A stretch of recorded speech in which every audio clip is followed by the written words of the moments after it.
32 teams, 7 rounds, 257 young men who today are about to become players in the National Football League, a day where lives are changed, fates are decided, dynasties are born, and the clock is always ticking. Of course, I'm talking about Draft Day. Oh, man. Welcome along, one and all. There you have it. The first Draft Day reference of the show. How are we all doing, gentlemen? It is Christmas morning. Nervous. Yeah. Nervous. Yep. So really sincerely. Excited. I love it. Yeah.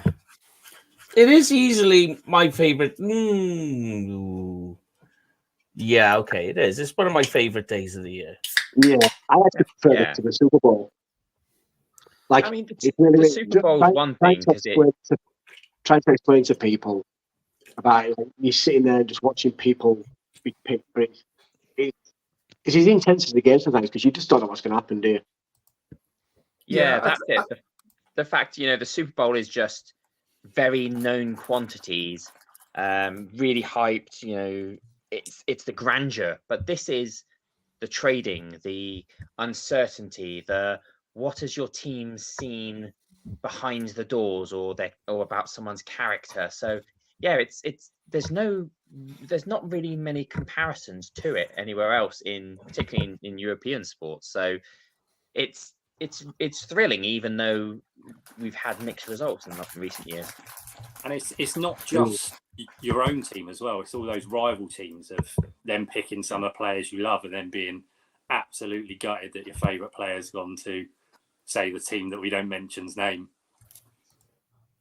Yeah, I think for me, I mean, this is a period where things start to come thick and fast. You've got 3 days of the draft. You've got the scramble for undrafted free agents. Then you're into OTAs, rookie mini camps, everything like that. They get a month off, and then you're into training camp, and then it really, this next couple of months passes quite quickly. Especially, I think, with the last couple of months, because we haven't done so much in the free agency period. It's sort of dragged along a little bit for us. So it's really sort of kicking off now for us. Mike, for a guy who's put a year's worth of work into this, how are you feeling? Yes, I can't wait. I am. This is, people talk about, that we just did a show and they were talking about how this is like Christmas Eve, Boxing Day. I think, it doesn't even compare to that close. I mean, like, I am ready. I will say that. The draft board is ready. And Alon did make a very good point that I forgot to email it out this year. And that is true. But I can share it now if you want. I've got it. My setup is all here. I got everything all around me. My various screens with different things. I can share my draft board as we go along if you want, because I did neglect my duties to hand it all in. Why does Craig look like he's in a shower? Rich in the fridge. I just wasn't ready in time. Yeah, we're back to Rich's. Remember the year with Rich where he kept on having to put his phone in the fridge? I'm just waiting for him to be. What did I say about disturbing me while I'm cleaning my room? That's a duty. Reported the duty. But yeah, I mean, like, you watch college football all year, and like, when you watch college football, there's a lot of players as you're watching it, they just very obviously stand out sometimes. Mm-hmm. And it's very cool. What I like, what I really, really enjoy is when you're watching the game and you sort of write down little notes and what have you. I've got my little sheet with the things that my life is very sad. I have sheets. And you write it all down and you do it all. And then you kind of like, you put your projection in and you see in your mind how you think it goes. And then all of a sudden you see him go into the NFL and do it. And you're like, I've seen all this. This is brilliant. And it makes you feel really good. rare that happens, but it's still really good. Most of the time, I'm miles off. And I mean, like that is the thing, you know, it's only going to take one domino to fall from somewhere, and you're going to be going like, what the hell is happening here? Yeah. As we're going to bring in our first guest of the night, Tom Ryle. How are you? How are my brothers from across the pond? Pretty good, man. How's yourself, Tom? You all right? Yeah, please ignore this little boo-boo I've got over here. I took a little tumble while I was out trying to be a volunteer firefighter. Hey, I can cheer you up, right? From the bump. I have the Aggies flag up, mate. Woo! Yeah, there you go, baby. I knew I would put a smile on her face. I knew I would put a smile on your face. But how are you doing? I know everything is changing and things are evolving and moving in your life. I don't have to divulge too much, obviously. But, I mean, things are all moving along for you. And I don't know if you want to announce it, that you're moving on. Yeah, I've just decided to step away from being a full-time writer at Blogging the Boys to try to focus on doing some other things with my life, and also because after 14 years and looking ahead and realizing I'd be writing the same things about Jerry and Stephen Jones year after year after year, I said, what more can I say? Yeah. And the only... Go on, sorry, mate. Keep going. Yeah, I was going to say the only option I saw was just to increasingly push the limits of the language filters. Keep pushing the buttons. So Tom, what are your thoughts for tonight? You know, do you think it's O-line that's going to be the pick, or have you a different take on things? Oh, Tom? I think O-line. Yeah, it's just kind of loading back a little bit here on my end. I don't know if that's showing up on your end, but can you still hear me? You okay? Yeah, we got you. Yeah, we got you, mate. Yeah. O-line is the thing that makes the most sense, but you know, I have a fear they're going to get wiped out, and if they do, you know, are they going to make the right choice? Or if it's not wiped out, is it going to be, it should have been wiped out, but they're taking someone they shouldn't, you know, like somebody with some injury issues or whatever.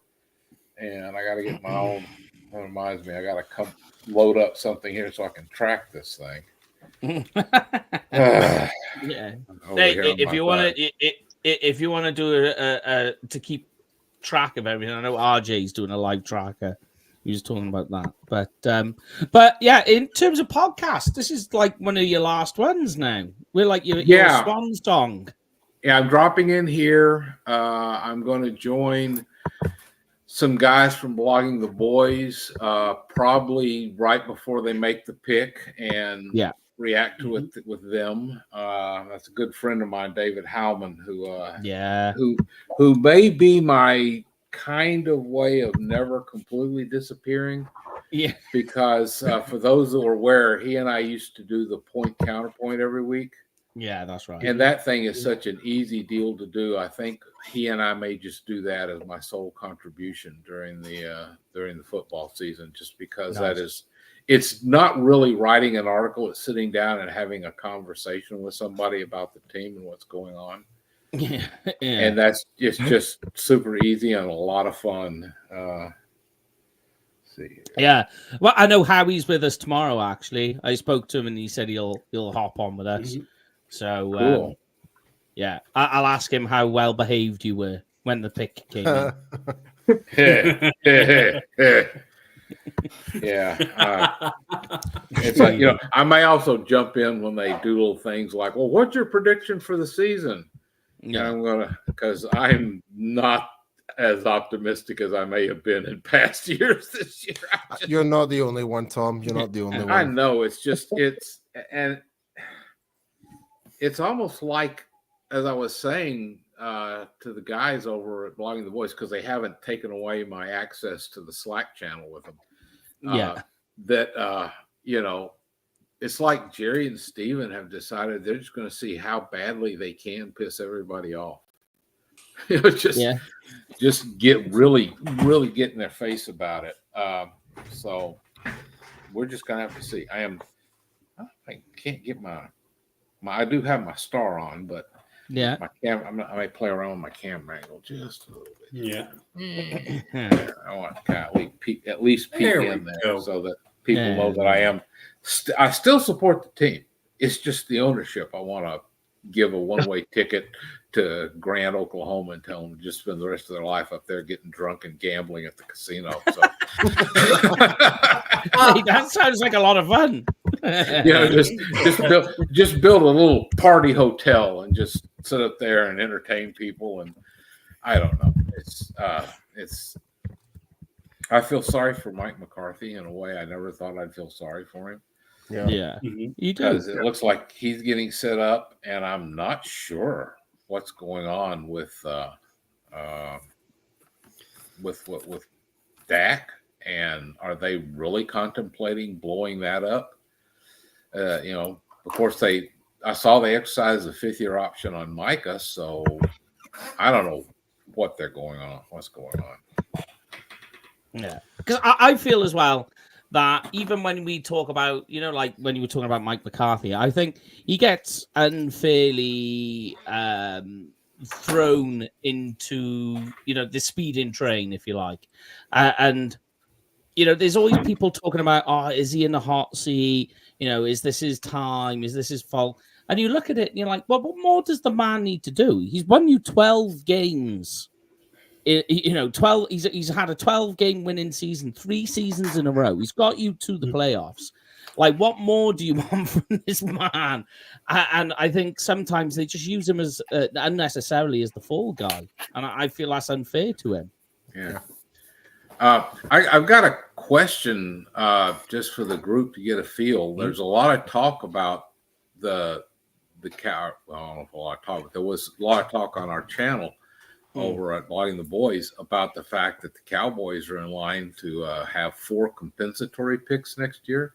Yeah. And they're talking about trade bait, you know, as in packaging that, trying to get back into the 4th round, move up. I mean, I'm not a fan of moving up because it would cost so much, I think, to move up. But if they announced that the Cowboys were trading back some, I'd be going like, yeah, if you can get, you know, if you can trade 1 pick, go back to late 1st, early 2nd, and pick up another day 2 pick, I'd sign up for that quickly. Yep. Yeah, I totally agree. It's still a top 100 player you're still getting. So, and you may never know what the board's going to do. Other teams might pass up on the player that you are hoping might slide down to, like say for example, like Zach Frazier, for example, like you trade back down and you have a weird feeling that he might not be there like early 2nd round, but other teams have other needs. Obviously, they'll pick those guys up like wide receivers, etc. And next thing you know, it's like there he is. It's like it might all work out. Who knows? Yeah, I think when you get to the draft, I think trade back, pick up stock that way, so that your compensatory picks that you've got, if you're needing a player mid-season and you're needing a player who's a contributor, you can actually use some of those picks in the mid-season to actually bring in. Oh. Sorry about that. Nothing wrong with good music, Tom. All right, this is going to be a pain. I've got this Bose radio I was trying to set my laptop on, but unfortunately it turns on when you touch it in a certain place.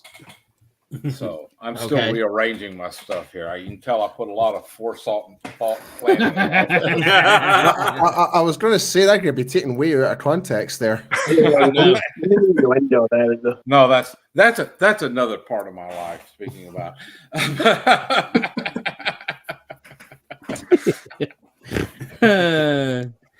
But no, I mean, okay, let's go with this, right? I've asked this question a few times tonight to various people, and I'll ask the whole group as well now. But in terms of tonight, right, round one, and I'll ask you, Tom, first, and then we'll go around the horn. What would be the worst or the nightmare scenario for you for tonight that the Dallas Cowboys could do? Draft a running back. Yeah. And it's floating around out there. Yeah. That is true. Very much is. That is true. I mean, it would be wild to see. I mean, you know, we was talking earlier today, and I'm not a guy who's ever in favor of drafting a running back or a linebacker, more specifically an off-ball linebacker, which is a need for the Cowboys. I don't like the idea of that in the first round, purely down to the case of, you know, the volatility of the position. Mm-hmm. So, I mean, one we had was drafting a quarterback. Yeah. For me, I think the worst case scenario is actually trading up. I'm going to throw this one in here. It's come in from Lebarski. The worst case is Tyler Guyton. I mean, this is the guy we've been mentioned with all off season. I mean, is that a worst case scenario for some of you? It's disappointing, but I wouldn't say it's worst case scenario because, you know, we have a history and a brand of developing raw talent. For me, the worst case scenario would be quarterback, just because it means that for however long this whole the whole focus isn't on what Cowboys can do, it's on what Cowboys are doing to themselves, and then it just feeds this drama vortex around the star. So that's and there are some potentials, but if they wanted to do that, they should have moved it off before now, and, you know, had a clean break. Just bleeding out for a whole season is the worst case scenario for me. Yeah, I can see the argument that a quarterback would be the worst case because it's, I mean, like, okay, you know, Dak's playing for his next contract with his next team, and that's the only thing he's got to play for. Yeah. And what does that do to a team that seems to really be very solidly behind him as a leader? Mm-hmm. That is true. And I mean, go on, keep going. Sorry, Tom. Yeah, I was going to say, and what does that tell Mike McCarthy? You know, it's like that would be the immediate thing that comes into my mind. If they draft a quarterback, to me, it speaks more about what they feel on Mike McCarthy than they do about Dak.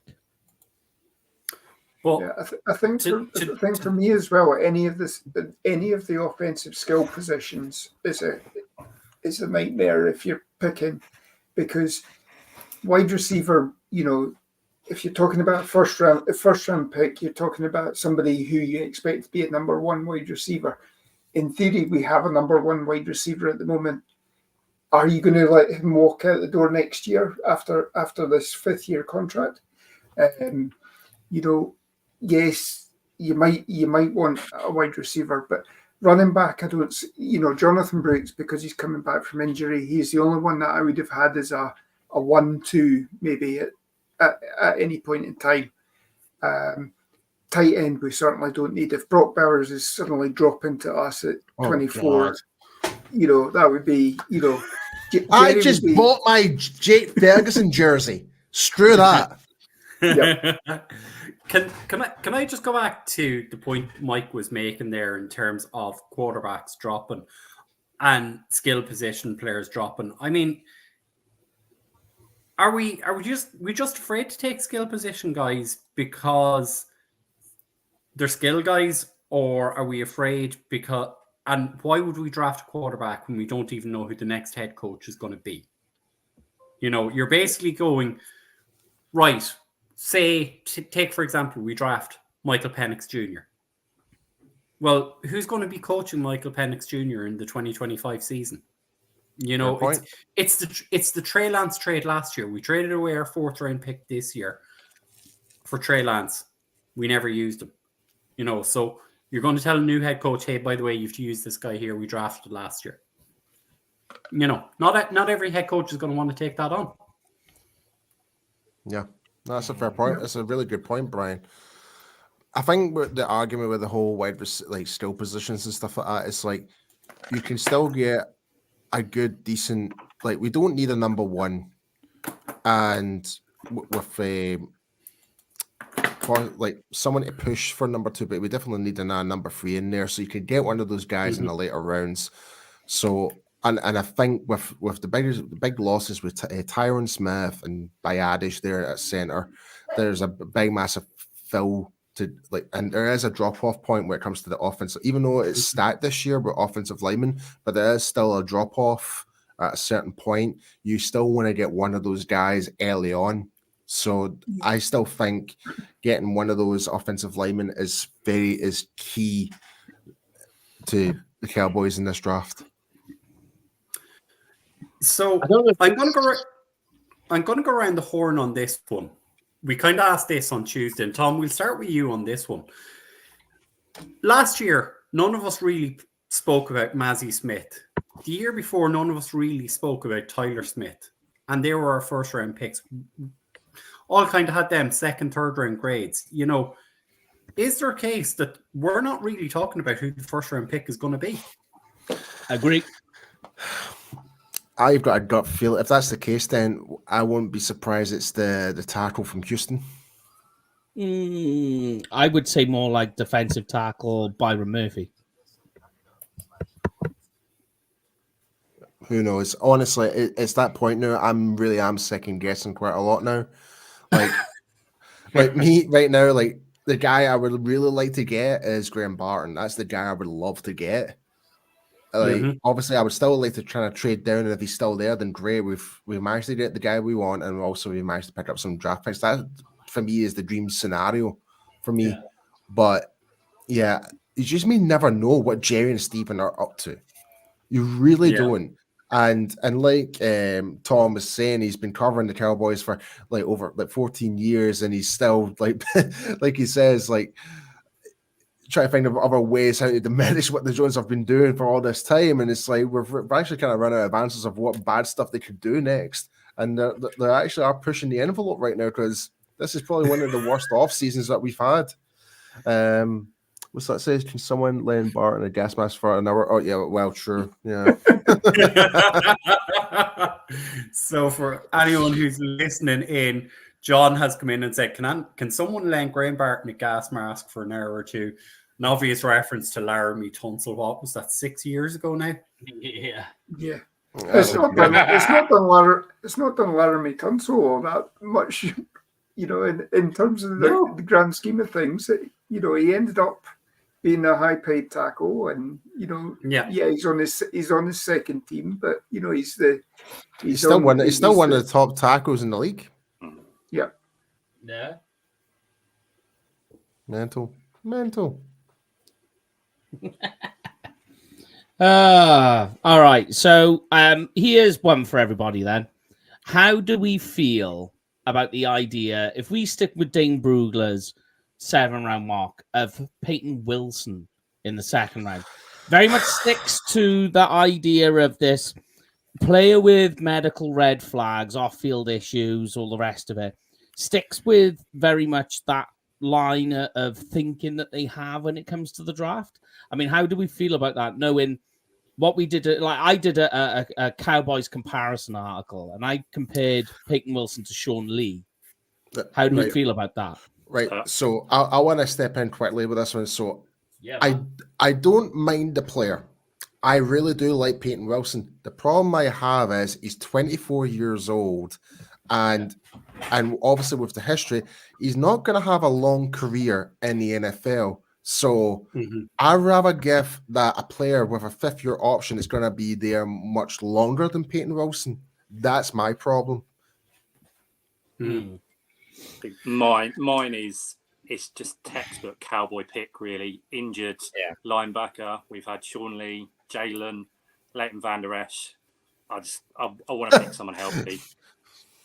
There's a bit of a queue now, and there's quite a few number that we just seem to be picking up. These injured linebackers, they do well, but I think we need the ones that are going to last 7-8 years at least.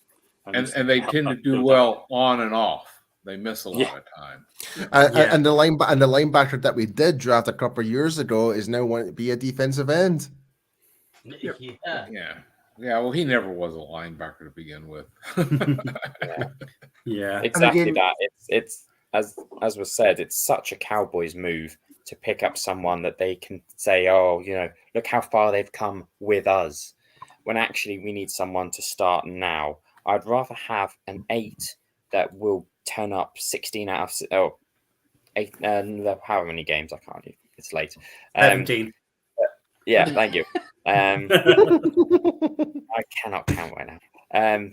That will turn up for all of those. Then a 9 or a 10 who's 14 one year, 10 the next, who's just inconsistent, not through any fault of their own, but we need to knock it out the park, particularly with 1, 2, 3 picks here.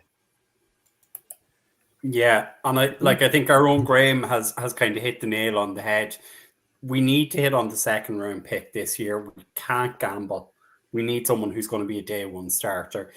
Because if you look at our last couple of years in the second round, Schoonmaker, not a starter. Sam Williams, not a starter. Trayvon Diggs, we obviously missed him last season. He was probably our last hit in the second round. Going back before that, you've Tristan Hill. Boss man fat. Yeah, God. Bossman. Yeah. That was the one I couldn't think of, Paul. So we need to hit on this. We cannot afford, let's take a guy with a character concern or let's take a guy with a medical red flag.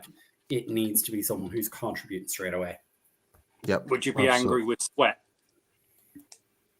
No, I wouldn't, because you wouldn't say that's a big enough. Everything that's been said from Steve Sarkisian in the last couple of weeks about Devondre Sweat, he said yes, he had immaturity problems, he had issues. That has all been resolved. That was all resolved this season. There was none of that in his final year. So if his head coach at Texas is saying that, I tend to believe his head coach. The only thing with that is the DUI charge that he's picked up in the last couple of months. That's actually causing him to be a red flag for a lot of teams. And it's much like Dak Prescott. Dak Prescott was probably going to be a second round draft pick. I mean, he got a DUI as well, I think, in the months leading up to the draft, and dropped into 4th round. That's where you're seeing, in the mock drafts at the moment, that's where you're seeing Sweat go there. When the mock drafts were starting, you were looking at Sweat as, if you were lucky, you'd get him in the second round at 56. Some of the time he was going in the first round, but now he does seem to have dropped down to about 120, I think, on most big boards. So. Yeah. Yeah, I know what you're saying, right? I know that there was the move. The issue with him is it's the partying and it's the love for football. I mean, I know what you're saying about what Steve Sark is saying, but he is going to say that. He's going to defend his play because, I mean, quite rightly so, that's what he's supposed to do as his head coach. There are talks of it, not just the immaturity, but whether he actually loves football, because he's turning up to meetings late, he's messing around.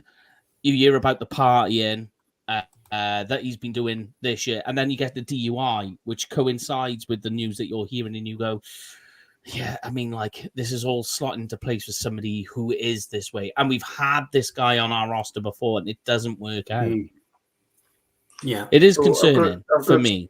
I've got some breaking news. The Eagles have just signed AJ Brown to a 3-year extension, $96 million. Whoa! Didn't they do that last year as well?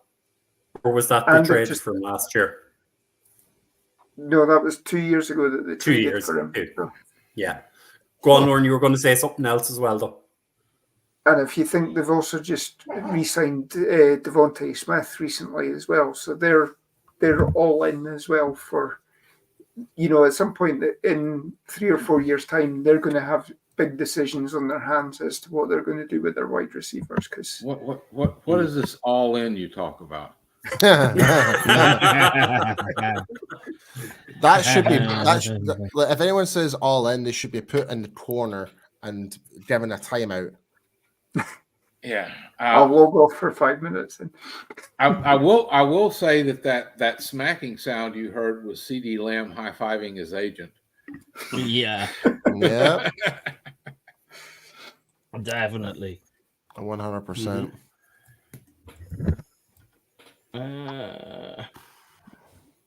And now I've lost the file I was trying to send.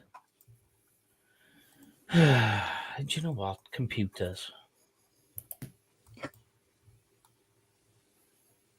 I think I just got way too much going on my computer right now. You don't say, Mike. So, we kind of got sidetracked off this. I was asking you guys, and I'll go around the horn again on this one. What's something you have an inkling might happen in the first round that's not being talked about? Jamie, if I start with you on it. I don't know how you could look like you're at the mercy of everybody's board tonight, aren't you? Yeah. It's how it works out. I think the worry is if a lot of those linemen go early on, what do the Cowboys do? Do they get to a point where they're going to panic and then reach for someone and then completely screw up the rest of the draft? I just don't. I'm sorry, but I just saw one of the most brutal comments I've ever seen in the chat. I am not bringing that. No, I'm bringing it up. That is freaking hilarious. Joe, our good friend from Italy, says not even Jerry's wife believes he's all in.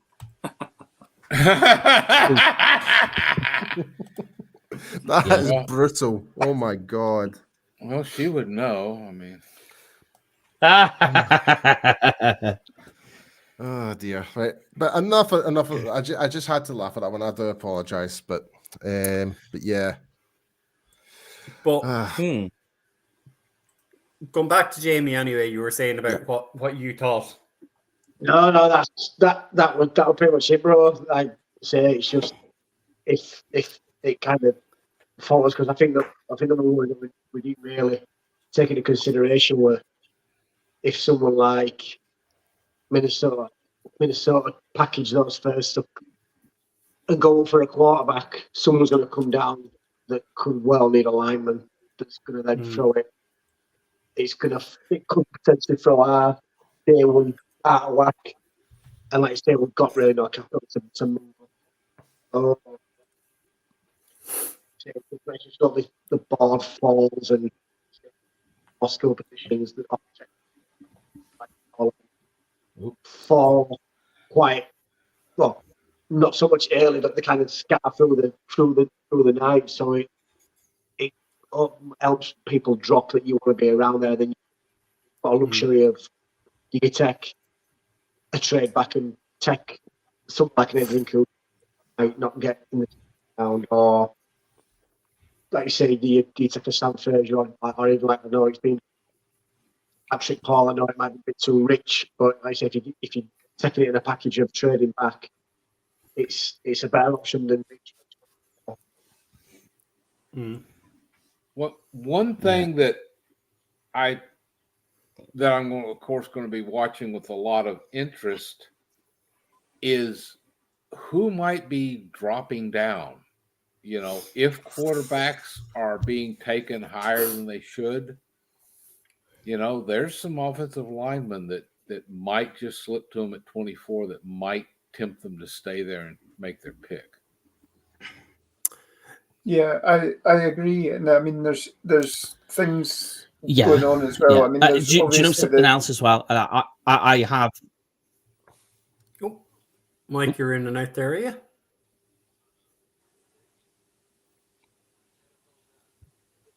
Come back to us, Mike. Your mics just went completely AWOL. You've muted yourself. Yeah, muted. Lauren, keep going anyway. Yeah, I'm hearing there's a lot of, there's a lot of speculation as to what's happening with the Patriots. Obviously, they're saying they're sticking at 3. They're going to draft a quarterback, but they're in talks with the 49ers to trade for Brandon Ayuk. What's the compensation package there if they are going for that? And then what does that give the 49ers a chance to do if they, package a number of picks, especially they've got our 4th round pick for this year as well. So, that they'll be building up the number of picks to make a move as well. And what are they looking at? Again, there's lots of things that they've lost a few people this year, but I think trades are just there's going to be about 4 or 5 trades that are going to affect everybody.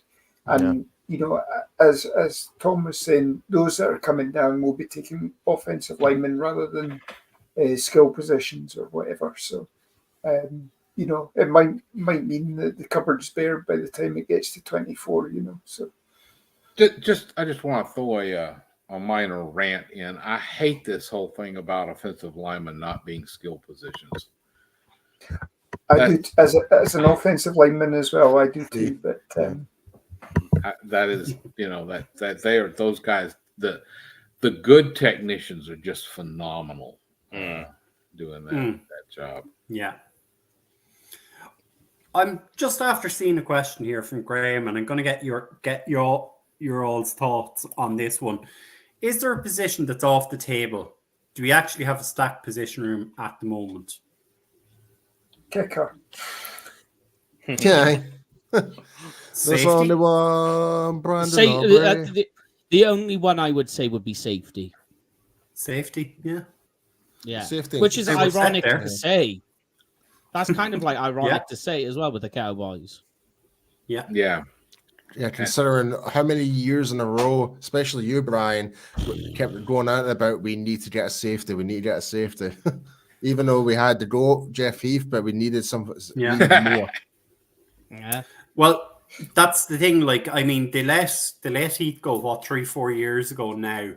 They brought in Malik Hooker. And as much as I'm the president of the Jeff Heath fan club, Malik Hooker is a better player than Jeff Heath ever was. Yeah. So, yep. They have actually fixed that problem. That's fair. Do you know what? Every time we always talk about Jeff Heath, it always reminds me of that time when we surprised you with Jeff Heath on his show. Yeah. Yeah. So just to give you a bit of context, Tom. So when we did the 24-hour live show, our good friend and our sponsor for the show, Cowboys Experience, managed to bring Jeff Heath onto the show to surprise Brian. And funny enough, while on the stream, Brian had his jersey like on the wall, and Jeff's like, "Oh, cool, my jersey." so I don't know who was more surprised, Jeff seeing his jersey in the back or Brian seeing Jeff. So that was quite a moment. To be fair, it was Brian's face when he saw Jeff Heath drop into the lobby, the waiting lobby. Kind of the penny dropped in it, and it was like, I've never heard Brian so quiet. Yeah, it's the face. It was so funny. That was funny. That was hilarious. Steve, would I say that's Jeff Heath? I think Jeff Heath would have no problem with me actually saying that, because from that conversation we had with him on that 24-hour draft, he spoke very well. He spoke quite open and quite honestly. So I don't think he'd have a problem with someone saying he's a better player. Yeah, no, I would say that's true. Yeah. Yeah. Yes. So we said just so you go on. We said about safety. What about tight end? How late would be, or how early would be early for a tight end? I wouldn't be upset if they did it with, like, say, the 3rd round pick. I don't People know. get all upset. People get upset when you talk about tight end with the Cowboys because they're like, Jake Ferguson. And it's like, yeah, but Look beyond Jake Ferguson. Look beyond what we've got here. Jake Ferguson, totally fine. I'm with you, Paul. I think he's fantastic. But last year, Peyton Hendershot and Luke Schoonmaker combined for 103 yards. Yeah. I think because the only problem is you spent so high last year to then draft so high again this year. I'm not saying we don't need someone behind Jay Ferguson, but it's are we going to then have a second round and a third round of sitting behind Jay Ferguson? But especially when there's so many holes on this roster, I get what you're saying. Like it should, I would be uncomfortable. Yeah, I agree with Jack below that it's an awful tight end class that we shouldn't waste anything earlier than a fifth. Yeah, to be honest, it's highly, highly, highly unlikely we're going to get anywhere near the top one, and would be a waste of the limited resources we've got to go after. And then after that, the difference between what it's similar to, I would be outraged if we took DT first or second, because we kind of did that. It would be a waste when we need picks elsewhere. So unfortunately, I don't think that's so far-fetched either. Yeah, with being so desperate to make a difference elsewhere, anything outside the fifth, unless it's someone else's pick that we've managed to get a haul of, we just can't gamble. We don't. Yeah, I think that's why this draft's probably one of the most exciting, because we're so threadbare across the team. It literally could be near enough any position, whereas previous years we've kind of had it narrowed down to kind of three positions, kind of for those first four picks that we'd be picking. We literally have no idea this year. Well, in saying that, Joe, like we do kind of know what positions, we know what positions we desperately need, which is O-line, running back, and linebacker. That's the three main ones. But with Jerry and Steven behind the wheel, you just may never know what's going to happen. Like, remember the year when we drafted CD Lamb, but the favorite was to get a defensive end at that time, and Lavon Jason. Yeah, that's the one. And don't get me wrong, at the time I lost my head. I was like, what the hell are we doing drafting the wide receiver with Cooper? But well, lo and behold, I was totally wrong in that idea. And CD Lamb made me eat humble pie. So, but yeah, it's such a weird one. And even again, like with likes of when we drafted Micah Parsons, the number one position we were looking for was cornerback, and beyond that, it was offensive tackle. Like there was the whole Penny Sewell discussion. So, and funny enough about Penny Sewell, he just got his new contract extension there. But and no one thought about linebacker until best player available, and the best player available at the time was Parsons. But it turned out to be great. So who knows? Anything can happen. So I'm going to ask you guys a question here. Because this has come in from 3 or 4 different people, right? It's a hypothetical, obviously. If Bowers makes it to 24, do you take him or do you take Tyler Guyton? I've got a counter question for that one. Don't do it. No, can Bowers play tackle? So just give Bowers for me is a top 10 talent. Right. Bowers. Lauren, who are you going with there in that case? I think Bowers is a luxury that we don't need, to be honest. I mean, you don't. Again, with tight end, you've got John Stevens coming back from injury. You've got to assume that Schoonmaker takes a second-year leap as well. In fact, the whole of last year's draft class takes a second-year leap. So I really wouldn't be taking Bowers unless, again, you're talking about putting Jason Ferguson down if you take Bowers as well. So, I mean, for me, it's offensive line. It has to be or defensive line if somebody like Byron Murphy's there, you know. But I really wouldn't waste a pick. Throwing it to you, Joe. Bowers or Guyton? Bowers. You can't turn away from that. I think if you do that and then you coast through this season and reset for next season, for me. Jamie, Bowers or Guyton? I'm going to say Guyton only because I know there's no way on this earth. I think we covered it the other night. Bowers falls that way. I said if he don't fall past 12 for me, not a chance. I know we're talking hypotheticals, but yeah, it's Paul, Guyton or Bowers. Do I really need to answer? Yes.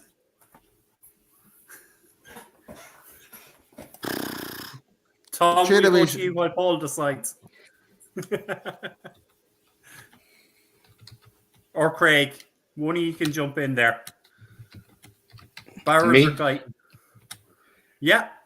I just go Guyton just because, like I said, like some have said, taking a tight end it doesn't make any sense to me in the first round. It just doesn't.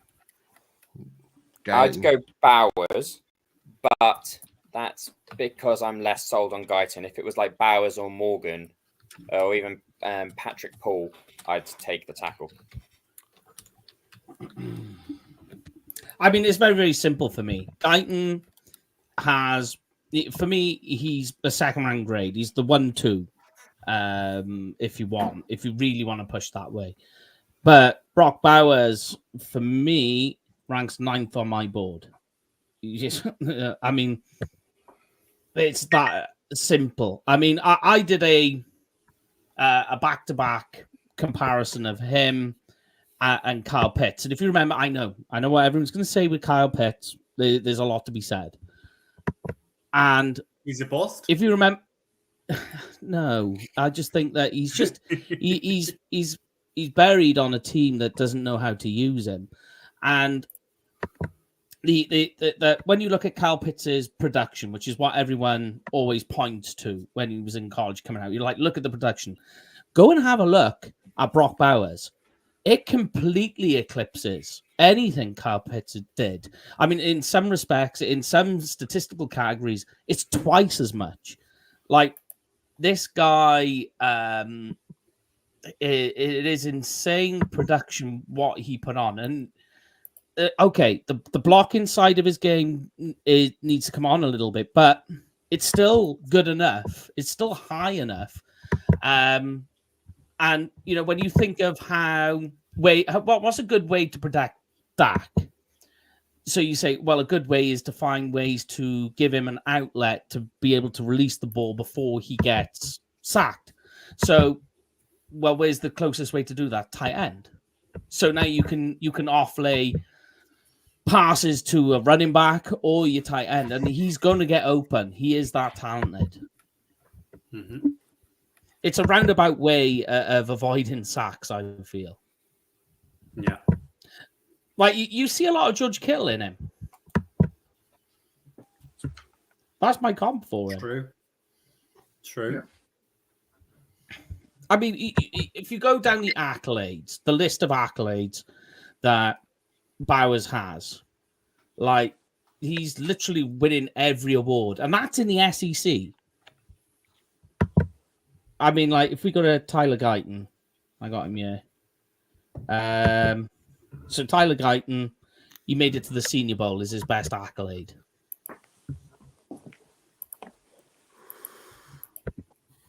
So, I mean, that's my camp, and I just think that, he can block. It's not completely bad. It's a lot better than Kyle Pitts is coming out. Kyle Pitts was a pure move tight end.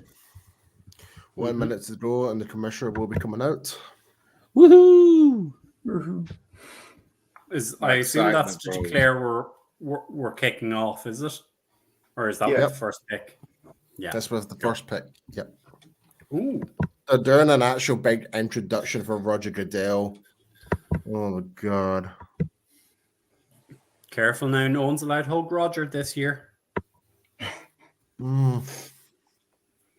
Do you ever remember the draft that he did from his house? Yeah. Yeah. Yeah, I remember that. And I also remember Bill Belichick had his dog beside him. Yeah. Yeah. His dog was in the chair when he left the room. Yeah. Yeah. Star of the show. Talking of dog, where's yours tonight, Paul? Is he with you or he's sleeping? Ah, nice. I mean, I would wake him up, but he's just going to be pure grouchy. But I mean, bear in mind it is 1 a.m. Yeah, So- of course.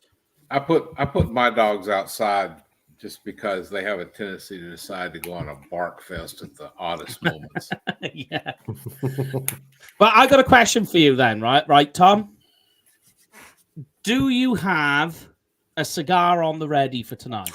Ooh, that's the question I've been wanting to hear. Yeah. Oh, he does! yes.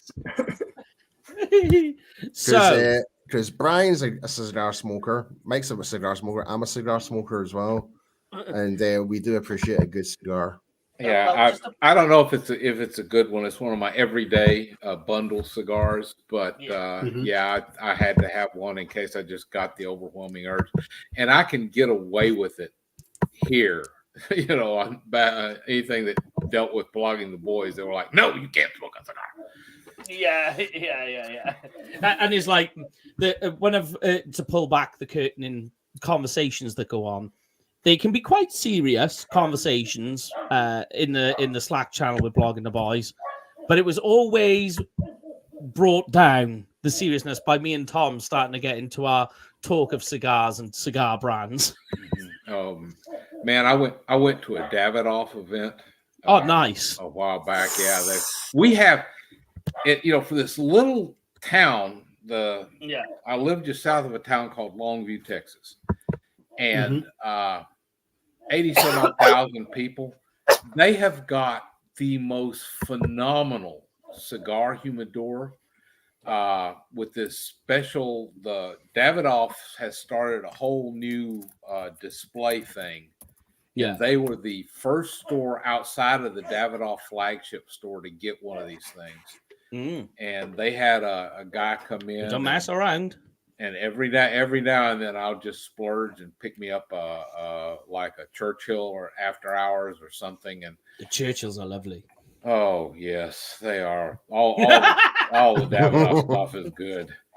But it's and it's they have their smoking lounge, which I always tell people it makes me think of what I always imagined a fine English gentleman's club would be like, because it's got the leather chairs, it's got the 4 seating areas where you got little conversation groups, and just it's red and black are the primary colors. It's just a great place. I'll often spend an afternoon there, putting $20-25 in my mouth and burning it up.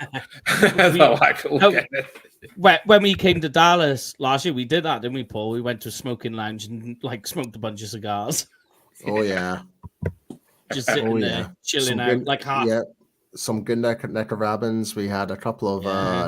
Did we have Camachos actually? Did we have any? I can't remember. I think I bought one. I had a Camacho just a few days ago. The Camachos are good. Yeah. And the booze are out for Roger Goodell now. So. Yeah, to bring it back to the draft before this turns into the cigar aficionado. But yeah, I mean, a few picks. Oh God, it's Jared Goff. A few picks. You must be 30 seconds behind. Yeah, Goodell's just opening up the draft now. He's doing his speech. So. There we go. So you boys have got the copy of my draft now, yeah? Yeah. Brilliant. There we go. So just for Tom, so you know, mate, you know how committed I am. That's my draft board. Oh. All my players on there. I could try and email you a copy of this. I've got you on the Slack channel. I could probably send it there. You want an email address? I'll try sending it through the Slack now. That's the Bears officially on the clock, gentlemen. Well, they've been officially on the clock since January.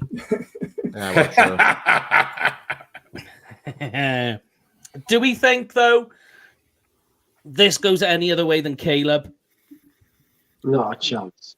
No, we would have heard rumbling by now and the other teams start to throw about what they've done. Can you imagine if they went JJ McCarthy? Joel. Man. John Harbaugh would not be a happy man. Nope. Looking at their war room there, I think it's decided that, you know, that everybody's sitting there looking at the screen. They're not doing anything. So yeah. Just so you know as well, Tom, we've actually got this in part of the stream as well. So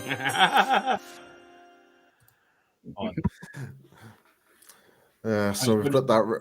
We've got that ready. I was wondering where that was going to go then. When do we think things are going to start getting interesting with the trades? The Giants. It has to be the Giants. 4. Pick 3. I reckon Pick Cardinals 3. will drop back. Cardinals will drop back, yeah. I'm wondering what the Patriots are going to do. Patriots are saying they're sticking and they're going for quarterbacks. So, but yeah, that might just be bluster.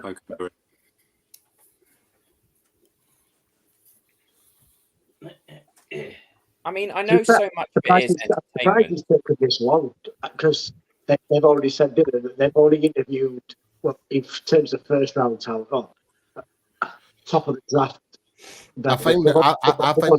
I'll be honest with you, mate. I think they're potentially just holding off the clock just to find out if any teams are willing to make a Washington trade like what they did with RG3. And it's always milk it as well, though, isn't it? That's what day one is all about. Yeah. Right. Where is Tom? I'm trying to find Tom. Where are you? I am in there, I swear. Yeah, no, you are. I mean, we were talking in there for like half hour ago. Yeah. Also, there's the Taylor Williams is on the phone. Also, there's the divisional angle that we want to, factor in because the Bears aren't going to want to miss the opportunity to take their new franchise generational talent and shove it in Detroit's face in Detroit. That's a good point.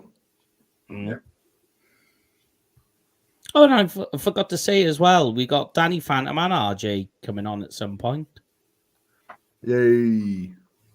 I'll have to speak. I forgot what day RJ said when I spoke to him last. Right, where are we? So we're on the clock with the first pick. Yeah. Even though we're all pretty sure what's going on with that first pick. Yeah. Yeah. No one else is on the phone right now. Taylor Williams was actually answering the phone. He's on the phone to someone. Well, obviously the Bears. The guy in the center of the war room is on the phone as well. So I'm assuming that's who he's on the phone. And he's just passed it to. No, he's talking to his estate agent saying, look, I know you've held it for me for the last 4 months, but we can kind of be open about it now. No, he's making his dominant. He's making his Papa John's order. I think he's on the phone to Jerry. Oh, don't say that, Jamie.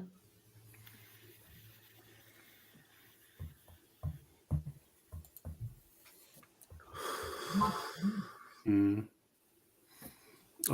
liking Labarski's comment here. He says Caleb Williams is about to become a part owner of the Bears. Yeah. Don't know if the Hallis family are going to give up anything to him. Yeah, that's ballsy. I thought Aaron Rodgers was the owner of the Bears now.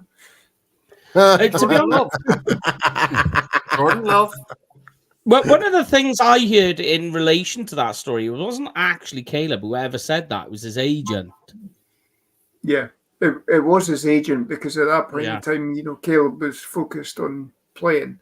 Yeah. But I mean, there's no way that's going to happen. The whole Tom Brady thing at the moment, Tom Brady has not been able to get the deal pushed through for the ownership of the Raiders that he was going for. So they're not going to suddenly waive that and let some rookie come in and claim ownership as well. So there you go, Tom. I've just sent you my draft board. I'm opening it right now. Ah, there we go. Sweet. That's all yours. Yeah, that's what I was doing here. I wasn't ignoring you guys. Just so you know, when you open it, you immediately subscribe, and it costs you $14.99. Okay. Don't forget to post your bank details as well. Yeah. That's okay. Past couple of days, I made a quick $600. I'm not even going to ask, mate. Yeah, all I can tell you is I signed non-disclosure agreements.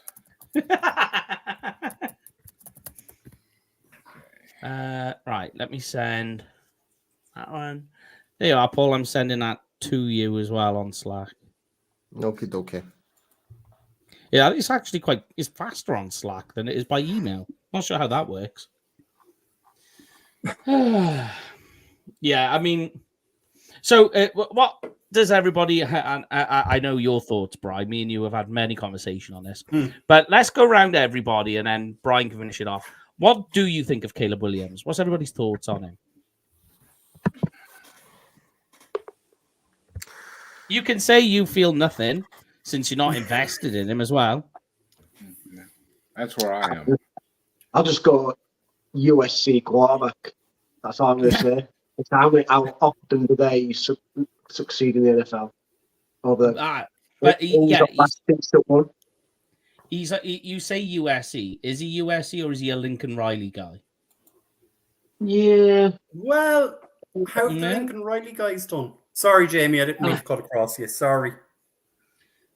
Go ahead. Roger's at the podium and just making the announcement on my screen anyway. So I just did it every time he guessed me.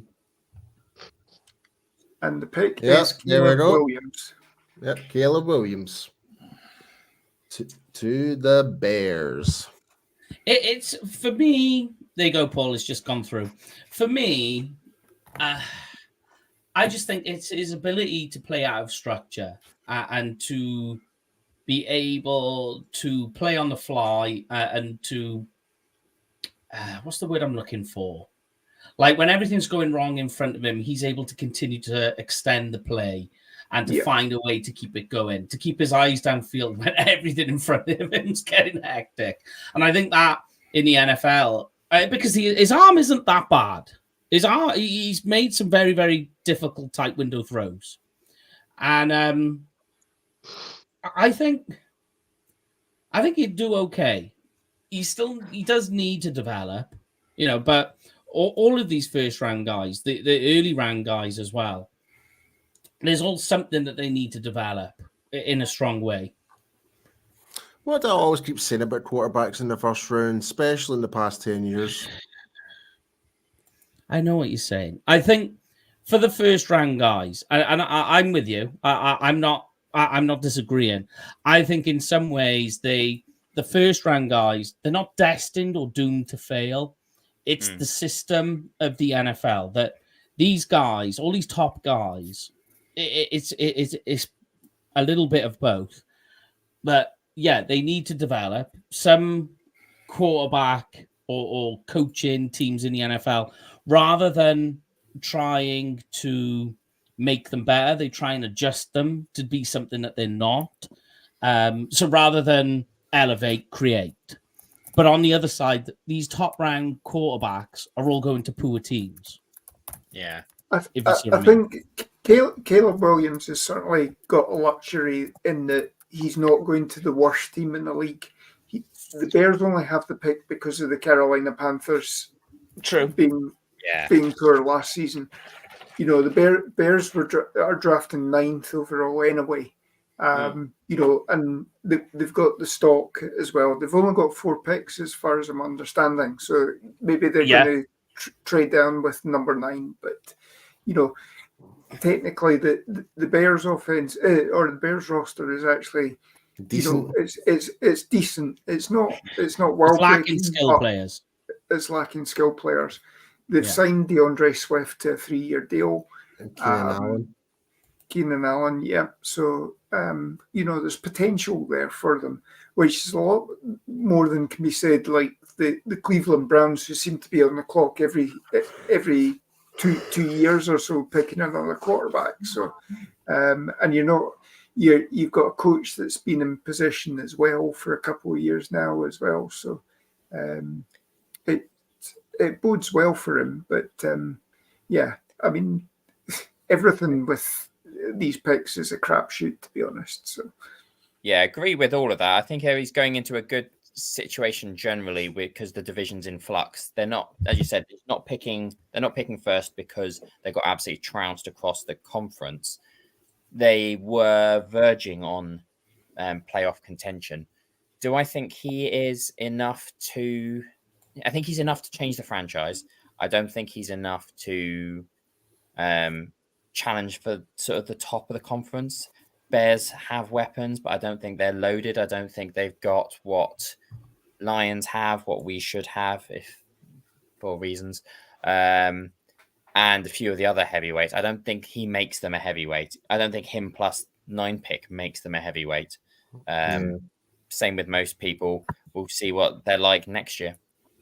Yeah, I just want to mention as well for everyone watching on Twitter, if you want to interact with the show, be sure to go onto our YouTube stream.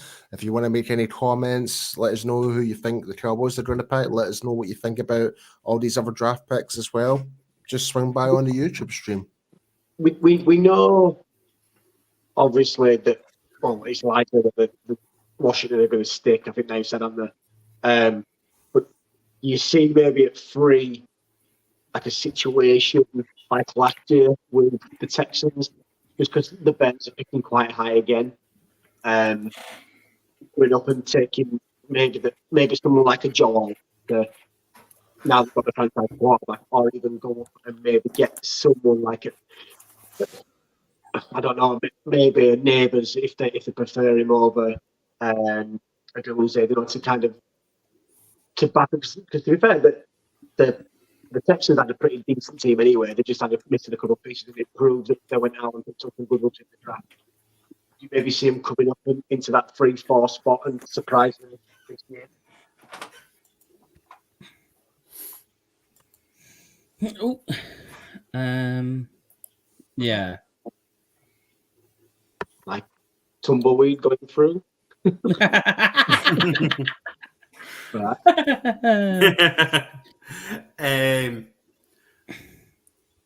Possibly, Jamie, they might do it. You wouldn't know. But I mean, I think. Look, it's going to depend on what happens at 2 and 3. Texans might come up then. Washington's picks in. Yep. Do we all think this is quarterback? It has to be. Yeah. Has to be. I think this is Jaden Daniels, which is it's gonna be upsetting if this is Jaden Daniels, and I think it will be. To be fair, it'd be interesting. Looks like it. I've never been so enthusiastic about the first 2 picks. It'd be good if it was May, just to then, because I think a lot of people would jump up for Daniels rather than jump for May. That's fair. I mean, I'm not overly enthused about the quarterbacks this year. I don't know what it is.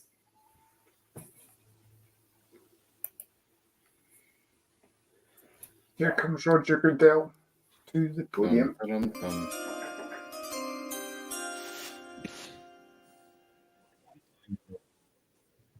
Here he comes.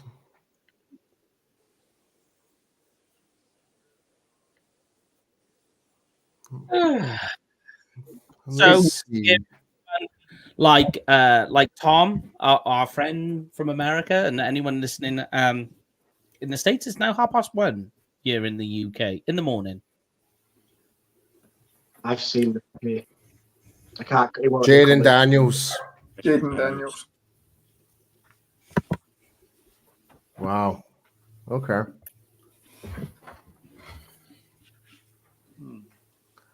Hmm.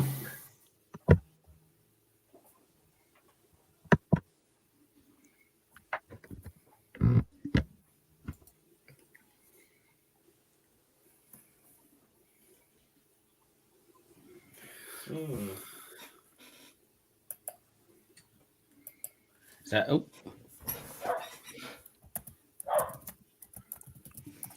He's coming out on stage looking like Stevie Wonder or something, you know. Yeah. Oh, jeez. He does.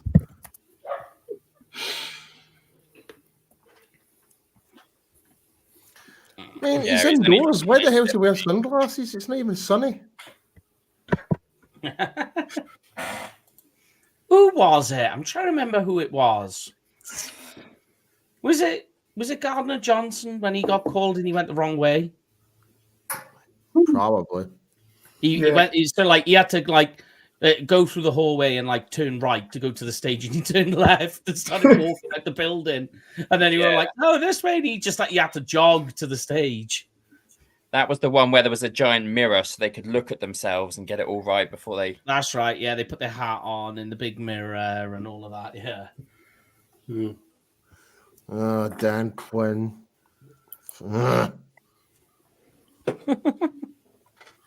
I'll never forgive him for that Green Bay game.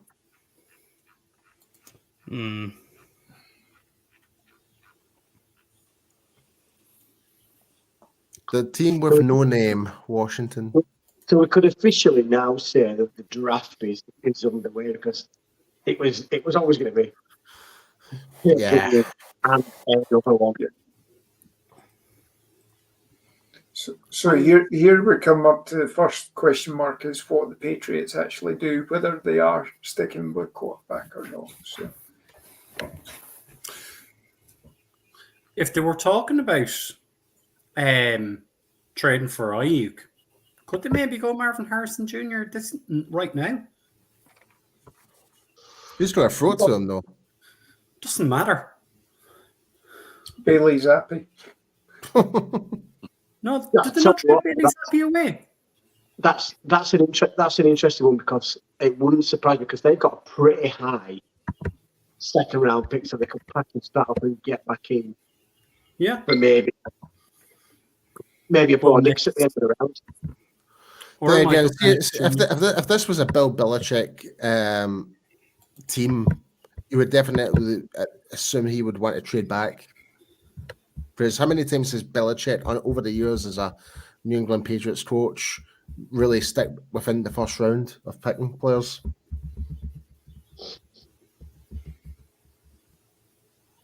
It's Jacoby Brissett. It's the starting QB at the moment. If you look at it. Oh, interesting. Jacoby Brisket. And the Patriots. I'm hungry now. I know. I could go for some brisket. Do you know what I could go for? I could go for some Ferris Wheeler's brisket, Paul. Hell yeah. Shout out to my friend Cody. Coincidentally, I had some good old Texas barbecue brisket. Tom, you're going to make me upset. We don't have this luxury here in the UK. We don't have that luxury. Yeah. I have it in Ireland.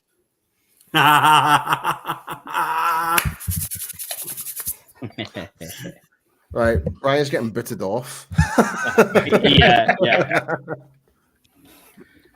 What's interesting on the Athletic Live blog? Pick us in.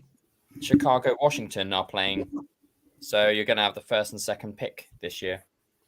Usually, Chicago, Washington wouldn't be a primetime game. Would they flex it? Would they schedule it? And ironically, we get this year the Cowboys get to see a Diggs versus Diggs game. Yeah. Yep. I quite like So that. I so hope this is the receiver, just for the fact that it will cause panic.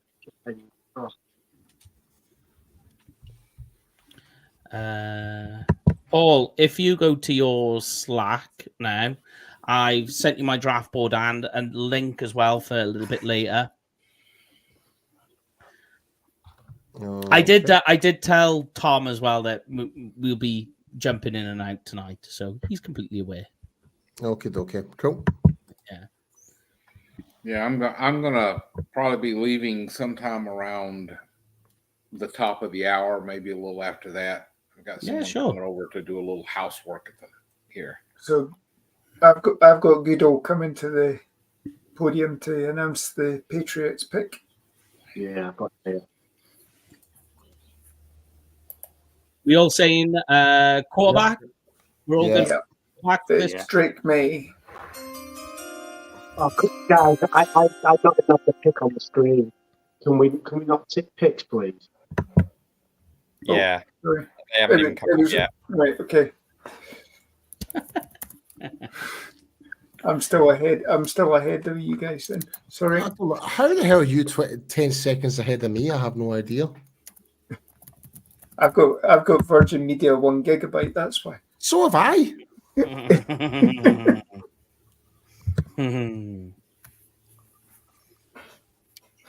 Yeah, but use one, right, Bri? I know we are the same on this one. Very rarely do we feel the same. JJ McCarthy, a first-round quarterback or no? No. Yeah, I agree. Not even close. No. But he's going to go in the next 3 or 4 picks. Yeah. I mean, like, what you're seeing is the effects of how a team winning the national championship can sway people's opinion. And we've seen this before. It doesn't make sense why people... And I like... There's a lot to like with JJ McCarthy. I don't want to completely slag him off. But he's very rough around the edges. And how much of the system, because it is a very, very run-heavy system, actually helped JJ McCarthy move forward? I think his biggest asset is that he's just such a likable guy that people like him so much, and he's such a people person that players will gravitate to him and his leadership. I think that's his biggest thing. But is that worthy of a first-round pick? I tend to say no. No, I mean, one of the biggest things that I've heard about JJ McCarthy is that, or the biggest downside to him is that his throws are carbon copy.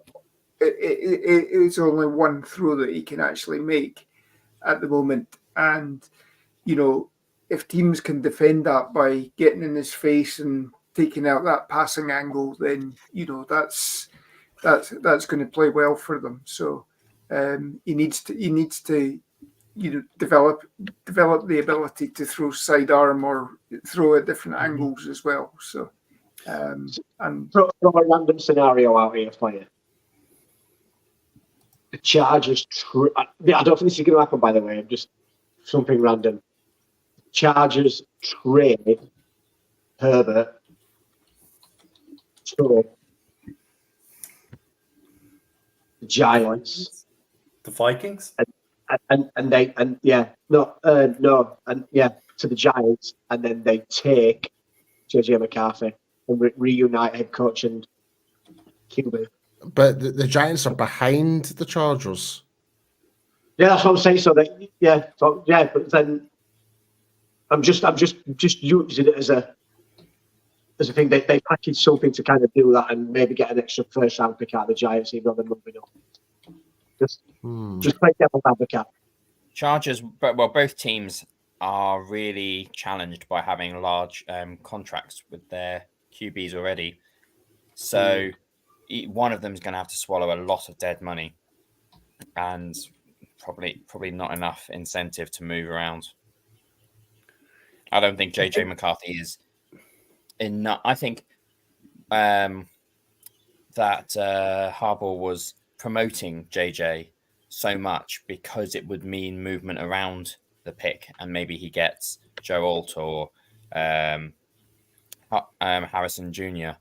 I don't think it's enough for him to say, I want JJ for the first 4 years of my tenure. Who do you think Mike McCarthy jumping on the table for the Giants? Say that again, sorry, Joe. Who do you think, not Mike McCarthy, Jason Garrett is jumping on the table for in the Giants? Or Spencer Rattler. You reckon? Got to be open. He's getting ready to break some watermelons any moment now. Do we get first shot here, or do we expect this to be Harrison? I expect it to be a wide receiver, but I don't know. I mean, again, there's been a bit of bluster about whether it is going to be Harrison or Neighbors. Or he's the number one player in this year's draft. Yeah, it's got to be Harrison. I'm going to say they take Neighbors. It would be wild if they did. So Goodall's coming to the podium again.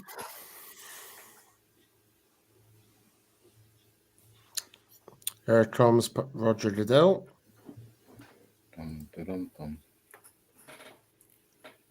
Yeah, I'm definitely a good minute behind everyone else. I've seen it. Yeah, I've seen it. I've just got him on the podium now.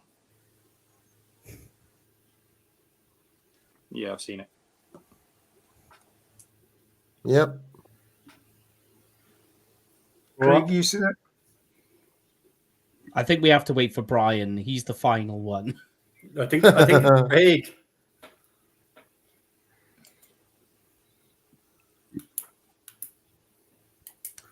Like he's heading to the podium now for me. By the way, you can watch. I don't know where your guys are watching it from, but I'm watching it on the Zone and it's free. Yeah, on the web browser. And I'm on Sky itself. So just in case you guys are like running it from different services and stuff like that. What does everybody think of the setup this year in Detroit? I like the look. I do. I like the stage. How it all looks. Yeah. It's very cool. It's great. I like the new concept. Like, I'm taking it round.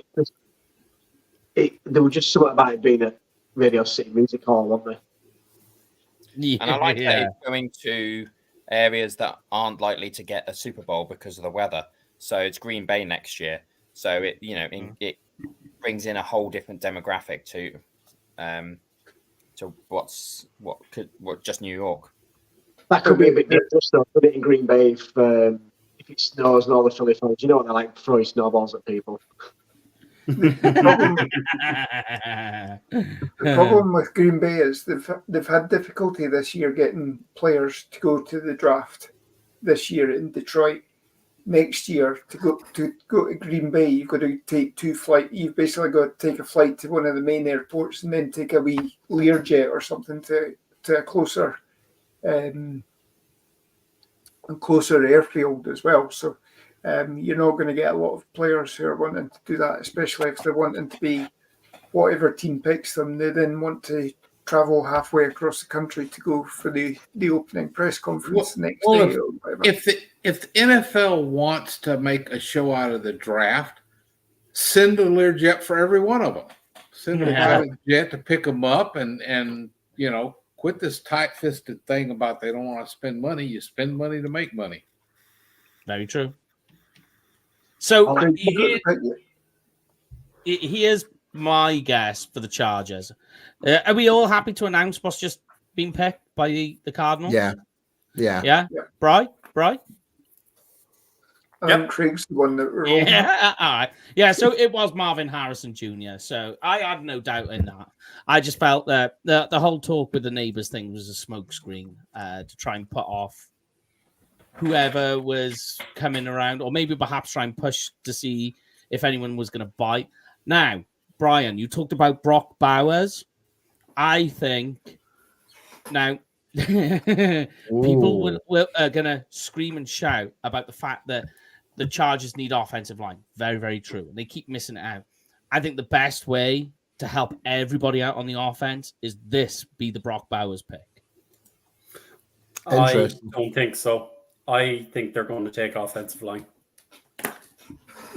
Yeah, I mean, that kind of makes the most sense. But I just think that, like, in terms of the fit, I mean, now that's the one. But Jim Harbaugh does like a tight end, doesn't he? Someone had to say, come on, really. We're 4 minutes after the fifth, and we didn't get that comment in. Here's something we haven't really talked about. We talk about Chargers as a trade-out option. What about the Giants? If they're not going to replace Danny Dimes, why wouldn't they swap out for 11, 23, and a haul of other things? I think May's gone. I think they might trade out now. I think they may win. No, I think even the Giants. I think especially because was it when Danny Dimes 3 years ago, they could have waited where they were and got him, and they sold the board, didn't they? Really, to go up and get him. I don't think they meant. Well, I hope they would be that stupid, but I don't think they will. Who can you see being a trade partner for that? Minnesota. Yeah. Minnesota's who I was thinking now. And then that could potentially help us because then, I think I said it earlier, then I could potentially see the Raiders trading up to get getting Penny's Jr. So then that pushes another player down, and it just depends then on how that falls. So hopefully another QB goes anytime soon with at least one more wide receiver. Just to help it. There is a sneaky little piece of chatter, and I think it'll all depend on this pick. That the Rams will try and trade, but in like one of the top 10 picks. Yeah, the Rams have been talking with Atlanta. Do you know what I think? I think it depends on the Tennessee pick, and the Tennessee pick will depend what they do. If Joel, for some odd reason, makes no sense if he didn't, but if he goes past Tennessee, watch the Rams fly up. Yeah, I think the Rams are going to come up for a defensive player. I'm not so They've sure. They've lost Aaron Donald. They want someone to be the new face. Yeah, they got to have somebody to replace it, but I think that they could wait on defensive tackle at this point. But if you're talking about Byron Murphy, the second being the best interior pass rusher in this draft, then perhaps that is the spot for them. I'm thinking. I mean, the Chargers are still on the clock. There's only like less than 90 seconds. I wonder if they are doing a trade. Oh, no, pick is in. All right. They could have been on there. That could have been something that was going on there. Harbaugh was just getting as much attention as possible. Let's be honest about it. True. Yeah. This is the first round and all that. Yeah. He was ringing JJ and saying, "JJ, I'm so sorry. It's not going to work out for us." Just because it's flashed up the thing, how good would this be right now if they took a running back? Just to really throw it out there. Yeah, Blake Corum, come on down. I predicted this in an article I wrote, and I said Blake Corum will be the first running back off the board, and it will be going back to John Harbaugh. It just makes so much sense. They need running back. He knows a lot about him. That's his guy. Good Chargers.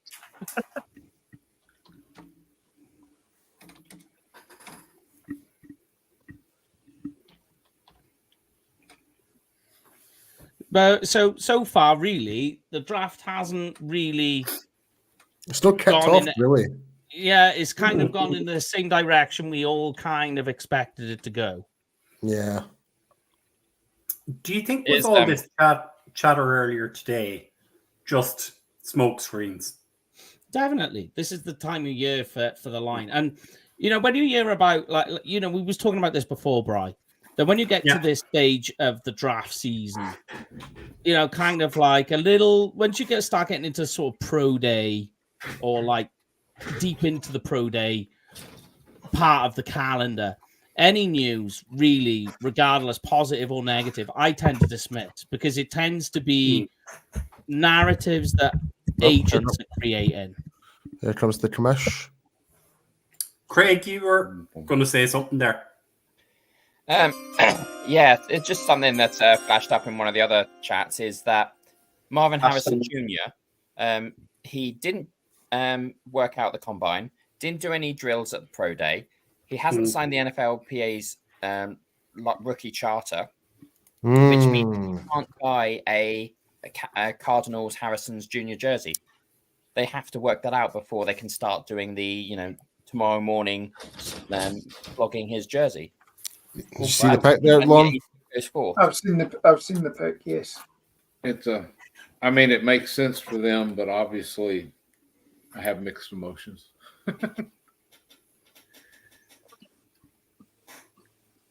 When Brian's seen it, we're all happy. I'm behind Craig, or Craig is behind me. Craig, do you want the link to the zone? So I've got him at the podium now. Right. What about you, Jamie? You said you were a bit behind. I've seen it, mate. Yeah. Just for what it's worth, if you pull up the ESPN draft picks by round, they actually are posting it a little bit before the broadcast announces it. It was up about 30 seconds or so before. And if you're on, they are pretty quick. If you follow Dov Kleinman on X, he's posting it as well. So I've seen the pick before Goodall actually comes to the.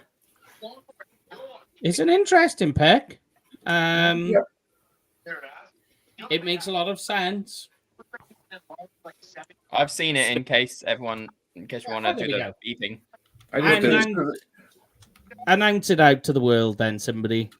So the pick is Joe Alt, tackle, Notre Dame.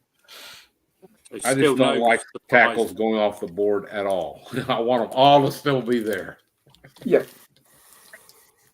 Now, this is going to be the fun one, the Giants. This is the one that's kind of most important. This really now, for me, it was all along that I was like, okay, get past the Chargers, and we're here. And I think for me, the Giants now are the ones that can really stipulate how this draft goes in the first round. They are the fork in the road. I mean, when you've got a guy like David Gettleman running the show, are you surprised? Yeah, Gettleman's gone. Oh, is he? He's long gone. Oh, he left a couple of years ago, actually. Yeah. I thought he was still with them. Oh well. Damn me. What did Jamie? If they stay here and don't pick neighbours, I don't know where they would go. I was going to suggest would they take Brock Bowers here? That's it. Pick us in. Oh, Jamie, if you check your emails in 5, mate. Picture. Tom, when you go, I'm going to slip away myself and go to another place for 5. Are you going to join me on that one, Paul? Well, I'm sorry. When Tom, go on. Sorry, mate.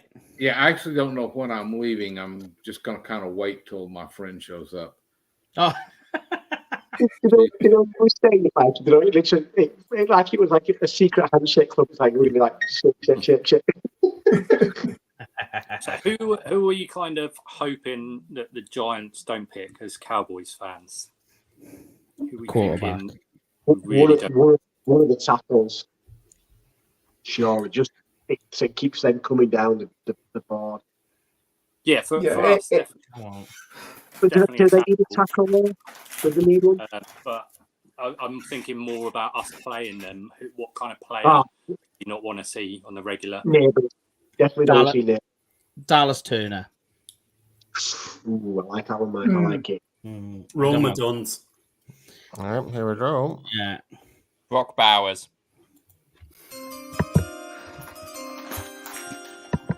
I've seen it, boys.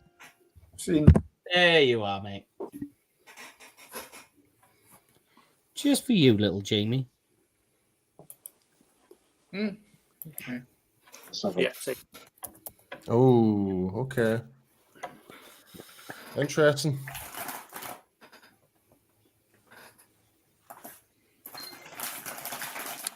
Interesting. Cheers, Mike. Say again, sorry, Jet. Appreciate it, bro. Thank you. It's just come through. No worries. Just so you know, if you want 2025's draft board, I mean, I got about 100 players on there if you want. You good, Craig? Yeah, ready. Yeah, so the New York Giants have just selected Malik Neighbors, LSU wide receiver. That's worrying. They don't know how to use them.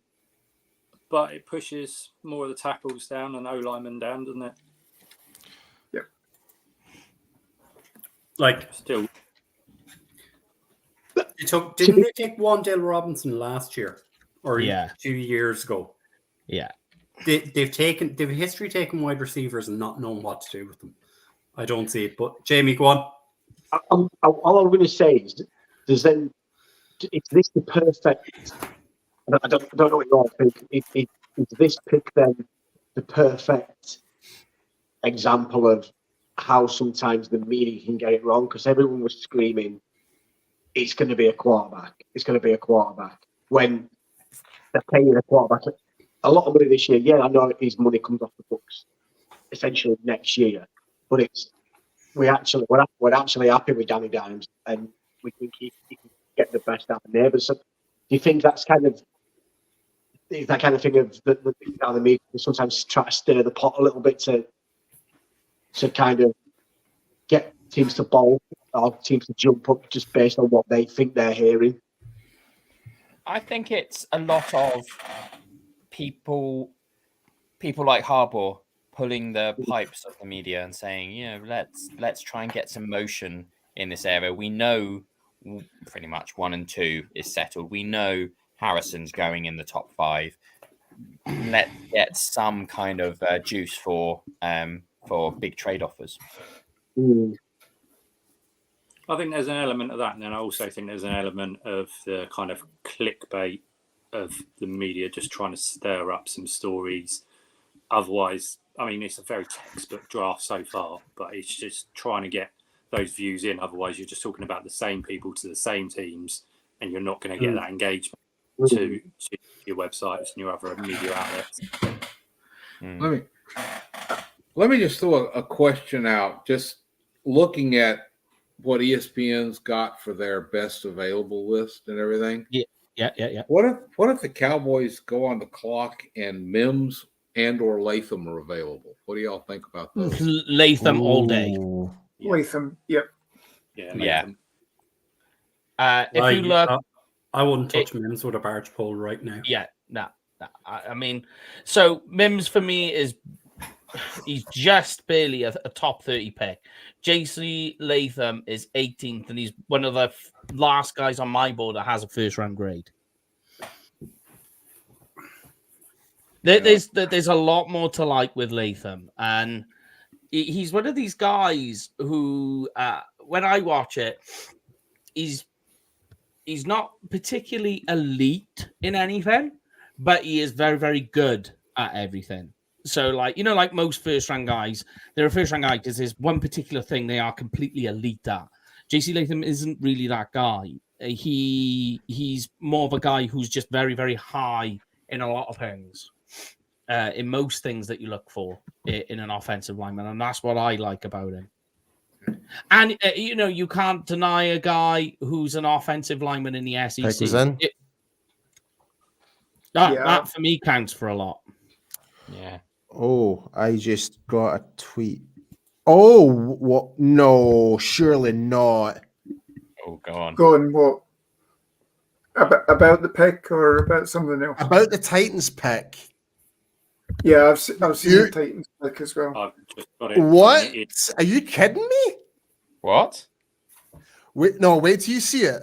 Wait till you see it. This is the big shocker of the draft right now. This has got to be Cuban, surely. No, it's not. Yeah. No, honestly, Jamie, like when the name is announced, you'll be like, really?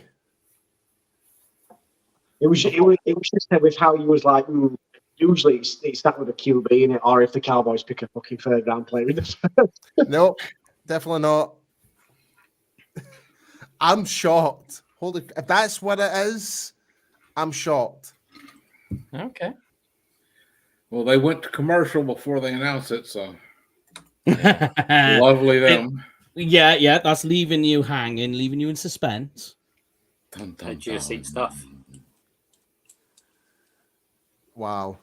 I don't know. What do you think, Lauren? Of all those other players available, I'm surprised. Yeah, I am as well. I mean, there's a lot of players ahead of him. Massively.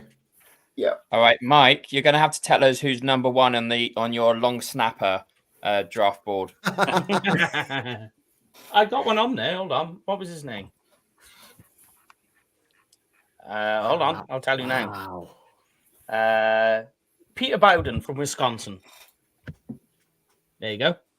I don't think he's in Detroit with the rest of them.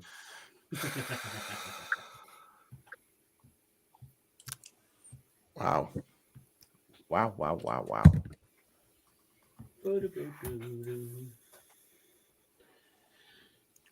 Come on, load.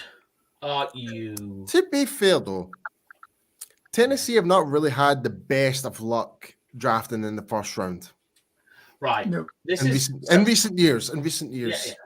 But Burks, etc. You know. But is that not a case of they're just bad at picking? Well, I think well, put it this way, Brian. I think in this case, it justifies what you just said. What's about to happen?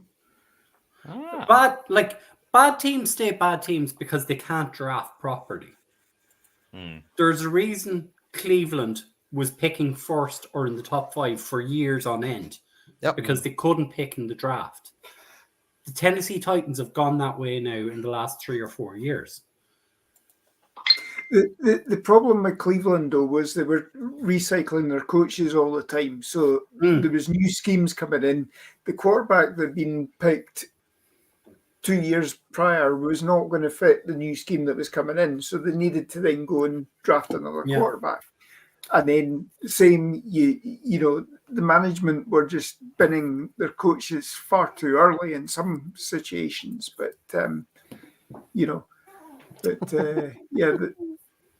I think this certainly is an interesting pick, and it is very interesting. If this is right,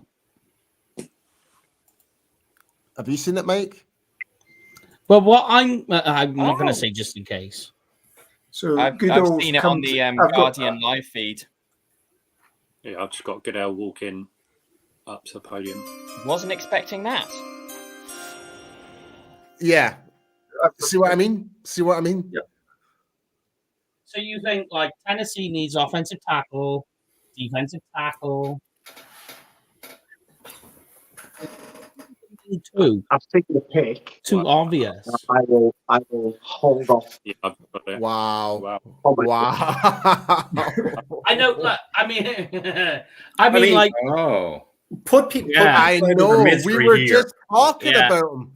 We were just talking about him. Well, you guys certainly had it right about, at least according to the way they think. It does seem like a reach, but I hate it's another O lineman.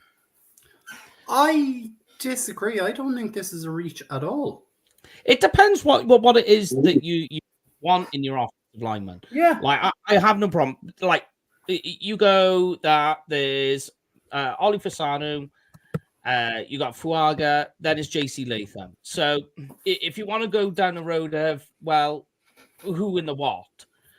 Like, so Fuaga, really good run blocker. Fasanu, really good pass blocker. But then you got Latham, who's good at both. So it's like, it depends on how you want the identity of your offensive line to go, which ironically is a question we've got about the Dallas Cowboys offensive line. We have no clue what that identity is. So just to announce it, so the Tennessee Titans have selected J.C. Latham, the guy we were just talking about briefly there, who some people have out just at the bottom of the barrel of the first round. No, he was always much higher than that. He was always top half. If you listen to the draft show, Brad Brooks had spoken to no GMs that this guy will not fall anywhere out of the top 15. So someone to be an all-pro guard. Yeah. Here's a question. He's young as well, 21. What's the chances now of Bowers now going to the Jets? Just what we were saying that what makes it interesting, because the Jets will probably get their pick of Bowers and a different pick. So it would be very. They're going to hit out of here on that pick. They're going to hit easy. Yeah, which is a shock because that's how work. I think this pick and I've done this one many times in mock and I've written about this one. That this one's Quinion Mitchell. I think the guy has blown the Nope. Is it already in? Yep. Yeah. This is a bit. Guys, come on. We said no tip picking. I know. I'm sorry. We haven't said it. I haven't said who. Yeah. The reactions are triggering everyone, guys. Come on. Sorry. Right. Come on. Would it be an idea, whoever's got the fastest stream, just to announce it as one, so we have everyone's reaction together rather than or do people want to actually watch it on? Yeah, I would watch it. Yeah, I think me and Lorne are the ones ahead. Yeah. Is everyone okay with it before it's announced? Are you guys okay with that? I haven't seen it.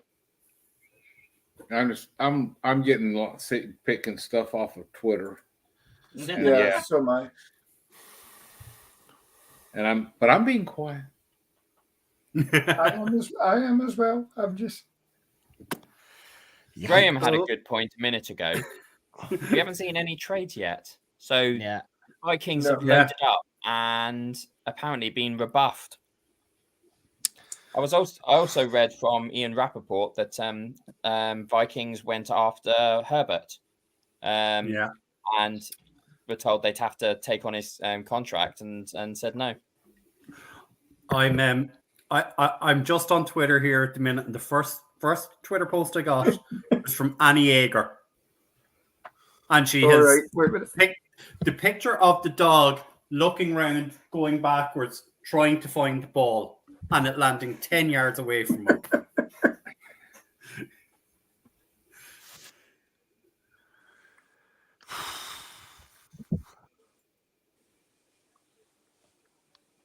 Poor Malik Neighbours. I hate it when Twitter's actually faster than your TV. It always has been. Mm-hmm. That was what they scream about. TV footage is always about 2 minutes delayed.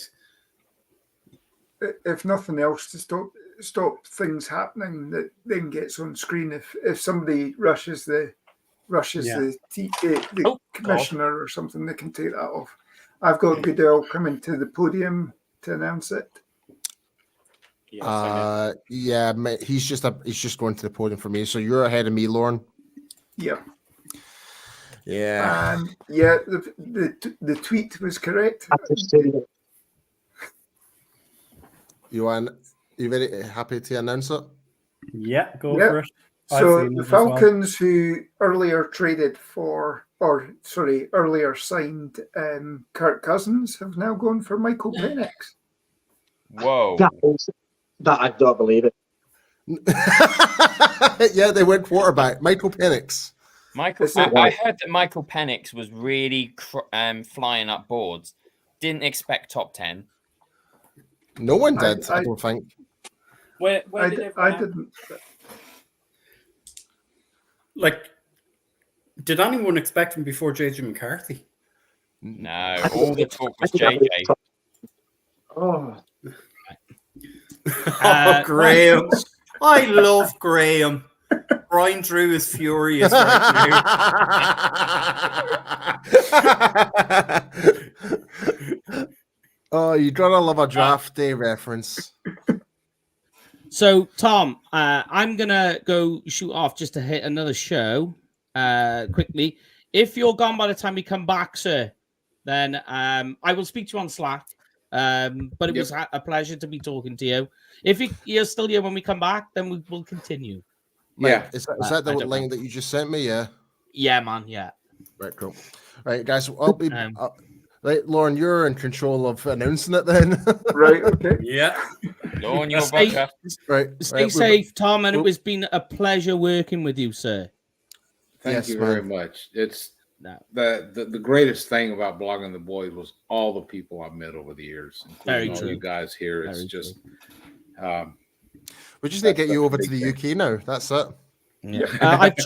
I've tried. I've even told him that if he comes over here, I'll show him an official piece of American land, which we gave to America in the UK. Oh, here's the selling point. Oh, I've heard of that. No, I've got the selling point for him. We do actually have Cuban cigars here in the UK. Oh, yeah, we do. Yeah, that is true. And they're not the fake ones. They're not the fake ones either. No, we've got Henry Upman's. We've got. I've got a packet of Monte Cristos. Oh, Brian, you filthy man. See, Tom. Jamie? It's all going Take on. care. Jamie? All right, I'll speak to you in a bit, mate. Just going to say before the boys. So I've got the Bears pick is in. Hold on a sec, Lauren. Yep. Do you reckon that the Falcons run this by Kirk Cousins? When you're saying, look, we are looking at targeting a QB high in the draft. Too disruptive not to. Saying, you are just coming back off this contract. Michael Penix maybe needs a bit more seasoning and could do with some mentoring under you. So this is the direction of travel. So we're on actually with 2 picks left to go in the first 10 picks. We're actually on for something that's never actually happened before, where there's been no defensive players taken in the first 10 picks. Do you think that's going to happen?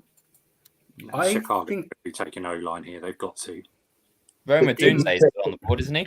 Yes. Roma Dunze is, yeah. The UK Cowboys fans, the UK Falcons fans, have a look. They are screwed. Oh, I have a Falcons fan. I'm going to check his Twitter now. Are they screaming good or bad? Oh no, they're screaming. Oh, Let's not laugh too quickly at them though, because we haven't But- picked yet. Yeah. What you've got to remember is that the Falcons are about to get screwed by Roger Goodell, because obviously the whole illegal tampering is something going to happen where they nullify the deal for Kirk Cousins, or could that be a factor? Or That's why Vikings haven't traded up, because they know he's coming back. So we've got the pick in, and I've got Goodell walking to the podium. I've got the pick. I'm happy. If you're happy for me to announce it. yeah, go for it. Yeah. Right, so it's Rome Odunze, Washington wide receiver. Oh, Yeah. that's Washington. Wow. That's good for us though. So no defensive players. No None yet, defensive Tom. players. Not None so yet. far. Well, the Vikings coming up, and with back to back, that's kind of Bowers Wait a minute. and Vikings QB might not So have we've got one in the top 12. We've got the Jets on the board now, haven't we? Yeah. I've my home fantasy football league here in Ireland, and it's guys I went to school with, and one of them is a Jets fan, and he asked me yesterday. He says, "What do you think about us getting Brock Bowers?" I said, "I don't think he's going to be there for you." And he said, "Oh, okay." And I said, "Yeah." I said, "I think you might be looking at Jared Verse or an offensive tackle." It looks like the Jets have traded back, by the way, with Minnesota. Oh, right. Okay. Minnesota must be coming for their quarterback. Yeah. They've Just to got to lock be it coming. down. Yeah. So Does it say what they gave up to trade up? It was just one spot, it looks like. So probably didn't take a whole lot. that'll be just like a second round pick, probably. So, if anything, but I've not seen anything. The ESPN has it. They're showing the Vikings are up. Yeah. Yeah, I've got ESPN now. I mean, as Cowboy fans, are we sitting pretty happy at the minute with how things are panning out? I mean, there's a lot of O-lines still on that board. Well, just the whole thing that Michael Penix has been taken early, and there's been some interesting picks already. I mean, it certainly is pushing some of the better O-line as far as we're concerned down the board as well. So, what might be good now is, since we've had so many offensive players taken, get a run on defense, and maybe the Cowboys are going to have somebody good fall to them. Yeah. So a lot of what I've heard during this week is that if Troy Fautano is on the board, they're taking him. Would everyone be on board with that pick? Yes. Yeah. yes. Yeah. That it's not even a consideration for them to go back. I suppose it depends who else is on the board at that point. Yeah.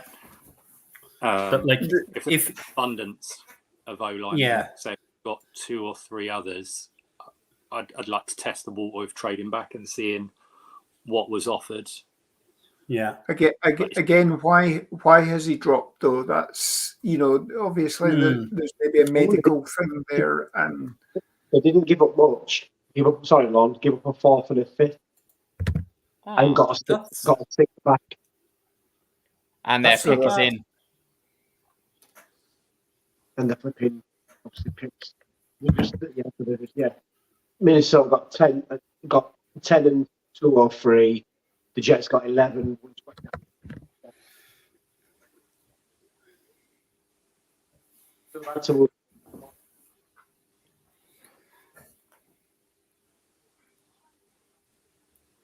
You're surprised that was the first trade?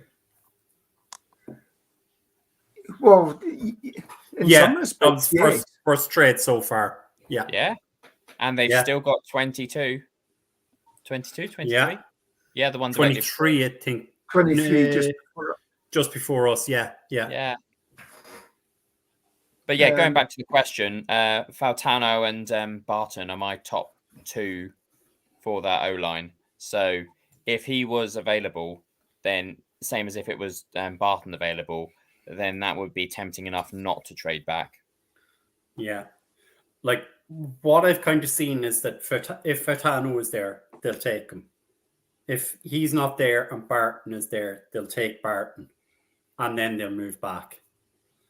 If there's other like if both of those are gone, and they get a trade partner.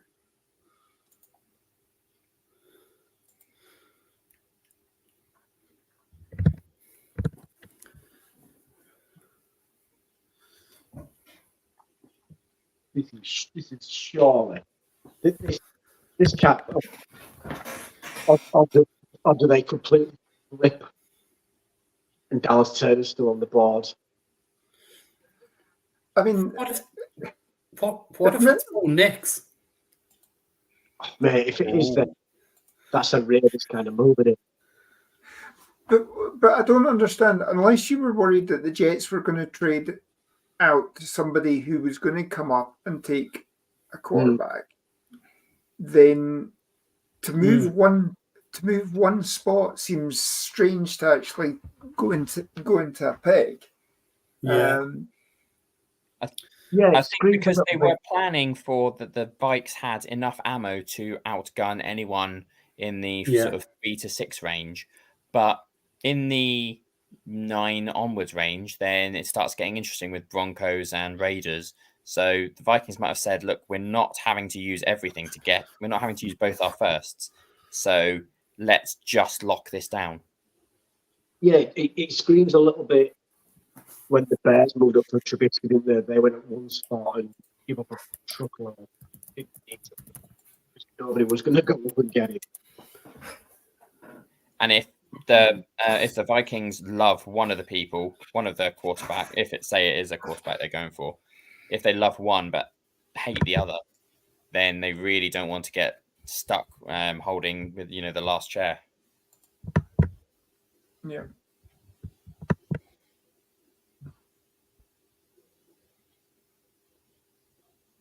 I suppose, I mean, obviously the whole fact that Michael Penix has been picked by the Falcons, probably had Minnesota worried, and making sure that they got their pick. But it really does seem strange. I mean, that's you giving up a 4th or 5th to get a 6th and move one space. I mean, that just to effectively pick the player that you were going to pick anyway if you'd held on.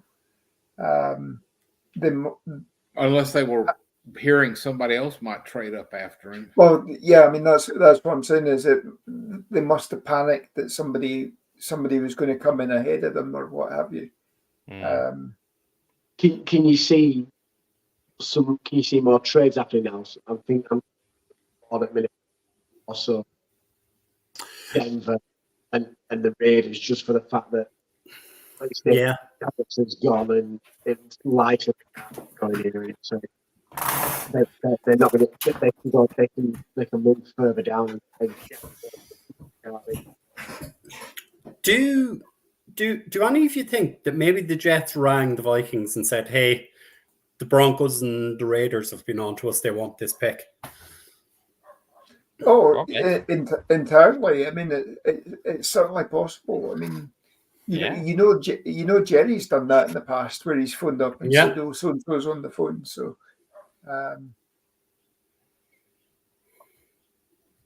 that's probably what's happened. And I don't think anyone was foreseeing JJ sliding.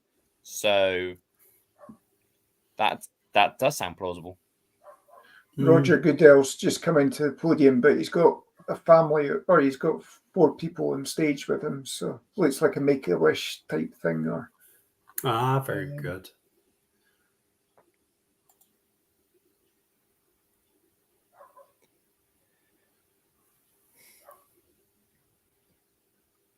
If this is not the quarterback, I mean, if it's not the quarterback, it's sure. It's shot that was turning in. But which quarterback is it? JJ McCarthy? Is it Bo Nix? You know. Who do they have? Who do they have ranked higher? I'm surprised that Graham hasn't messaged with another quote, asking if anyone went to JJ's birthday party.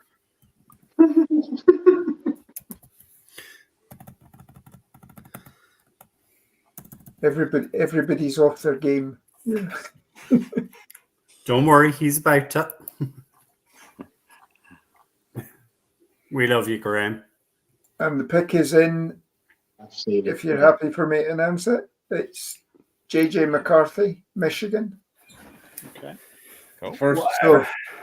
I saw it. That's first time in NFL history that there have been 5 quarterbacks taken in the top 10 and no defensive players. Wow! Yeah. Wow! So Brock drops out the top 10. That's a good point, Joe. Yeah. It's not beyond the realms of possibility he drops further. Yeah. It's also. Sorry, Craig. Sorry, but go on. No, you go. No, sorry, but go on. You can One of the things I saw in some mocks about 2 weeks ago is that Bengals don't have a lot of draft capital, but they've got a lot of trade capital with their wide receivers. So if they're tempted to swap out a T. Higgins for a positionless receiver in Bowers, we could see them move up.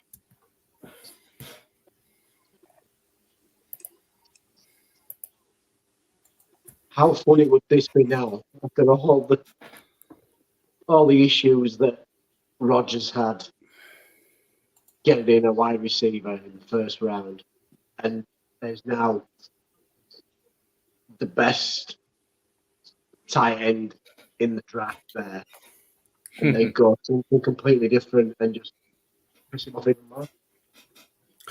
Well, even funnier if after years of, as you said, Rodgers never getting a wide receiver in Green Bay, he moves to the Jets.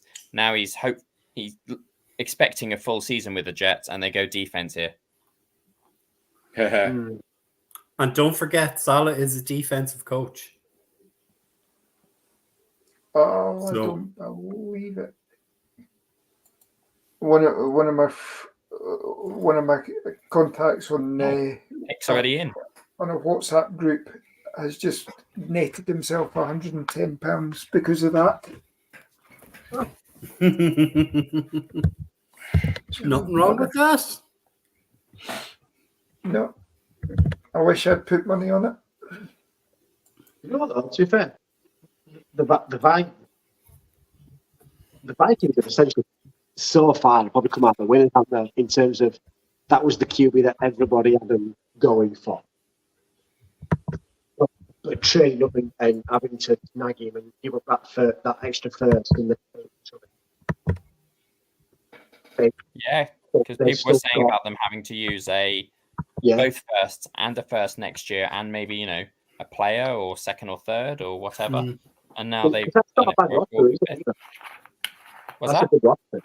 Of course, you always have to look at with 5 quarterbacks going. You have to look at how the odds are not good, because very seldom do more than a couple of the quarterbacks that go in the first round actually make it, especially early on. Yep.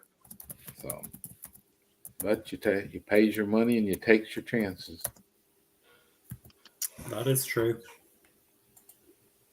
On the plus side, he's got Justin Jefferson to throw to, assuming they can get a deal done with him as well. So, and Jordan Addison, and TJ and a really good O-line. Yeah. But I mean, can he throw the ball? This is the thing. Yeah. We don't know. He'll be throwing in a dome as well, so it'll be a little easier on him than some of the places he could have gone. Like to the Giants. Yep. But he does have Green Bay, Chicago on the roster. Obviously, Detroit's in the dome as well.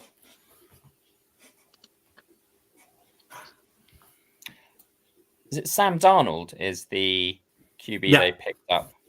Yeah. Yeah, so not much of a mentor, but I don't know, maybe he can sit for the first few weeks. I think if they'd got him at 3 or 4, then there's kind of you have to use him. So Roger Goodell's just announced the pick, and it's Olamuli Fashanu. Olu Fashanu. Yep. That's a surprise. I thought they would have gone tight end. They've been high on him since the Senior Bowl. Apparently, they were all over him at the positional coaches were all over him at the combine. Yeah. And apparently, that's who they were targeting at 10. So they just basically picked up free draft capital to get exactly what they were planning on doing anyway. Yeah.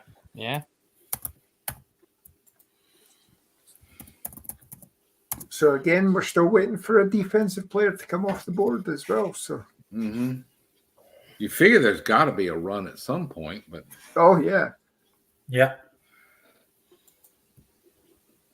Hope so. If it moves more offensive players our way.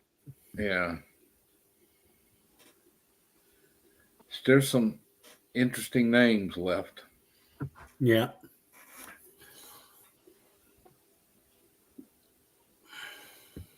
But it's made it a lot. It's made it a lot easier if the Rams are wanting to trade up. They're not having to trade up as much. No. Oh, picks in already. You think they could go Brock? They do love their tight ends up in Mile High City. I had him in. I picked him in our mock. What else they need? Defensive end. I think they need everything.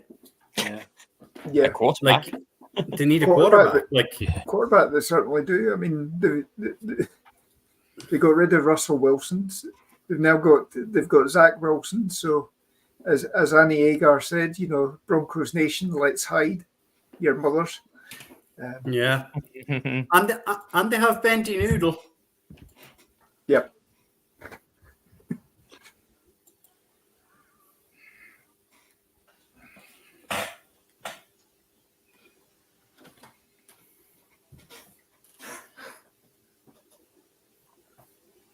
How many have seen the Broncos? Some of the big yet? names. Who are some of the names we're hoping? I've seen the pick now. Okay. Yeah. Let's go for it. Give it a go. I'm on an advert. So it's not been announced yet, other than on Twitter. So the top available players that Mike has on his board are Dallas Turner, Brock Bowers, Quinion Mitchell, Terrian Arnold, Jared Verse, Laiatu Latu, Talisa Fuaga, Byron Murphy, Brian Thomas, Cooper DeJean, Troy Fatanu, Kool-Aid McKinstry. You've plenty of guys there. Yeah. And I mean, God knows who the Raiders are going to take. The Raiders might take Tavondre Sweat just because of who he is. Yeah. They're like a bad boy. Because they are the Raiders, Yeah. We are Raider Nation. Don't have Mike Mayock in the front office anymore. So yeah. Didn't they take Damon Arnett in the first round a couple of years ago? And most people had Damon Arnett as a 4th round pick. Yeah. Between himself and Gruden, I think they just literally said, all those years of us blowing off at people, let's make an absolute joke of this. Be interesting to see as well, because I mean, obviously Raiders haven't had good history of picks with the first round in terms of them all ending up getting cut because of off the field things as well. Yeah. What do we think's going through Jerry and Stephen's head at the moment with how the draft's played out so far? I mean, it's been pretty standard from what I've kind of seen. I think majority of it's predictable. Shuffle a few of the O-line around. There's nothing really, really surprising there. No, There's not at all. Like maybe the fact we haven't had a defensive player off the board yet is the only thing. But I think they're going to go from here. Yeah, if they don't start coming off, then that's going to be itchy. That's going to make Jerry a bit itchy, because if you are wanting to focus on the offensive line, then the fact that more and more players are getting taken from the offense suggests that at some point you're going to lose some good offensive linemen. So another good thing to think about is that the Vikings are less likely to move out of their 23rd pick before us, and they're definitely not going for O-line. So that's at least one reserve space between us and their clock that isn't going to challenge what we're looking for.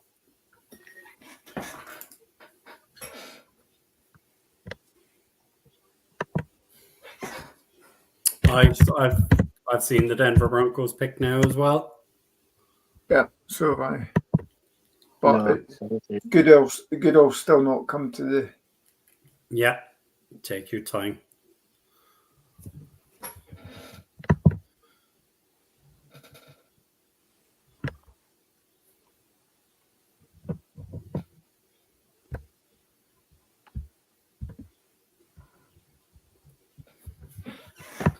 Well, they haven't got a second round pick, so they're making the most of it. Mm-hmm. Yeah.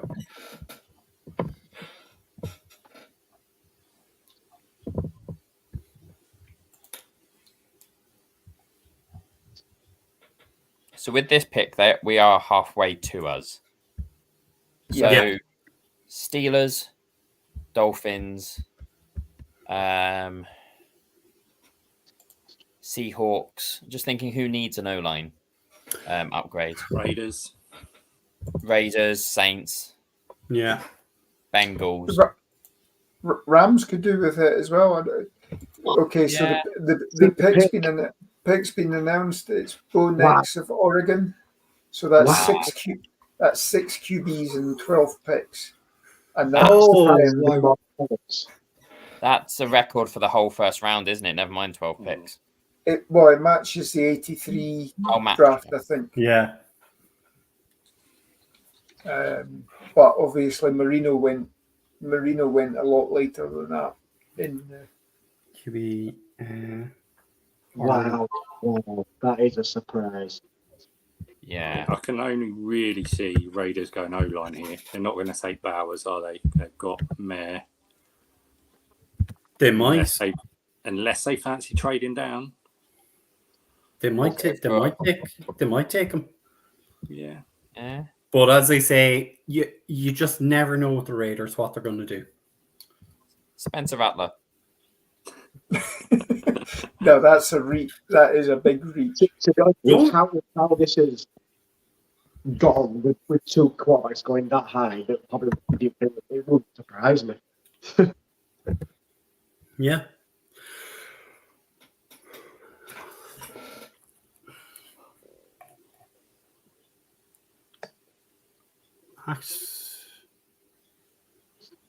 Yeah.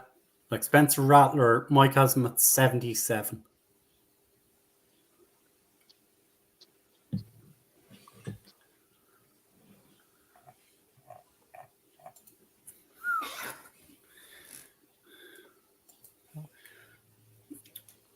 So as we say, we're halfway to the Cowboys pick. How is everyone feeling? Are you happy with how things are going?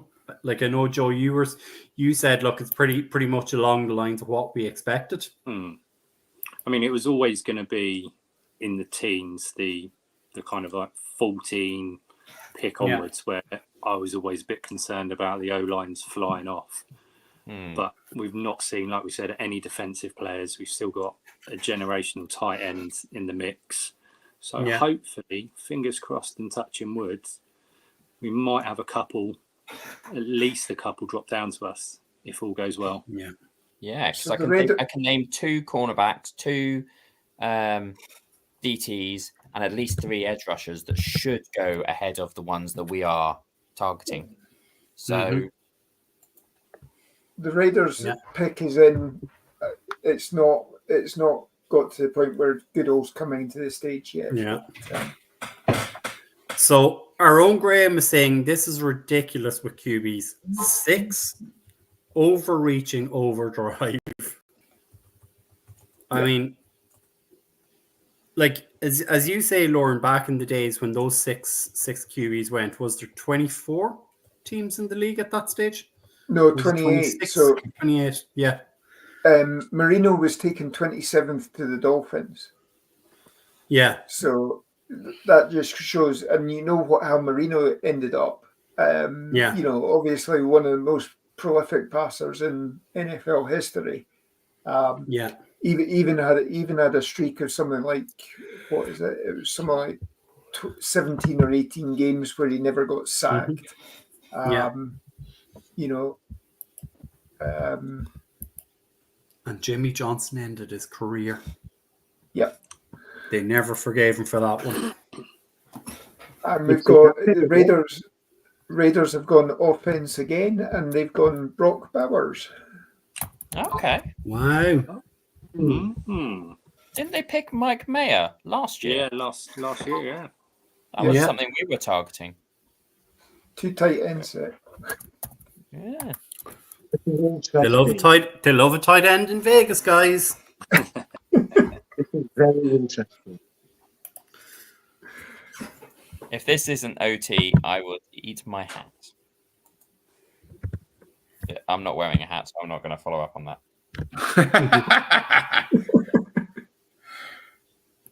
I'll shave my head. I know you have a hat, Craig. I know you have one. Oh, I left it on the beach on my last holiday. There you So go. I am hatless. That hat was legendary. The brown salute service one. That was legendary in Dallas, wasn't it? Yeah. And that shirt. Mm. So what's New Orleans needing? A quarterback? They surely got edgy, don't they? You would think that.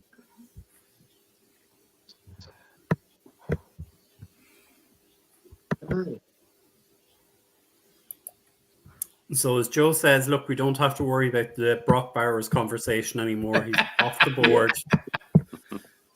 And the Michael Penix conversation. So far, everybody we've spoken about has been picked up. So, right, let's start talking about Let's start talking about Adonai Mitchell and Xavier Worthy and Lad McConkey. Brian Thomas Jr. as well. Brian Thomas Jr., there we go. Yep. Plenty of guys there. Yeah. So, I mean, I think obviously, you know, looking at New Orleans, they need to quarterback, but I certainly wouldn't be going Spencer Rattler now or anything like that. Wide receiver, tackle, and defensive line. So again, this is maybe best available. You're talking tackle's Fuaga. It is Fuaga, yeah. Or You've got Dallas Center and Lato, aren't you? The two best edge rushers on the minute. Ooh. JXL has just said to me that the team we dare not talk about are talking to the Saints right now. I mean, they're corner desperate, aren't they? For a cornerback. Somebody was saying for maybe a corner. They don't need to go up for a corner, and they, even though they've been mocked Mitchell, they prefer Arnold over Mitchell. Well, what I've been hearing is that they love Cooper DeJean. Yeah. And Apparently a lot his of people didn't expect him to drop outside of the top Where 12, did you have 15. him on your board, Brian? Out of interest. Cooper DeJean, he was my top cornerback. I had him 18. I can't remember which show I was watching earlier, but they were saying he listed as a cornerback, but several teams are thinking safety for him because apparently his his press isn't great, relative, but his play awareness is just off the charts and blew minds on visits. So yeah, he's one of these he's the defense's Brock Bowers, and that he's just positionless. Yeah. If that is in terms of go on. Sorry, go on, Jamie. Okay. I was going to say, if that is the case and they trade up for a cornerback, do we think that's going to start the run of the corners? Hope so. Possibly, but a lot of teams have got to be looking and going. Dallas Turner is there. Jared Verse is there. Latu is there. If you can get the pass rush, you can make any cornerback, that much better as well. So yeah. Is it? I may be wrong, but did the Eagles lose Hassan Reddick this offseason? Yes. Yeah. Yes. Do you think they lost Brandon Graham as well, wasn't it? Do you think this is working out pretty well for us? Just because looking at the board at the minute, so there's definitely 4. You could maybe push to 5 or 6 tackles. Taking the first round. I don't want to. Silvertire or Morgan. I don't want to jinx it. I think if you had said the players that have gone now, if you had spoken to us a couple of days ago and said these are the ones that have already gone, I think we would have been sitting pretty happy, to be fair. Yeah.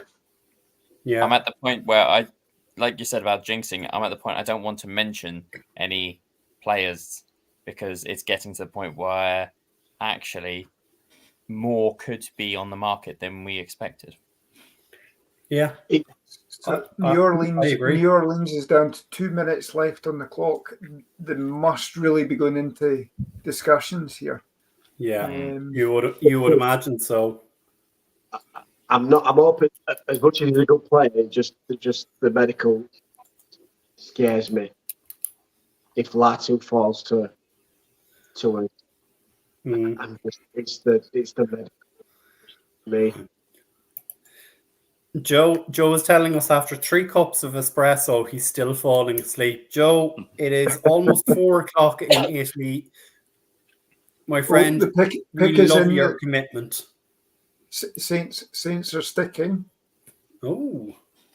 So that's it's going to be O-line, isn't it? Maybe they were shopping and couldn't get a buyer. Yeah, that's a possibility. Or maybe the buyer didn't want to pay what they were asking for. If it got to 2 minutes.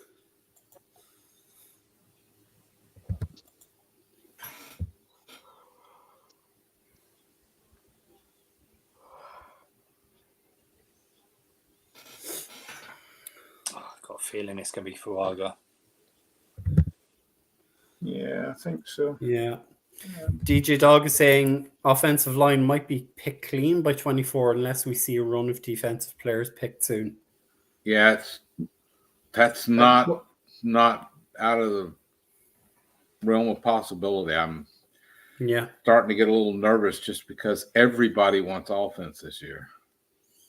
But teams like Bengals, Dolphins, Seahawks that I mentioned earlier were in the market for offensive tackle are just as desperate for defensive, whereas we don't have that equal balance of desperation.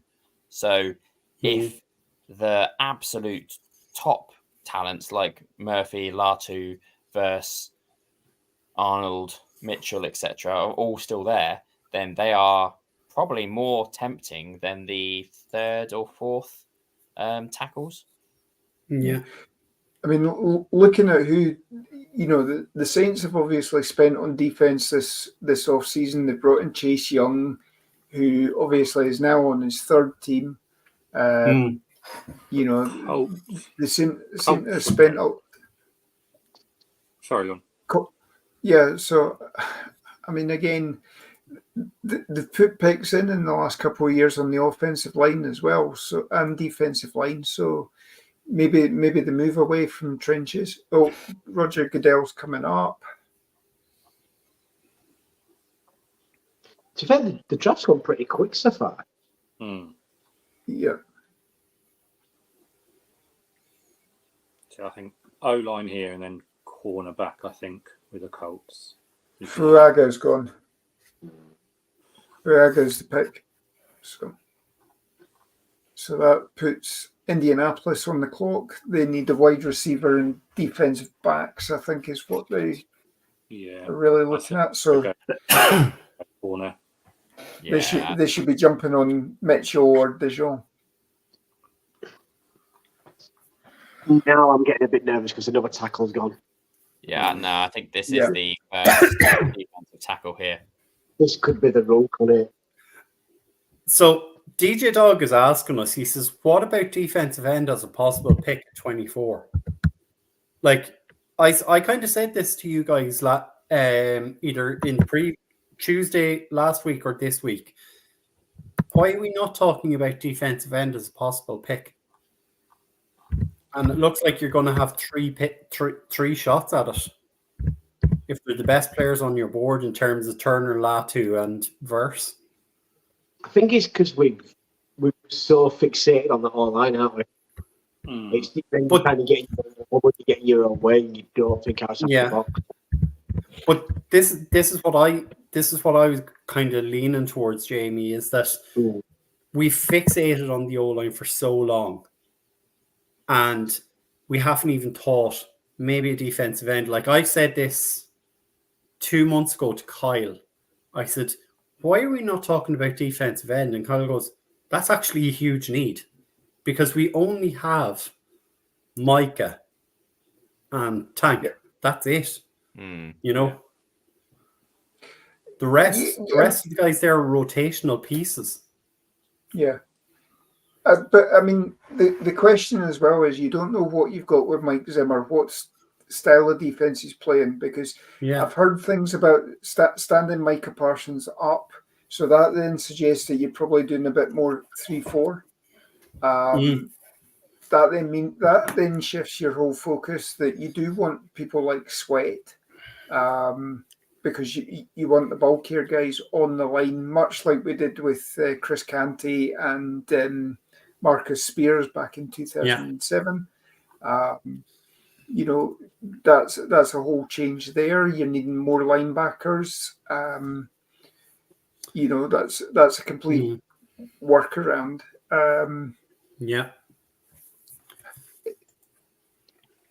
Just to throw it out, if Dallas Turner continues to fall, I know we haven't got a lot of people then start to consider moving up and getting him, because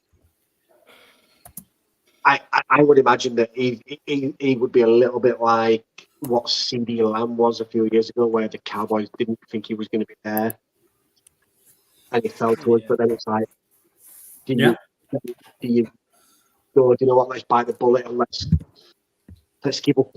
I don't know, third next year, maybe third or fourth next year to move a little bit.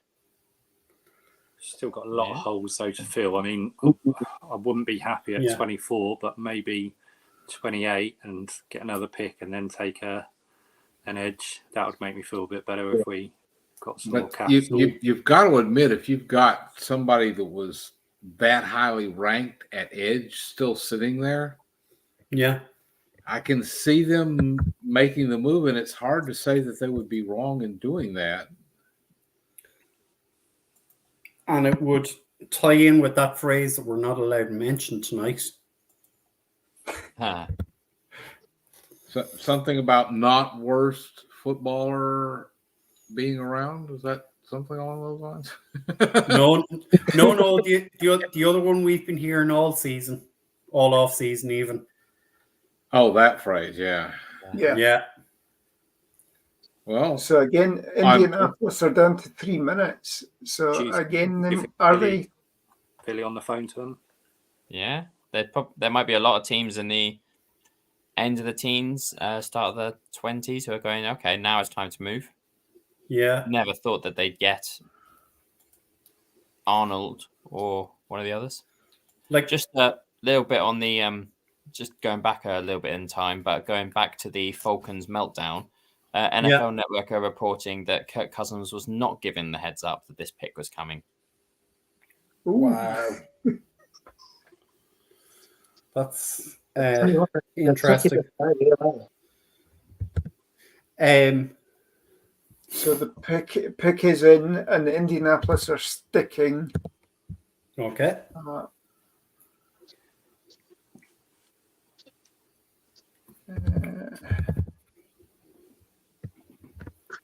They've got the top corner, edge. This is a deep ball. Like, I'm just looking at who's coming. Could the Rams sit right where they are right now and end up getting Byron Murphy, and there's the replacement for Aaron Donald? Yeah, definitely. I mean, that's looking the way it's going, and Brian Murphy, Johnny Newton, Latu, all three of those could be seen as heirs. Yeah, because Jags potentially going to go. They're going to go what? They're going to go corner, aren't they? Unless corner or wide receiver. Unless Turner falls again. Yeah. Bengals want the trenches either side. Yeah. Could Bengals be in for Thomas just because there's room that T. Higgins has asked for a trade again? Yeah, possibly. And you've got to remember, and the Bengals don't normally trade, so they'll stick at their pick as well. So yeah, and they don't like giving deals with a lot of money. Hence the reason why they've got two guys that are wanting away already. So yeah, like I mean, you'd have to be questioning, is Jamar Chase looking and going, maybe I'm going to get out of here. So Goodell's coming to the podium.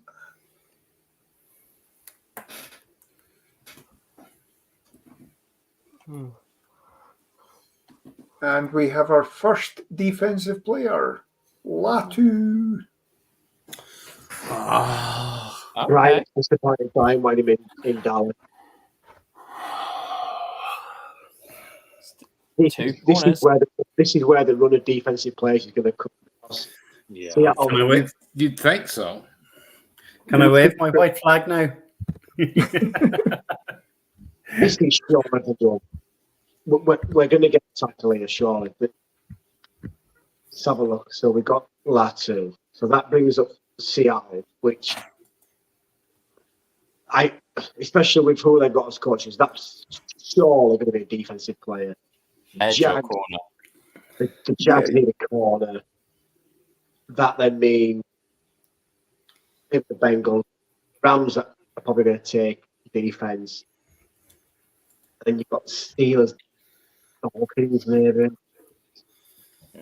So looking at PFF, they're saying that Seattle need a guard, edge, linebacker, and safety. I will lay dollars to donuts here. The Seahawks will take Troy Fautanu. This will be their pick. And they'll put him into guard. Because they have Charles Cross and Abraham Lucas at the two end positions. And they're not going to move those guys. So Troy Fautanu would be my thoughts right here. The Jacksonville Jaguars need a guard, edge, and DB. And Bengals need tackle, tight end, and defensive interior. Not that we need one, but if these corners continue to drop, would you consider a corner? Yeah. If you can't get a trade back partner, that is.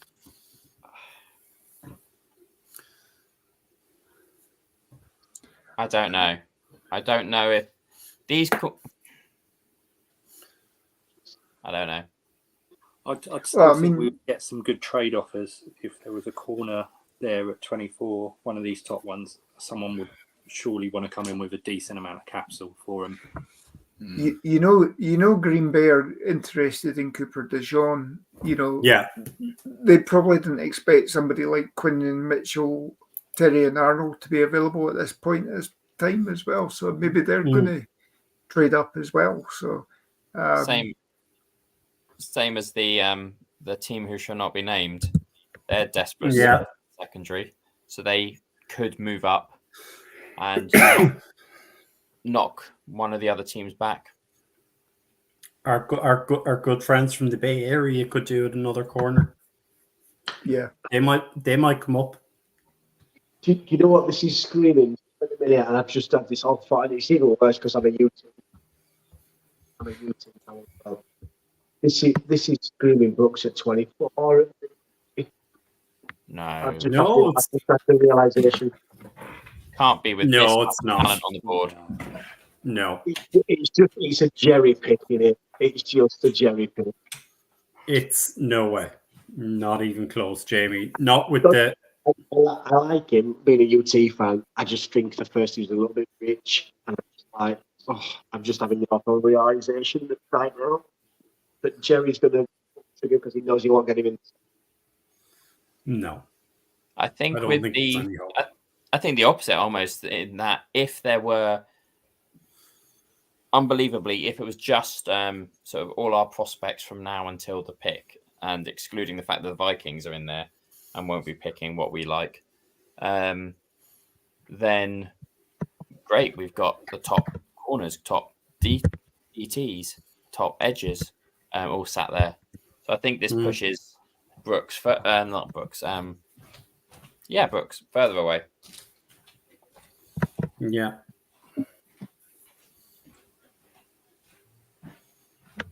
I don't think you need to look at Brooks till second round. No, that's what I mean. I don't think it. I think you don't think the Brooks. You generally don't know what. I still think trading back still definitely on the cards. There's still enough of them there. Yeah, it's all about finding a trade partner. I think is the thing, Joe. It's who wants to dance with you. But like we were saying, is if there's that much of the defense that are still there that are pretty high picks, you would want to come in. That's the first time in NFL history that it's taken double-digit figures for a defensive player to go off the board. Yeah, it is. Yeah. We were just on to Jetta. It's crazy. What the hell is the Falcons playing at? Hey, what about the Broncos? Yeah. Oh, Tom's still here. Yes. Yay! We were just having a quick conversation, because I played there, and just call me stupid, or it might be because of the lack of sleep. Yeah. But there's tackles gonna fall. There's gonna be an edge there. Yeah. And this is screaming. Jerry's gonna pull a Jerry and pick Jonathan Brooks at 24. No. With tackles still on the board. You just know it. The only thing that concerns me at the moment with the way the first round is going is perfect. It's lining up perfectly for Dallas. But the thing that's scaring me the most, and by the way, I've had a lot of caffeine. The thing that is scaring me the most, I was just listening to myself talking. The bit that's scaring me the most is the way that Dallas could be viewing how things are falling. Not so much trading down, but going BPA. Yeah. And if that's wide receiver, or if that is defensive end or cornerback, I think that there's a possibility that happens. And this was one of the things we were just talking about when we were with Jetta. It's like the scenario where like Brian Thomas is still there and there's so many offensive linemen there. It's like the trade back would make sense with likes of Buffalo, etc. And you'd still get one of those guys. Yeah. And get extra. Here's the thing, Paul. There's only been one trade so far tonight. Yeah, I'm surprised. Teams aren't getting what they expect to get for the picks. True. So they're all standing where they are. Standing firm, yeah. Yeah. Seahawks. And it's all offense. Well, we've had one defensive player now so far. Yeah. It's got to be an odd defensive player, surely. I reckon Dallas Turner for the Seahawks makes a lot of sense. You just segued to a question I'm going to put out there, so I'll make a comment of so far. The Vikings are winning the draft so far just for the fact that they got their guy and didn't have to give up a lot for. But speaking of Dallas Turner, that was going to be my question. If he does continue to drop, and obviously, and with JXL, when do you consider going up to get him? Because if he goes past the Steelers, then you really want to risk that filthy lot picking him up and having to face him twice a year. Miami haven't got that many picks, have they, this year? No. But here's the thing with that, Jamie, and it is a really good question. Sorry, like I'm not. Last year we talked about Jalen Carter going to them. He had a little bit of an impact. He didn't have the huge impact everyone thought. Yeah. So yeah, I wouldn't be overly worried. And they've also lost to Sam Reddick. Yeah. I can see Turner going to the Rams, if I'm being honest. It's this pick that I feel it makes so much sense for Seattle. And when I did my best fits, the best fit I had for Seahawks was Dallas Turner. He does a lot of what the Seahawks defense is looking for, which is versatility in the position, especially at linebacker, where you can go down on the edge, you can go do the 3-point, you can stand up, you can run defend. Does a lot of things, that you find that you think typically of a Seahawks linebacker. Sorry, Jamie, I'm just going to get it over to you in 1 sec. But are you forgetting Troy Fatano is still on the board? And he's been mocked. I'm amazed by that so far. I know, yeah. But Jamie, go on. You were going to jump in. I know I know Michael's saying about this is a perfect fit for Dallas Turner. Yeah. Could you be swayed from Murphy here just because of what their defense likes to do and what he could bring to that defense? Which player? Murphy. Could you be swayed with that? It does make sense also, yeah. And I'm all about down the middle. So defensive tackle, linebacker, safety. So that does make sense. They do still need to build it. But you're talking about Fuaga. I think the Seahawks, when you think of the offensive line, I think they're more on the interior than they are at tackle in terms of need. And Fuaga doesn't fit that. 16th pick is. I haven't seen it yet. It's Byron Murphy. There you go. Oh, yeah. Dallas Turner is dropping again. I'm telling you, he's got to go to the Rams, I think. I'm not going to lie. I'm a bit going about this because I would have loved Turner to have dropped to us. It's just so disruptive. If he was there, it would have been a Cowboys pick, I think, for sure. Yeah. So disruptive. Did his teammates not go to his 21st birthday? Hey, a question for you, Bri. How do you feel about the Bo Nix pick? It's a reach beyond a reach. Very wild, I think. And hold on. Have we had a trade? The Vikings are on the clock. Yes, they traded earlier. Yeah. No, but they're back on the clock. They're back on the clock. Yeah. What? ESPN, Vikings are on the clock. Yeah, they did trade it. They did trade earlier. They must be coming up for an edge. I'm not seeing anything at the moment. Who did they trade with? Was it the Jags?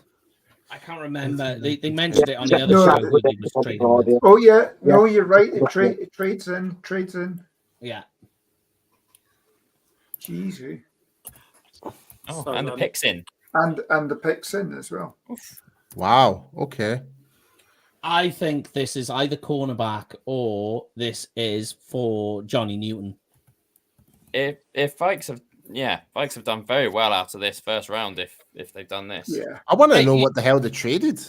But do you know what? I am going to give a shout out to everybody watching. We've got 400 people all tuning in right now. Brilliant. Yeah. No.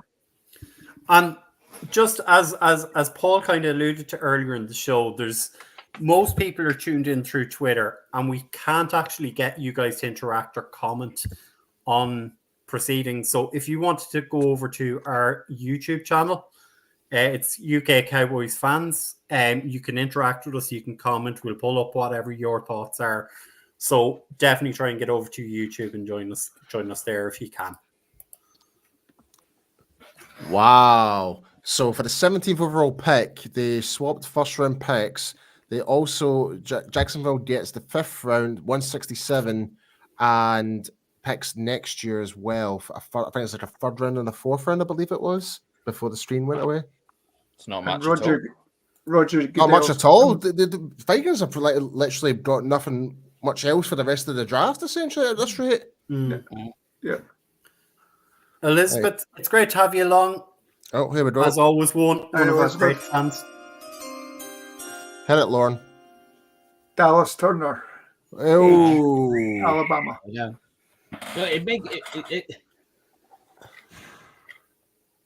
I don't know, man. From Minnesota? I thought he was going to go to the Rams, to be fair. I thought he was going to go to the Seahawks, but everybody's off their game. I mean, just the number of QBs that were taken. I've never seen so many QBs being drafted in the first round like that. Never has anybody else. We were saying the last time 6 were taken was 1983, and Marino was taken with the 27th pick. So for 6 to go in the top 12. And we also have had the most offensive plays taken in succession. Yeah. Well, at least the defensive run has started. Liz is in the house, folks. There's an old name. There's a name we've not seen for a while. At this point, boys, we've got 6 picks to our selection, and I've got 5 O linemen that I'd be really happy about for Tom, JPJ, Barton. Mims, this is a good scenario. We're in a great scenario, Joe. We really are. Yeah. Like for picking where we are and possible trade back, because there's the wide receivers. Some teams might want to trade up and get a wide receiver, and we'll still get one of those old linemen regardless. You've still got some of the best cornerbacks as well. I know no cornerbacks have been taken yet. No cornerbacks yet. Yeah. Well, ironically, the best player left on my board in the top 10 is Quinion Mitchell. He's the last of the top 10 players. Yeah. ESPN says best available. Quinion Mitchell, best fit, Johnny Newton for the Bengals. If they do that, that's one less potential poaching. Oh.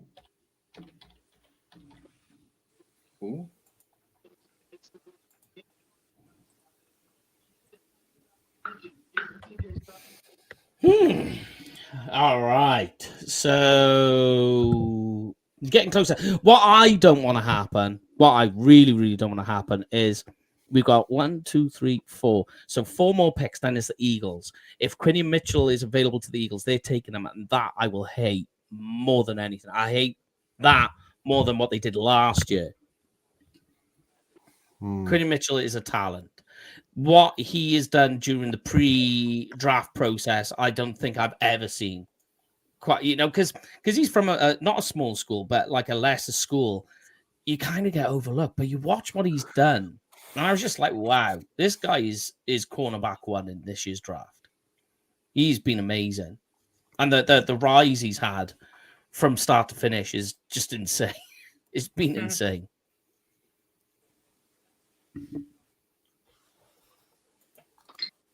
See, like now I'm going through it. Rams. Mike, here's the question you're saying about Quinion Mitchell.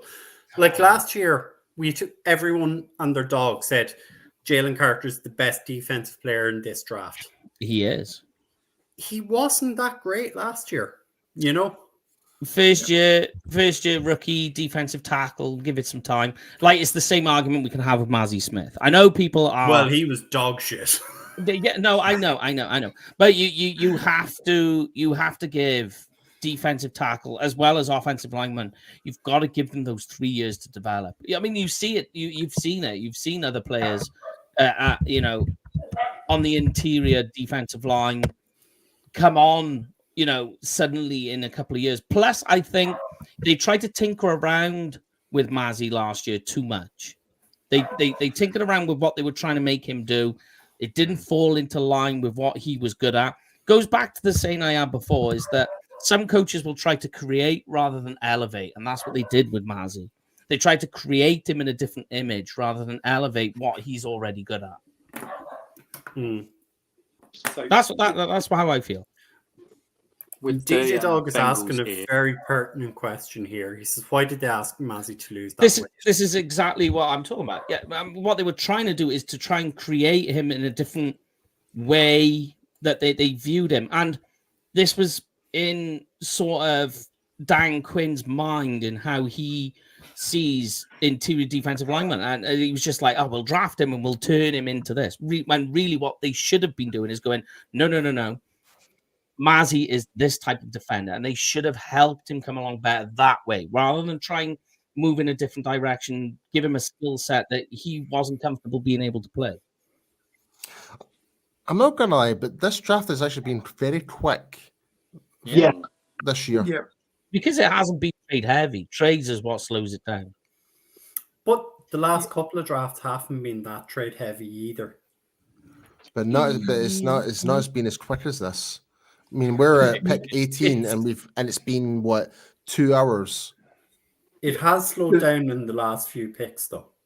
Yeah. This one's Because I think teams are trying to move now or make some kind of a trade. There were a lot of picks that were getting announced, or the pick was in before the 5 minutes were up, and now you're seeing it going down to the final minutes now. So whether that's people just having phone calls to discuss it, or whether it's actually. I will say, the way that this draft is going, I wouldn't be surprised if the Cowboys are making a few sneaky phone calls about trading down. Yeah. Yeah, I'd imagine so. Yeah. Just putting the feelers out there, just putting the hook out to see what fish bite. Yeah. Especially when you think, what I'm thinking is, say there's a couple, you've got Verse left, you've got Johnny Newton, you've got a couple of offensive tackles, you've got JPJ, say, I don't know, you've still got Barton available to you. You turn around and you get onto the phone to Buffalo and you say, "Listen, 4 wide receivers.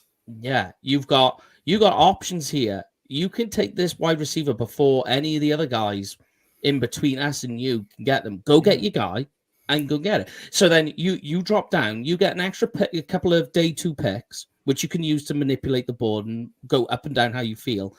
And then you can then use that to tinker around, and you'll still get your guy in the first, because those offensive linemen are going to come down to you. There's not that many guys, because it's mostly defensive players after that. There's 1 or 2 that are after some skill players, but works in your favor. Yeah. So no surprise the Bengals have stuck. They haven't traded out. Pick is in, but it's not that point. All right. Okay. Sorry. Other than I've seen the pick on Twitter, but No, I ain't seen the pick. they've just come back from an advert and Sky. Yeah.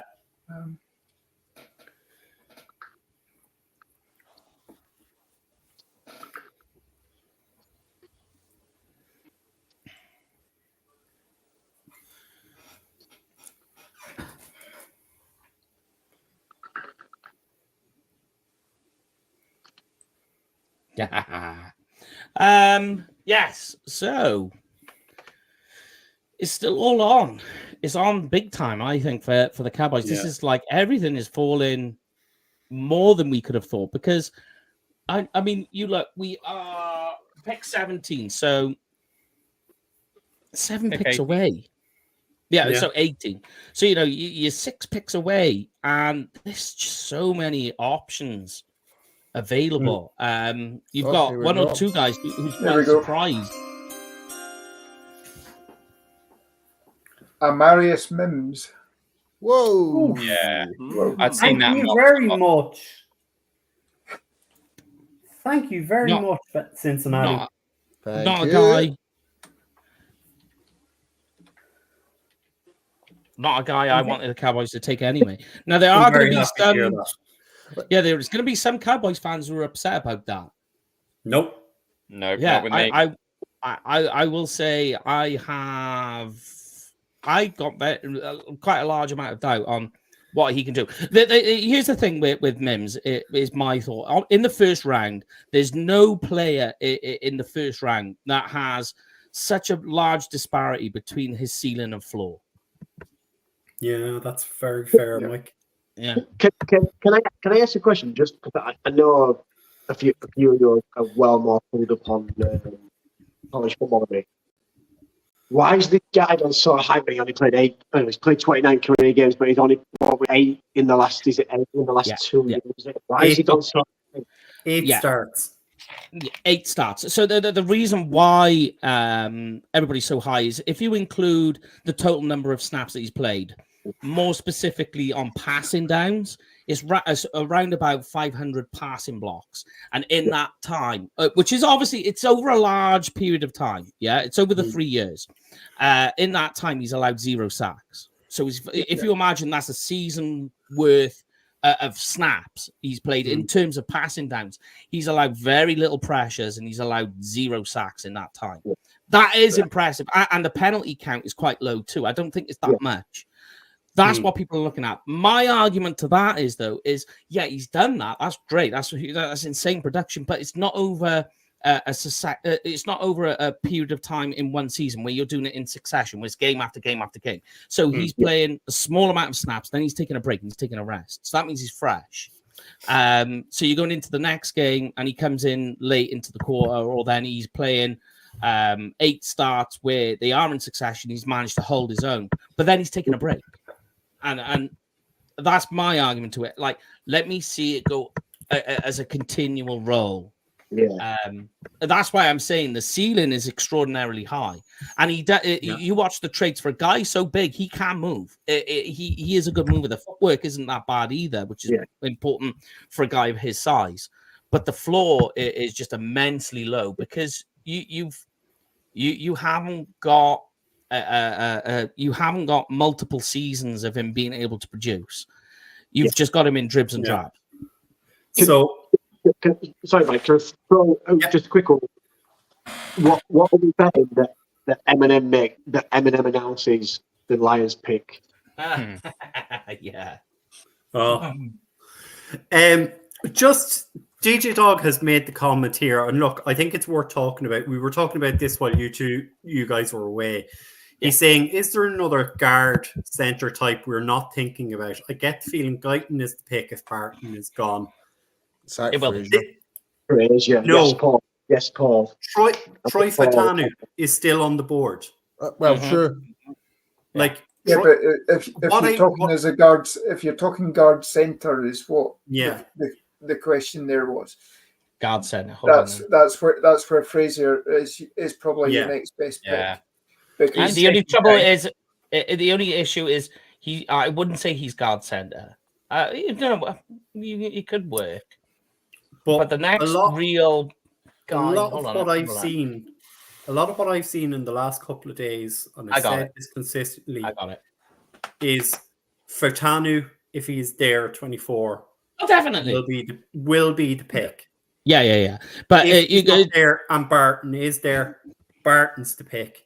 If Barton isn't there, they're going to look to Bale. But to answer the question about the next best available guard center, so I feel Fraser is center only, just the same as like JPJ. He's center only. But the next available who's got that multifaceted way of being able to play is Cooper Beebe from Kansas State. Yeah. Yeah. In the first round, very, very rich. The picks in for the Rams.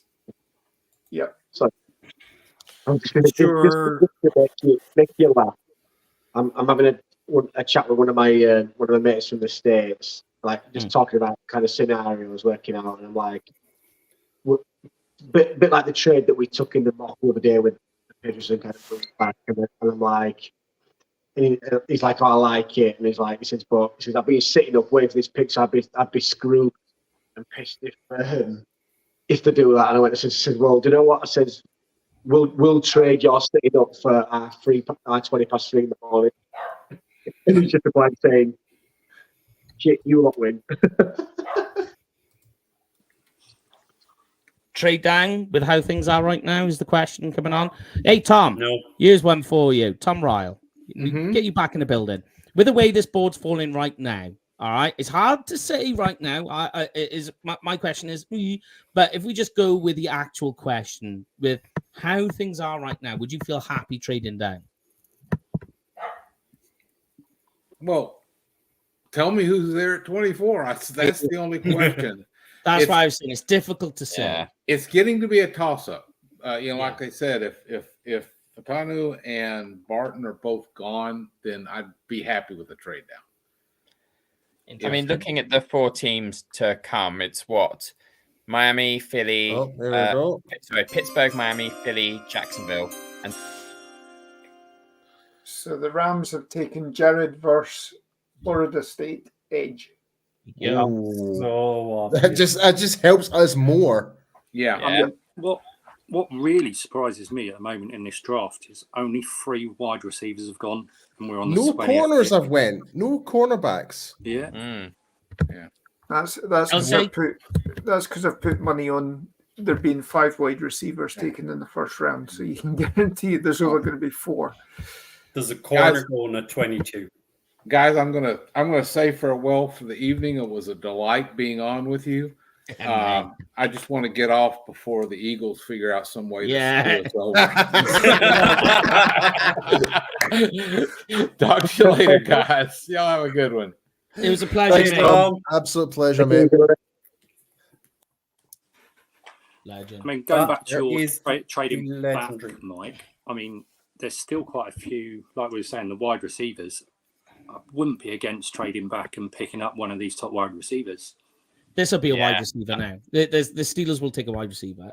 Thomas and Mitchell would be Bill's bait. It's totally they have to. They could take. They could take JPJ as well. I mean, I would say okay, but I still think that right now, inside offensive line in the first round, to me, just it seems wild. You could talk about the talent, but that's just how I see it at this stage of the draft. Yeah, back end of the draft can kind of work, but right now, and especially when you think of the needs that Steelers have, they have no skill position players. They've literally lost them all. They need something. This has to be wide receiver. It really does. Yeah. If JPJ, to be fair, I'm going to throw this to Paul just because I know how much he loves him. If JPJ goes to that lot from up there, are you liable to smash your computer to pieces? I'm going to be pissed. I don't think he's in play for them because Landon Dickerson played center at college. He is going to be their center. Yeah. They've signed him to a new long-term deal. So I don't see them taking a center.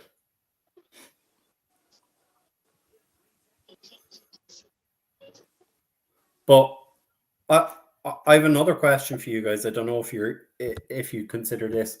Would you now consider trading up? No. Yeah, I think there's going to be an alignment there in there. Yeah. If Matanu is the guy that you love, and you didn't expect him to get this far, would you not just pull the trigger? It depends on because Barton's also up there. I think if one of them had already gone, then yeah. But I think this suits us to sit and to start making more phone calls back to seeing who wants to go ahead of us. There's a lot of talent here. If one of them goes in the next two picks, then yes, you're probably looking at going to 22 or something like that. Yeah. I don't think we're getting 22 unless we absolutely give them the house. The bit that's scaring me is the fact Quinion Mitchell is going to be available for the Eagles. That is a very scary prospect. It's not. Yeah. Their secondary has been rubbish for the but that's what I mean. They're going to take Quinion Mitchell, and he's going to upgrade that instantly. So, what are the needs of the teams behind us? If we were looking to trade back, who are we worried about taking? I would say Miami. Miami would be interior defensive line, offensive tackle. I would say is their need. Like Steelers, it's very obvious. They need wide receiver. Eagles is cornerback. Would you not say Steelers need offensive line more than a receiver? Interior wise, I would say so. But I just think that taking an interior offensive lineman this early in the draft, it's just like to me, like you're in this area of the draft, you wait till the second round. Yeah. Also, Jags are very cornerback, so that could knock both of them off the board because, yeah, it's Mitchell and Arnold haven't been picked, have they? No. Neither. And Cooper DeJean's still there as well. Yeah, so. True. Just to throw a different name out, would you object to Johnny Newton? I think Miami could be Johnny Newton. Yeah, it is my thought. Yeah, Steelers have made their pick, but as yet it's not announced. That's okay. Yep.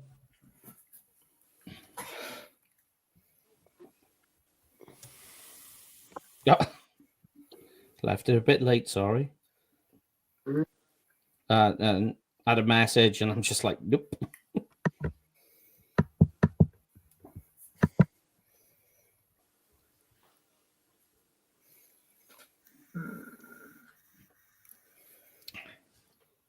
Wow. Apparently, there's over 250,000 people at the draft in Detroit right now. Yeah. I have to admit, the setting for this year's draft is fantastic. Yeah. Do you know what surprised me so far of this? So, is that Graham Barton is still on the board. I thought it would have been long gone back. Who? Graham Barton. I thought it'd have been long gone. Oh, don't jinx it. Yeah, because the Eagles are there.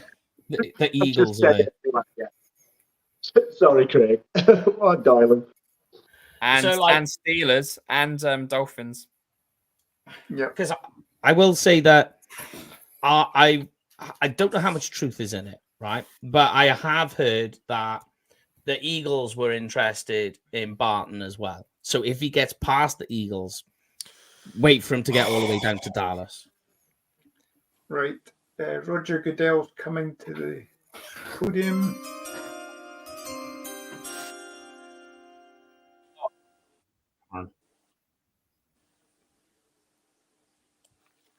He's got a guest with him as well, so I don't know.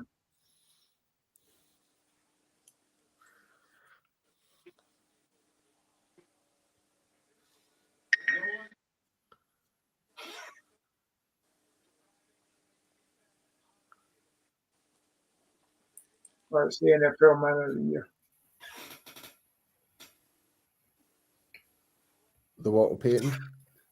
Yeah. Cam Hayward, is it? Yep.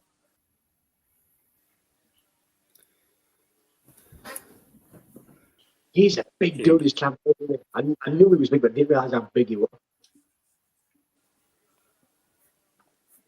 Right. Come on. Who the Steelers picked?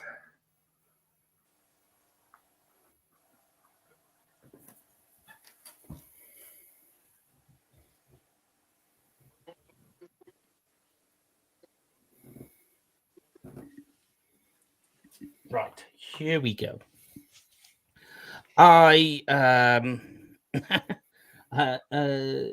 Wait, wide receiver, I feel definitely. Here we go. If not, Quinion Mitchell, please. I just want Mitchell off the board. I don't want him going to the Eagles. And I don't see Miami going down that road. They don't need defensive backs. Oh, no. Xavier Howard. Oh, Steelers have taken Fatana. Okay. Bale, okay. work the phones right now. Yeah. Get on the phones. No, that's okay. That's fine. I mean, we've still got JPJ. No, I'm saying get on the phones, trade back. I need to update my board. I knew I hated Pittsburgh. I knew I hated them.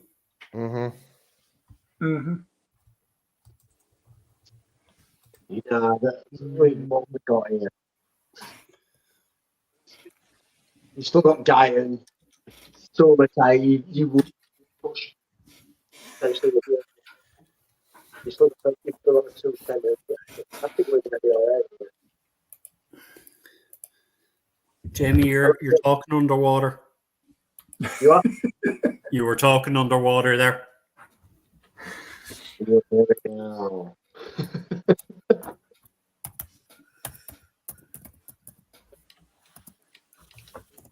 No, I think we'll be all right. There's still enough linemen left, but I think if not, there's still a decent. As long as it's not Guyton. Oh no, I want him gone. Yeah, I'm not a Guyton fan.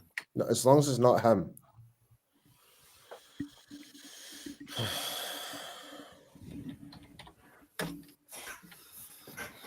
Let's update this. I absolutely.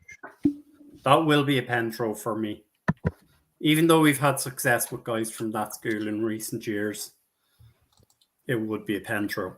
No, I mean, like when it comes to offensive linemen in the first round with the Cowboys, whoever they take, I will respect it because they've earned it.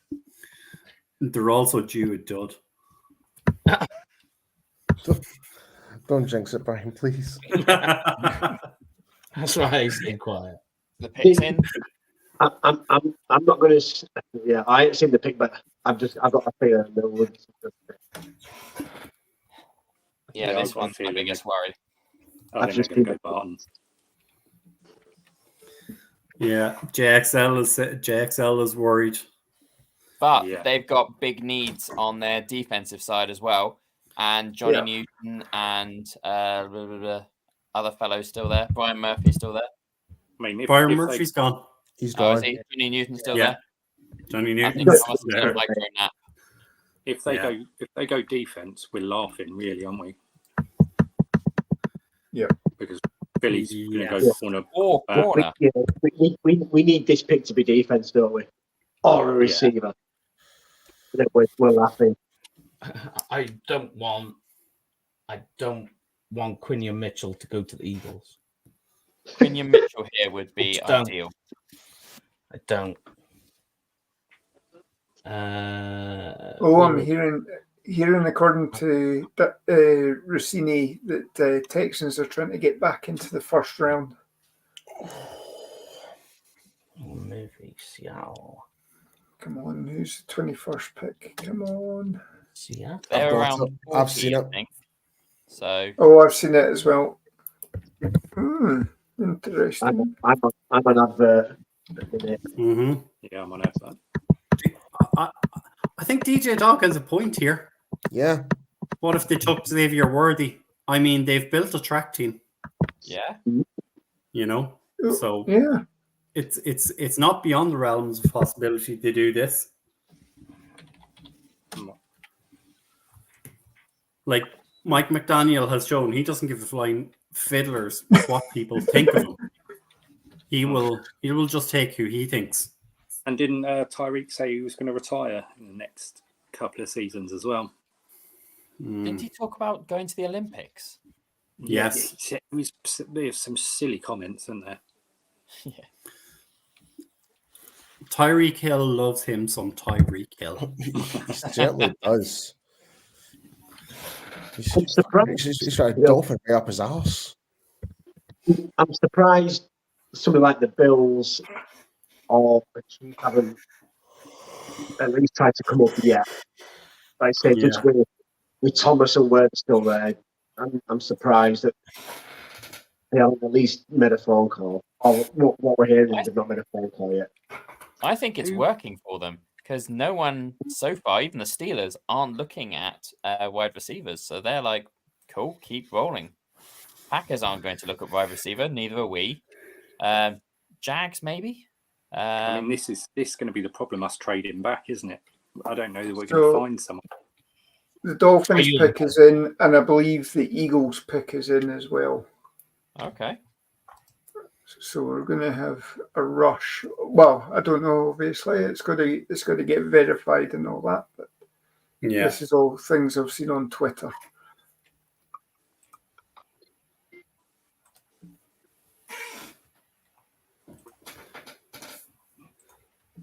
What is interesting is the Cowboys need cornerback.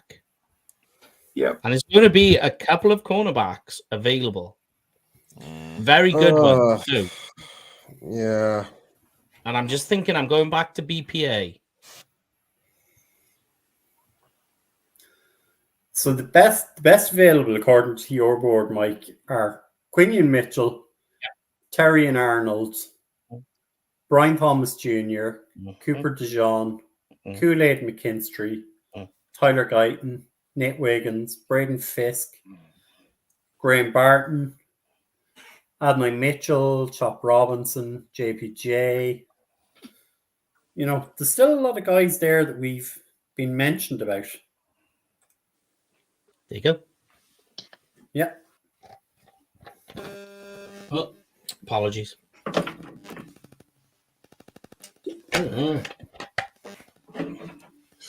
So Roger's coming up to the podium just now. We will not take off into the league.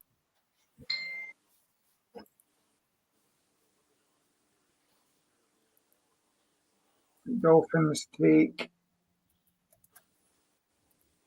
Chop Robinson. So now we're going to get a lineman here. We've got a lineman here. No, I think it's going to be Mitchell. Yeah. I think we're gonna have a shot at it anyway.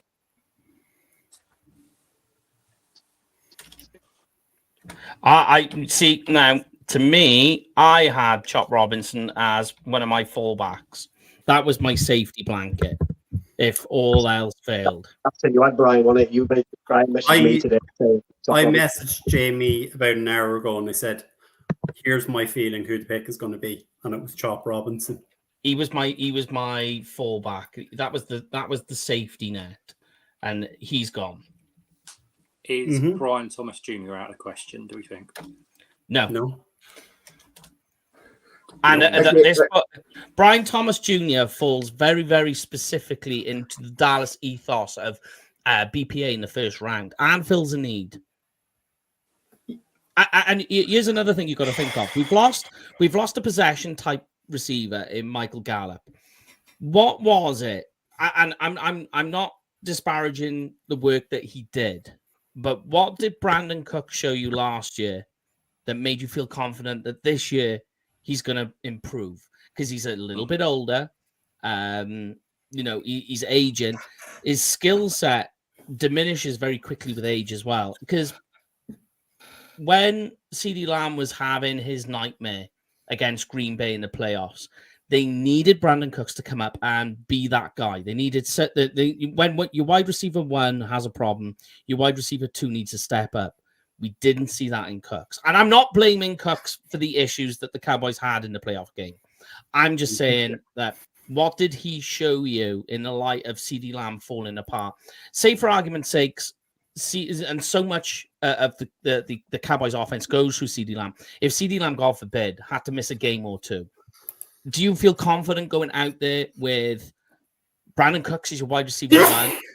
Oh, Jesus. As your, do you feel confident with Brandon Cooks as your wide receiver one, and then whatever the committee would be behind him?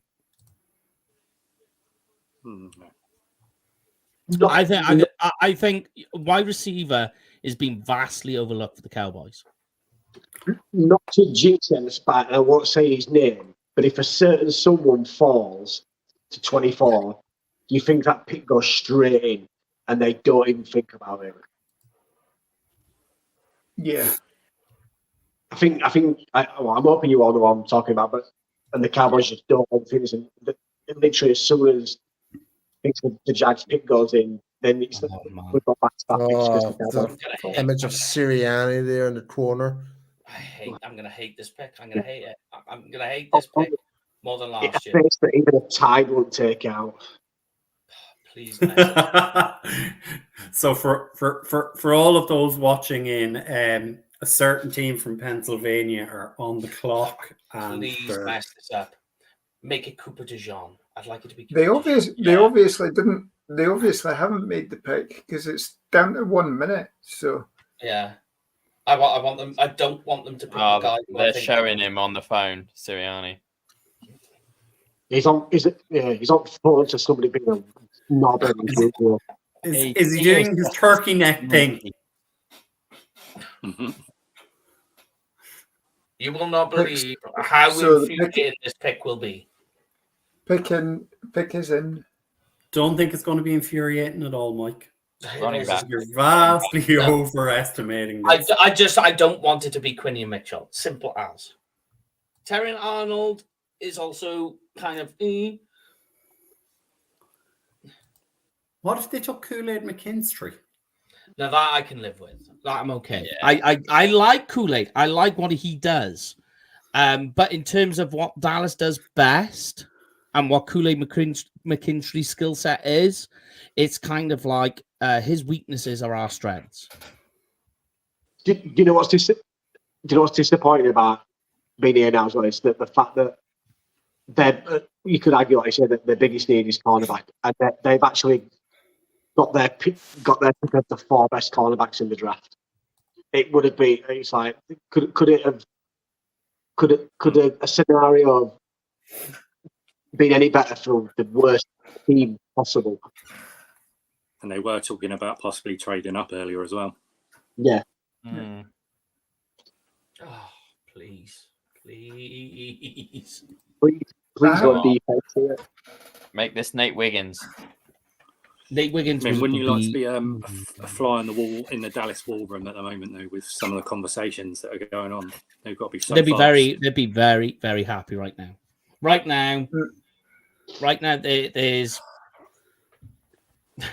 they will just be relaxing. They will be quite relaxed. I can guarantee you, leaning back, just watching this all drop. Would you not think maybe after this pick, and then Jerry will be sitting there going, "We've got it." Just these fuckers like to just piss us off all the time. I fucking hate you. Just throwing it out there, would that team be interested in safety? Because they also lost Kevin Byard. Yeah. So defensive back are they maybe thinking, as you say, Cooper DeJean, who a lot of people are talking about going to safety, or Tyler Nubbin out of Maryland? Tyler is far too rich at this stage for him. He's more, I would say, second round down guy. But that's why I was saying Cooper DeJean. I can live with Cooper DeJean more because he is a here we go. He's that. He's a safety, fits his role very, very nicely. You know, like you've seen earlier, Brian, and I can't. Yeah. Think.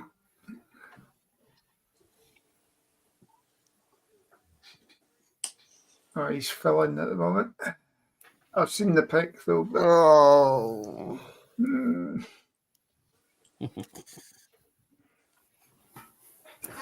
Have you seen it, Mike?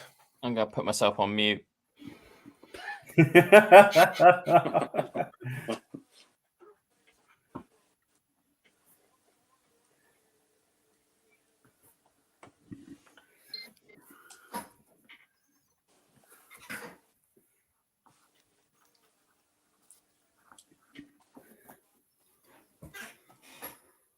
God, they're doing a lot of Phil at the moment. They're talking about Jordan Mailata, who's away in Australia at the moment. So,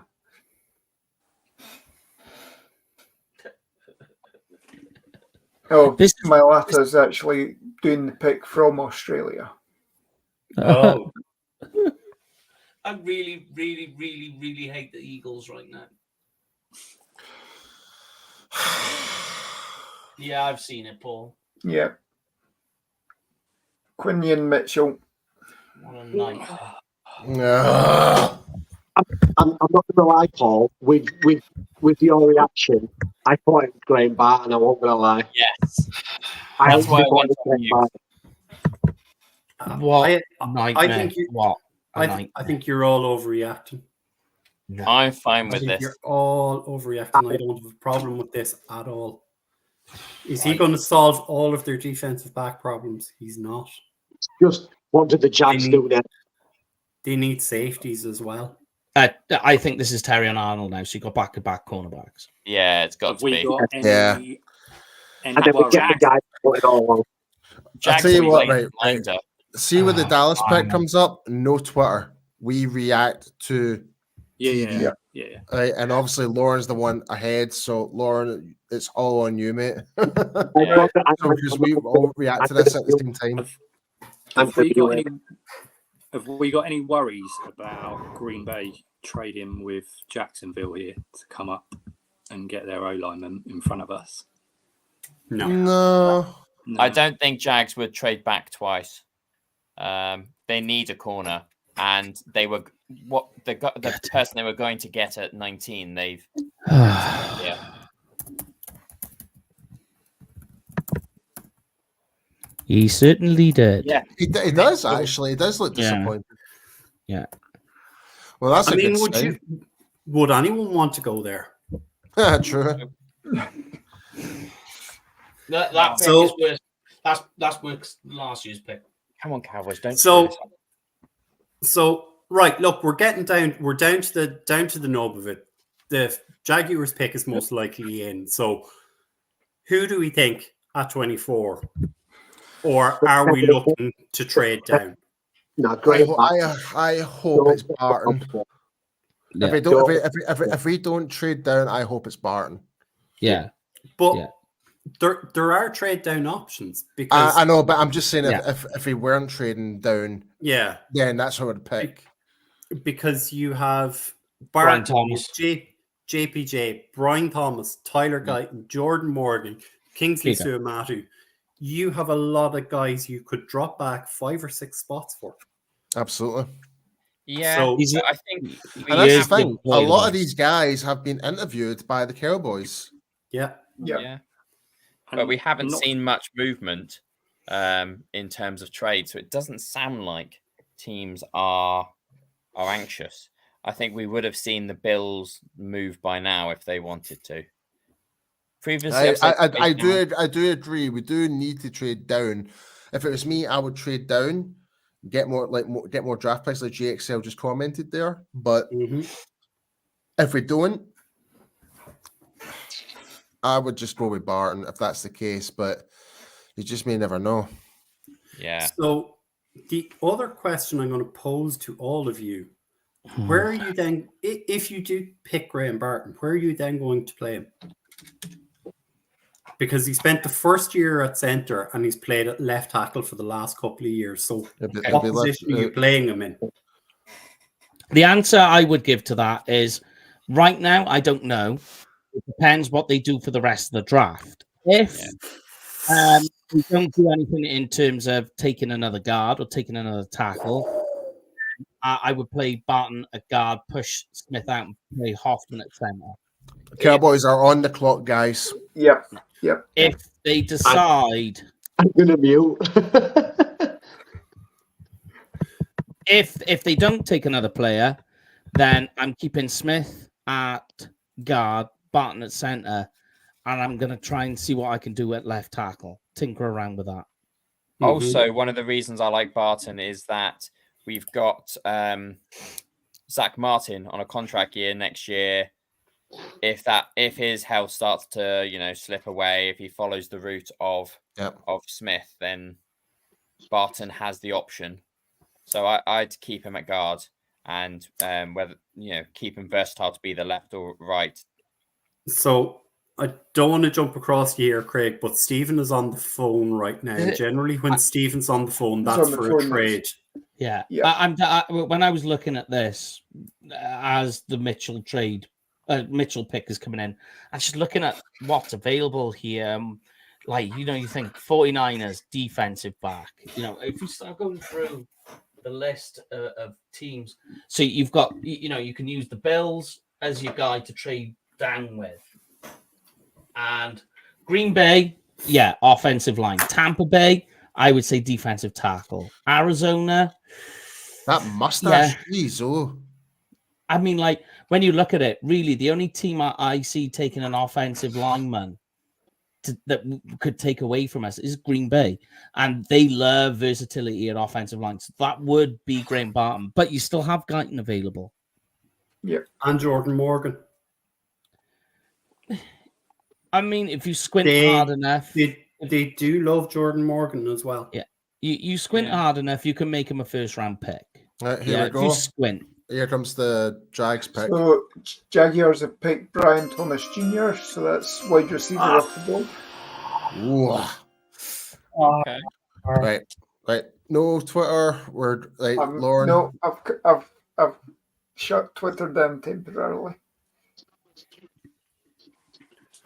Just let me know when Goodell is coming out, because you're obviously a couple of seconds ahead. Yep, I will do it. And I'll hit the chime.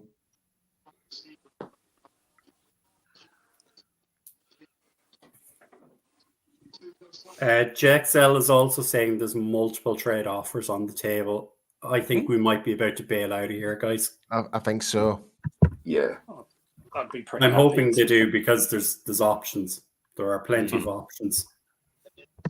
What are we hoping to pick up? Please give us a second rounder and a fourth rounder or something. Just give us X. I think a third or a fourth I'd take. Right. I think they'll get a third and a fourth, but they'll also corral that with one of the compensatory picks. Mm-hmm. Yeah. Man, I'm so good about Mitchell. He's let me down. Next question is this the stage where we start saying, okay, there's enough talent still there, we'll accept Panthers coming up, and we move out the first? Not with the fifth option, especially when it comes to so many O-line there. I don't think so. You want to hold on to that O-line as long as possible. Yeah. Is someone's TV on? I'm just picking up something. I've muted mine there, so I'm still hearing somebody's machine. Mine's off. Or I'm not even sitting in front of a television, so it's not me. I got nothing running. Mine's just going through my headphones. It could be. Yeah. So the very simple way to know if there's going to be a trade here is if they leave the war room. That's usually a good sign. So DJ Dog is saying to us that there's no phone activity, but they're discussing in the war room. Yeah. I think this could be a hold fast. One of two directions. Terry and Arnold, I think. Oh God, I hope it don't go corner. I'm sorry. It's a need. It's a need. I know. He is, so in terms of first round grade for me, it's Cooper DeJean and Terry and Arnold, and that's it.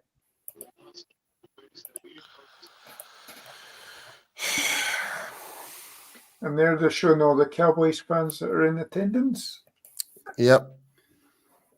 Yeah, they're still debating. Yeah. You know, Jerry, he's Jerry going loves to to drag take it the. out. There you go, Joe. This Absolutely. guy's just gone to a break, so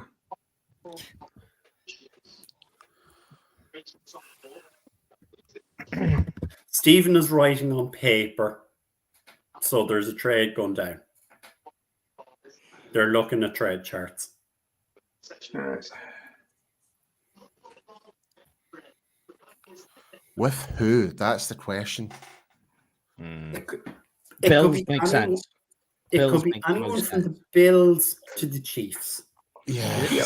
The Bills make the most sense to me because the Bills will want to come up for a wide receiver Yeah, get ahead of Tampa Bay and stuff like that. ahead of time and ahead of Kansas, who could come up and like steal the wide receiver they want off them.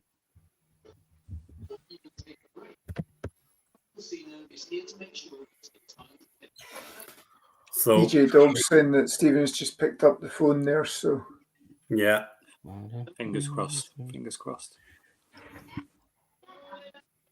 Thing is, there can also be loads of discussions going on via WhatsApp. So I don't know. There might be other things we're not seeing.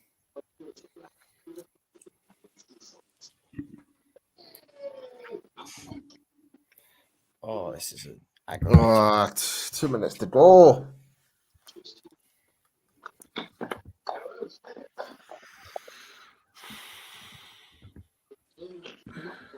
I know it's unlikely to happen, but just a kind of different scenario that we've not really discussed. Do you think someone could trade up and put a player in there for us as a different conversation topic? Ooh, that's a good question. yeah. You know what could be even crazier, and I could really upset all of you right now. This could be a trade out of the first. Yeah, You could. Panthers, Washington, things like that. Good. 1 minute to go. Jesus. You know Jerry loves the attention. Oh, I know. I just feel sorry. Joe is saying he needs to go sleep. It's 5 a.m. Oh, JXL is saying we're trading with the Lions. Let's go.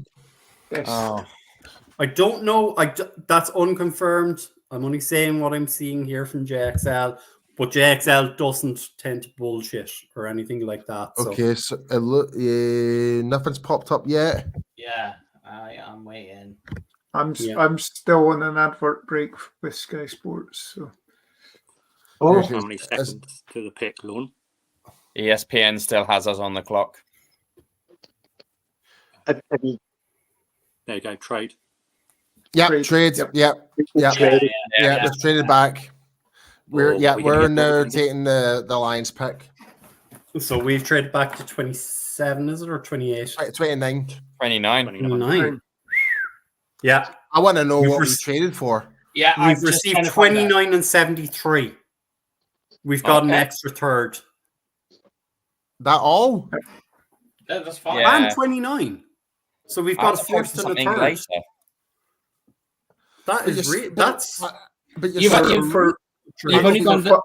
That's only for 4 5 spots. picks for 5 picks at the back end of the first. But you saw this is what I don't understand. You saw Minnesota trade up 1 spot and they got like a 4th round and a 5th round as well. Yeah, and the Jags traded back 5 or 6. And they're higher. We've got the 9th pick in the 3rd round. Lions picks in. I'm all right with that. That's yeah. Totally happy. Yep. Where did you say the third, pick was, Brian? rather than a 4th, but number 73. Okay. Yep. And we've traded our 7th rounder for next year. Okay. That's grand. As we say, with 4 compensatory picks, that's not a problem. Yep. So I wonder if they're not sold on Barnes as well. No, they got plenty of options. You've got Terry Arnold, Cooper DeJean, Kool-Aid McKinstry, Tyler Guyton, Nate Wiggins, Graham Barton, plus you've got Jackson Powers Johnson, Adonai Mitchell, and Fraser. Xavier Worthy. And These are, yeah, you know, if you really wanted to push, because now if you think about it, if you did go, let's say for argument's sake, they did decide to go Zach Fraser, right? Say they get taken out, Barton's gone, JPJ's gone, and then you use that. You can turn around and you can say, oh yeah, okay, it was a reach on Zach Fraser, but really, when you think about it, it would be that extra third round pick and Zach Fraser for that first round pick. You can put the two together, and that's the value of that pick. Yeah. So I'm just going to suggest this to you guys right now that we've picked up pick 73. Do you think is that possibly going to allow us to get the linebacker as well? So you're looking at potentially offensive tackle, linebacker, center, and Jonathan Brooks. Like with picks 56, 73, you could take one or both of Peyton Wilson and Jonathan Brooks. Yeah. Except for the Peyton Wilson part, that would be appealing. Like getting Peyton Wilson the second round, I'd be okay with, I guess. I think Wilson's going to go at the top of the second, though. Yeah, I agree. Everybody gets a chance to reset tonight, and that's when you start. Teams, you know, Cowboys aren't the only team that take a flyer in the second round as well. So,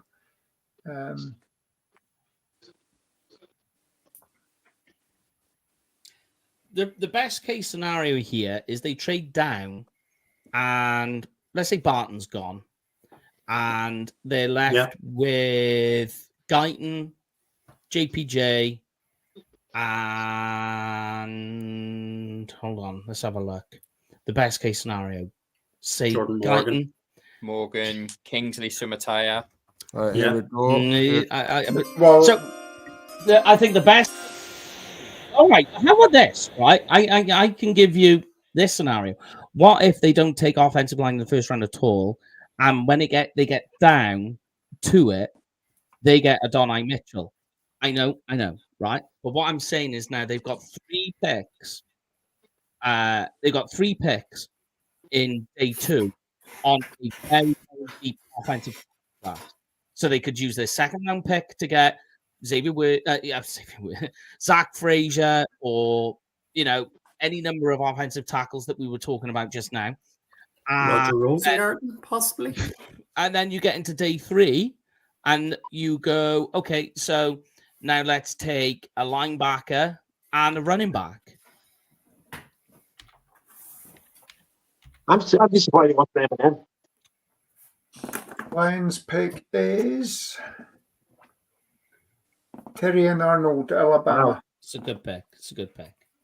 They really, really did need. You know,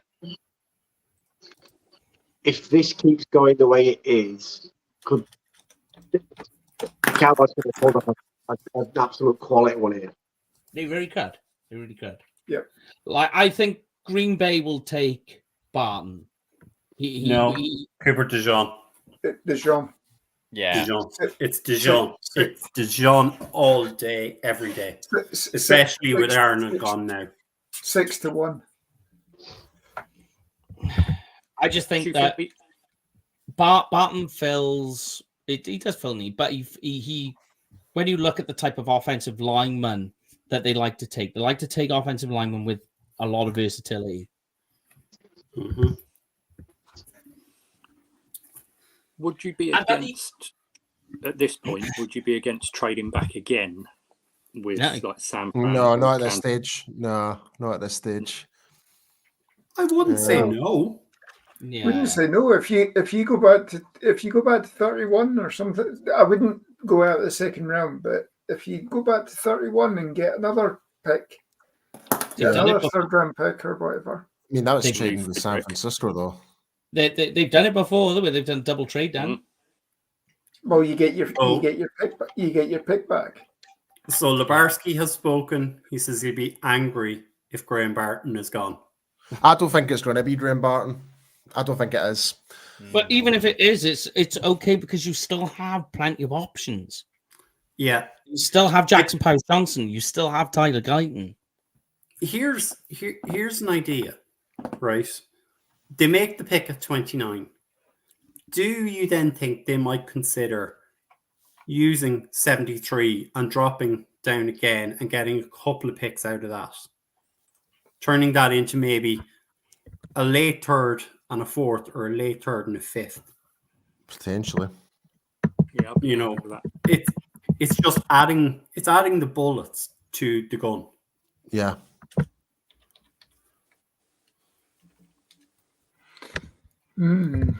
Pick is in apparently for the Packers. Yeah. It has to be Cooper DeJean. I don't think it is. Yeah, I think this is Barton. Nah, I don't think it's Barton. Have we lost Jamie? Jamie's gone. What the fuck? He's had enough.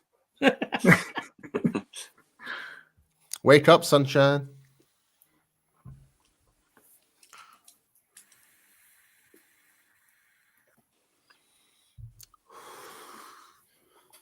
What's the Packers' needs right now? Like tackle, right? Offensive line, I would say, and defensive back. What positions on the offensive line do they need? Guard, tackle, Yeah. defensive interior as well, and they're saying safety on PFF. Joe has just said Jerry Jones did this on purpose to keep me up longer. So I'm thinking like, so what tackles are there? There's Jordan Morgan, there's Tyler Guyton. Sumatai, Kuran Amgaji. I think it's going to be one of those guys, I think.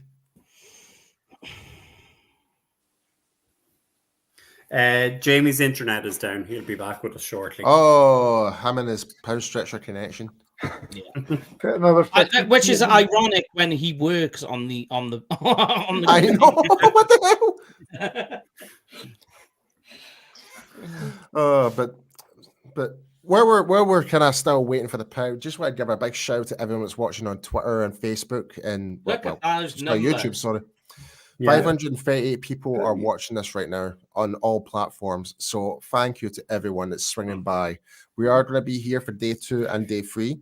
But yes, if you do want to interact with the show, jump onto our YouTube stream.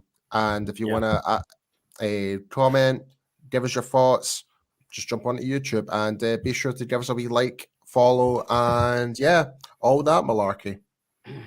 And that YouTube channel is UK Cowboys Fans. So make sure and tune in. Give us a like, give us a subscription, give us a follow. It would mean the world to us. So absolutely. Here's an interesting one. Do you want an interesting one? Go for it. Calvin Watkins. Dallas has a very keen interest in Jackson Powers Johnson right now. Cool. Right. Okay.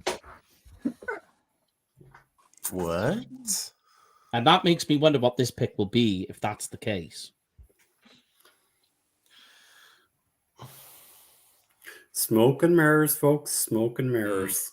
We kind of keep forgetting about JPJ. Yeah. Well, we've been consistent talking about it.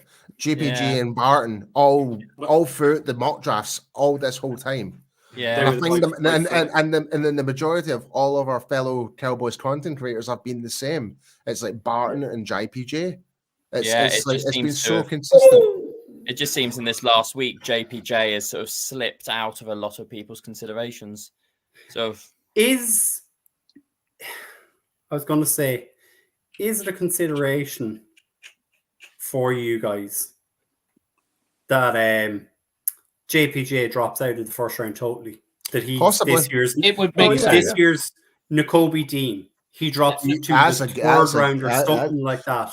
That's a good way of looking at it, Brian. It could happen. It could happen. It makes a lot of sense for him too. I'm not questioning his ability or anything like that at all, but we're near the end of the first round and a lot of teams have passed And generally, a lot of teams pass when there's a concern with a medical issue. Yeah, and ability-wise, he's probably one of the best centers to be featured in college football in a long time, I think, personally. Yeah. But Packer selections up.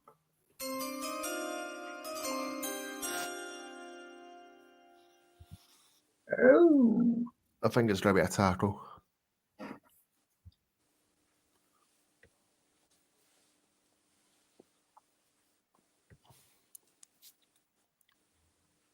Jordan Morgan, Arizona. Really? Okay. Yeah. Yeah. That works in our favor. Yeah. Yeah. Again, what they've done is they've gone for the safer pick. We're 3 picks away, and Graham Barton is still available. Okay, so Tampa Bay, what are they going for? Defensive So Tampa Bay need center, guard, edge. Also that edge, linebacker, cornerback, running back, tight end. Possibly wide receiver. Everything. Yeah. Everything. Wide receiver would probably be screaming at me right now, I think.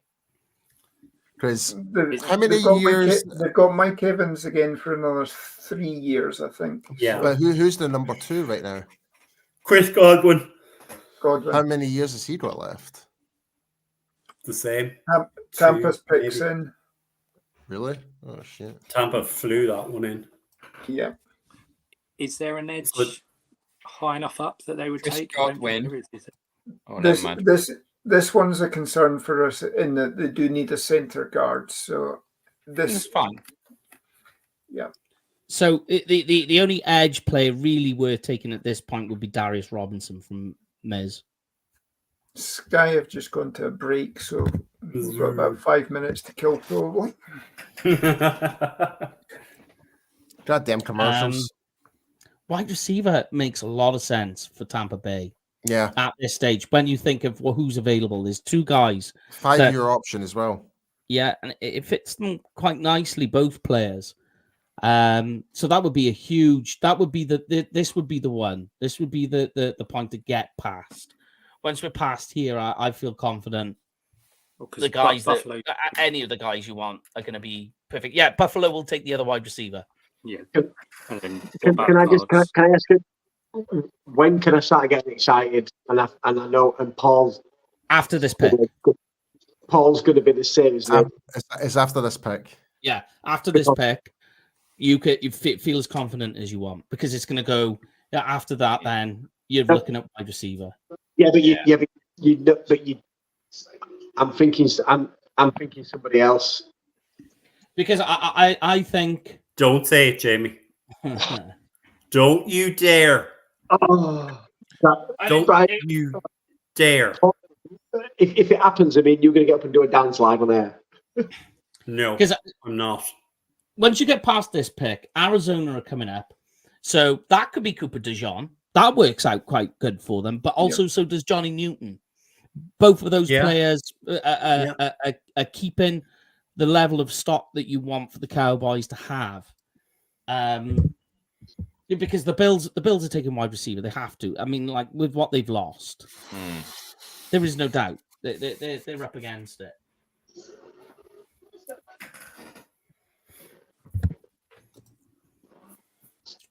It's this pick. But either way, if they do take one, you still have the other. Please be a wide receiver. See if it's Barton. Oh man. But that's what I'm saying is even if it does, your other guy isn't going to come off. Yeah. The answer to this question is definitely not. No. The trade that they made is the trade that they made. They can't go back again. As nice as it would be, 49ers need defensive back. Kansas City need wide receiver. So it is possible, but I don't think they would bother trading at that stage. Nobody's going to bother. They're just going to hang tight. What are they trading? What are they trading up for? Really, it's just kind of like, well, whatever. Well, hold on a second. Baltimore need wide receivers. Yeah, but there's plenty of options. Is what I'm saying. But they might want one set receiver, and if Kansas City try and get ahead of them.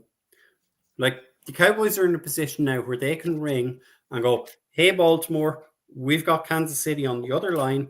They're going to give us, and you're playing the two of them off against each other.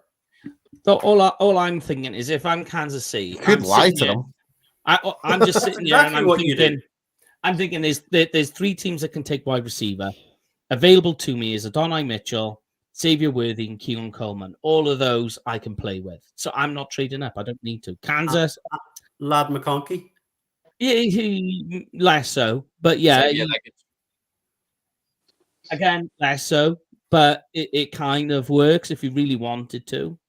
You know, they're sort of fringe guys. So DJ Dog is saying, this is the one. This is the one. Think about this: offensive tackles do not last in the NFL draft. At 56, good luck finding one. Yeah, no. Well, I disagree. With that. Yeah, I disagree. In years past, I would say yes. That the talent gap between offensive tackles in the first and the second round has been quite large. This year, it's more subtle because it's so deep. The difference you get between a guy at pick 29 and pick 56 is not what it has been like in years past.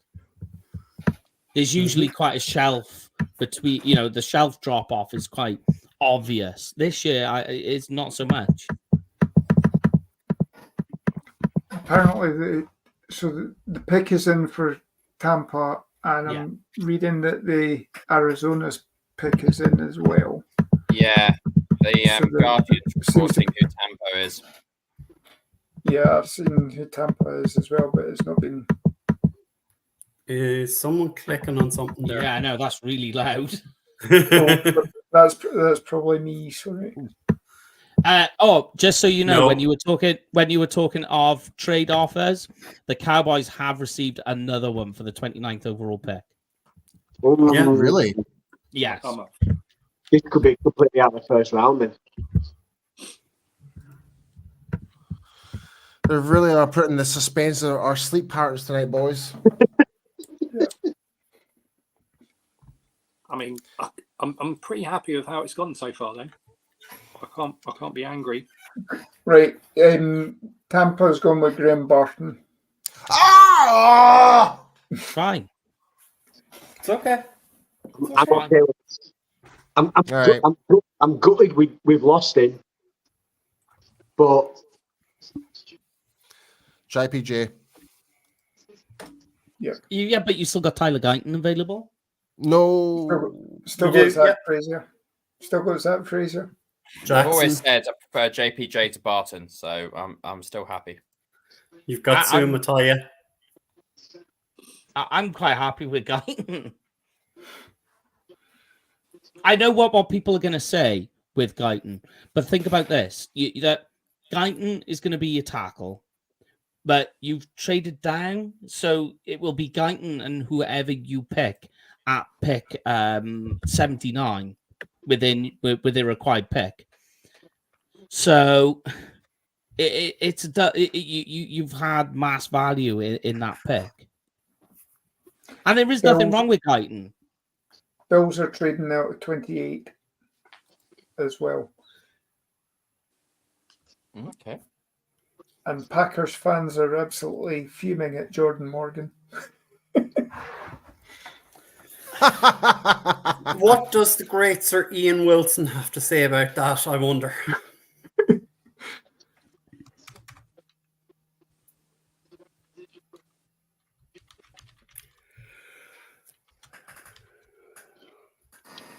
Tell you what, I don't know, but I wonder what the Cowboys draft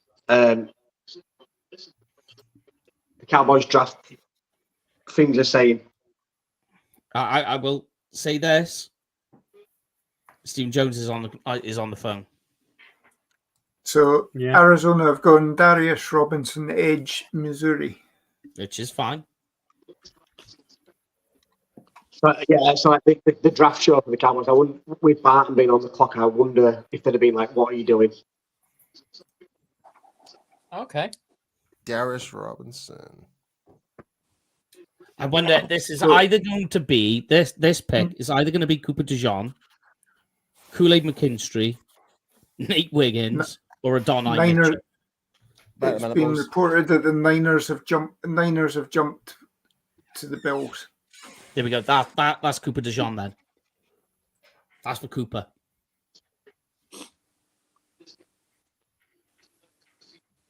Maybe they're jumping for Jackson Powers Johnson. Nah. Mike, you've not got one of these right.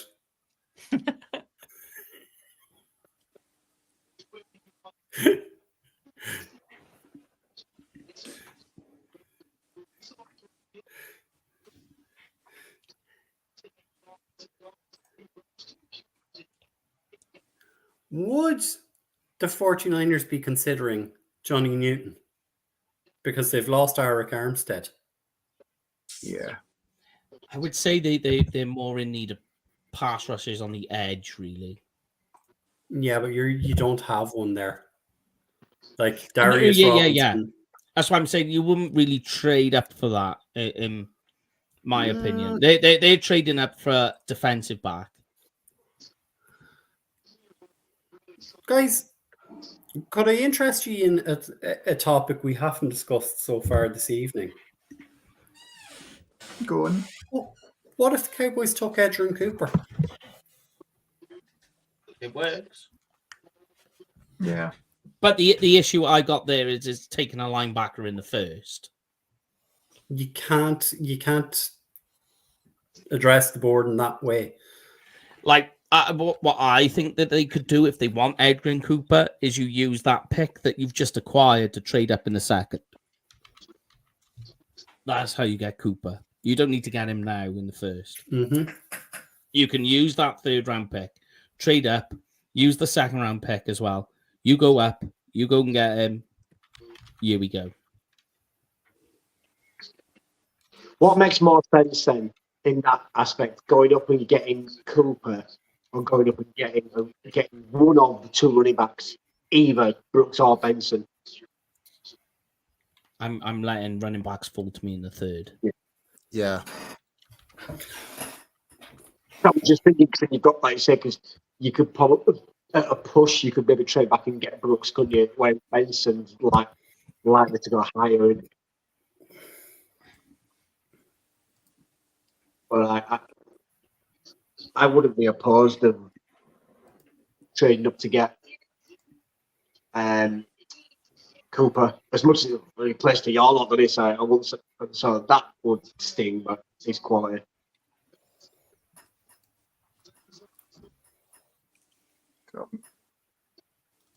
So DJ Dog is saying possible trades in play at 28 and 29. Yeah. So San Francisco have already pulled off a trade for 28. They're going O-line. Oh, wait a minute. No, I think the Chiefs have now. Wait a minute. There's. Yeah, let's talk about the Chiefs. Talk of the Chiefs. It's the Chiefs that traded up. Oh, if it's the Chiefs that's trading up, that's for wide receiver. They're getting Mitchell out there. The Chiefs have taken the pick. Yep. It's for wide receiver. Yeah. They were getting too antsy on what was available. So which one? They obviously want to beat the Bills. But did they not? No, but they traded with the Bills. Yeah. Yeah, but they've. I'm sure the Bills have fleeced them on this. Yeah, because they were going to take wide receiver, and Kansas have gone that we can't afford to lose this guy. And like you said, they've been fleeced for it. Well, we'll see what they traded for. So DJ Dog is suggesting that the Chiefs have traded up to get Xavier Worthy. That also makes sense. That also makes sense. Yeah, makes huge sense. No, he's not. Yes, we know. We didn't think you were tip picking there, DJ Dog. We knew you were guessing on that one. And I was, if you hadn't have said it, I was going to say it. So it's okay.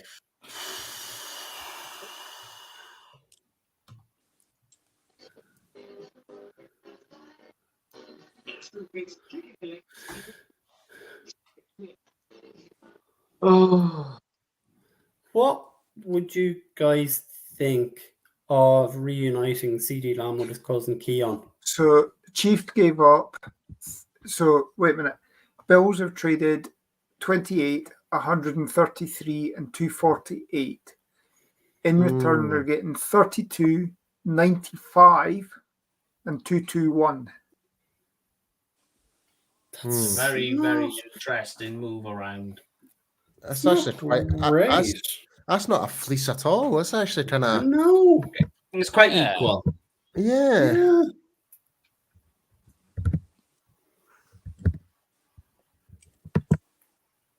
Like I would say, we've pulled off a better trade there. Like, can we give Stephen and Jerry and Will their roses so far this evening? It's worked out. It's worked out fine so far. Once the Jamie, sorry, Jamie. Say once the pixie, we can maybe give them something, but not until let's see what they've traded back for. Well, we're on the clock now, so.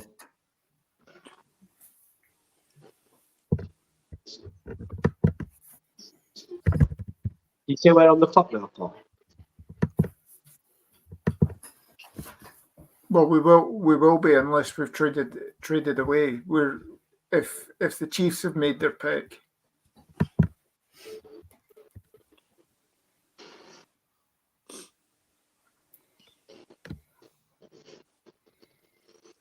The Cowboys are on the clock. Yep. What don't we like happening here? Another trade back in out of the first? It doesn't look like it so far. I'm just watching it now. No. No, they look firm. They look firm right now. They look like they're ready to make the pick. Looking at their body language and the way they're sitting, Jerry and Stephen are both just leaning back in their chairs. No offense, boys, but when this picks in, I'm going to mute. Yeah. If I think this is going to be wide receiver, which will be fine. The cat is good up for anybody else. Yeah. So. Mm-hmm. Which then means Tyler Guyton's in play or JPJ. JPJ was a 30 visit. Guyton wasn't, I don't think. No, Guyton was, yeah. He was. And I think wasn't Guyton part of the Dallas Day program? Don't know. But I think he was, they interviewed him at the Combine. Yeah, they did.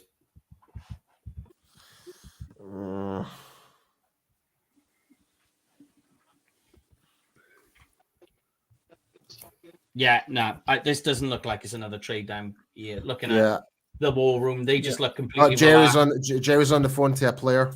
Yeah, so that's it. That's a big tell. Yeah. We're making a pick, boys. Yeah. Here we go. Oh, okay. Do not tip the pick. I know who it is. Yeah, and it's exactly who I thought it was. It's exactly who I thought it was going to be.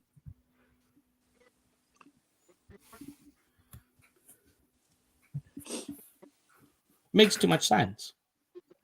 Some kids doing the announcement in a minute.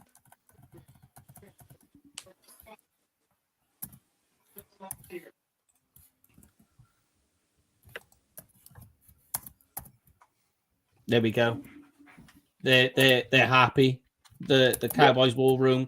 They always look happy when they make a pick. Always happy. No, they're all like Atlanta. They're hugging, shaking hands, high fiving, all the rest of it. They always do that. So that I would say is that. Guyton or Powers Johnson? Just waiting for that little jingle tune. If I was the Cowboys making this pick based on the rankings, it's Guyton. And when you think about it, they traded down to get him. That is fantastic value. That's huge. So Chiefs have selected Xavier Worthy. Mm-hmm. Oh, Made too much sense. Way too much sense. That's your Tyreek Hill replacement, which is what I said earlier. Is it not your Rasheed Rice replacement? Because he's going to jail. Yeah. I'm going to say, so before our pick comes in, that's 2 UT players in the first round. Let's have some of that. It is, yeah. Please be JPG. I think it's Guyton. Come on, JPJ. Mate, you just said you knew the pick. No, he Where's the knew the last pick one? of the Chiefs. He knew Oh. the pick of the Chiefs. He didn't know Cowboys. I don't know this one, but I feel it's Guyton. Oh, Freaking I hope need not. to put Worthy through. I've As done soon as they traded up, that's what I think. That's what I felt they were doing there, because they were too worried about losing their guy there to the Bills. The Bills were going to take him.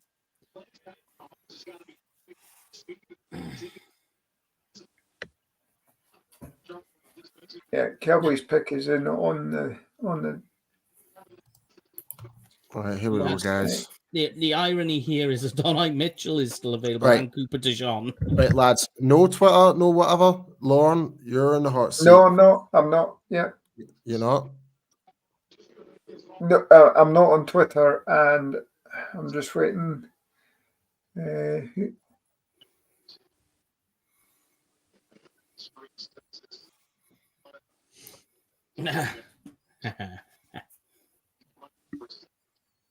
I completely feel this is Tyler Guyton, 100%. It's just, it makes way too much sense. He fits. And listen, I know what people are going to say. Oh, right. There's tackle. Super Cowboy. Hey. You know, I know what people are going to say with like the right tackle thing. They've done it before. That was Tyler Smith. Look how that worked. They also allowed him to season at right tackle before they put him to left tackle. We don't well- have that luxury this year. No, but Guyton can do it. I feel it's just way too much sense. If he could do it, why is it taking so long for him to go off the board? Why was Marius Mims taken before him? Yep. Because you know, other teams don't know how to draft. Is a good answer to that. What if this is Kingsley Sumataya? Don't see it. It's way too rich. Okay, I'm not on Twitter, but Rich has just tipped the pick on the group chat. I haven't seen. Come on. Who we got? Let's go. Here we go. He's coming up. We've got about 30 seconds, I think.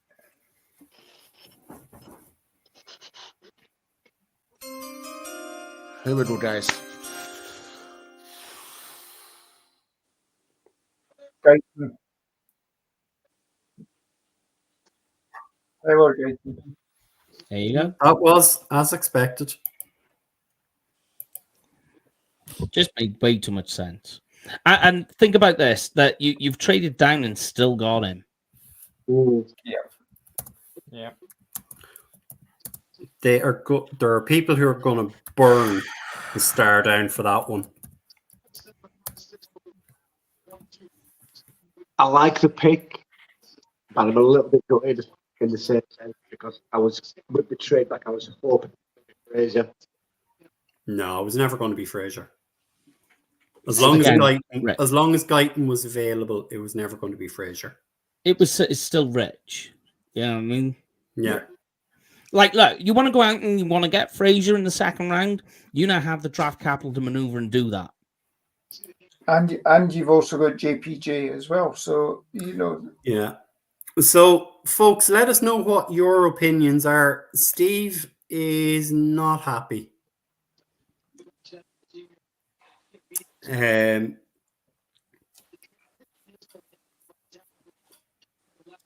Joe, I don't know if you've heard yet, but it's not the center.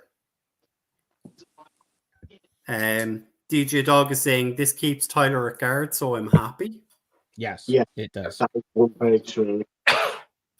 But you've now got Tyler. You got rid of Tyler Biadish. You've now got Tyler Guyton and Tyler Smith on the left-hand side. So too many freaking Tylers. What is it with the name Tyler? Libarski is not happy.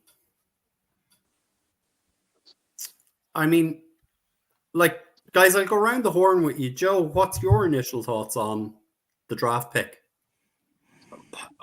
Personally, I don't know loads about Guyton. I was sitting there thinking, really wanted JPJ. Yeah, my knowledge isn't that in depth, so I was going to ask one of you boys that knew a bit more to kind of sell him to us fans that aren't that knowledgeable on him, just kind of like his pro points and things like that. Because for me, yeah, definitely JPJ was the one I was quite keen for there. Jamie, what's your thoughts? I'll go with I was hoping with the trade back. I know he's been on about. I was hoping for Fraser, just because we need to set it. But this pick makes so much sense. We've got our left tackle, and to be fair, in this build-up, I was really, really worried that we'd end up having to push Tyler Smith out, and I much prefer Tyler Smith on the inside. So it makes so much sense. There's plenty of centres left. I like the pick. Craig, what's your thoughts? My worry, it's similar to Mims. I'm worried about his rawness. So again, I didn't know him as much as other players. I thought that it would be one of the teens tackles fell to us, great. If not, Barton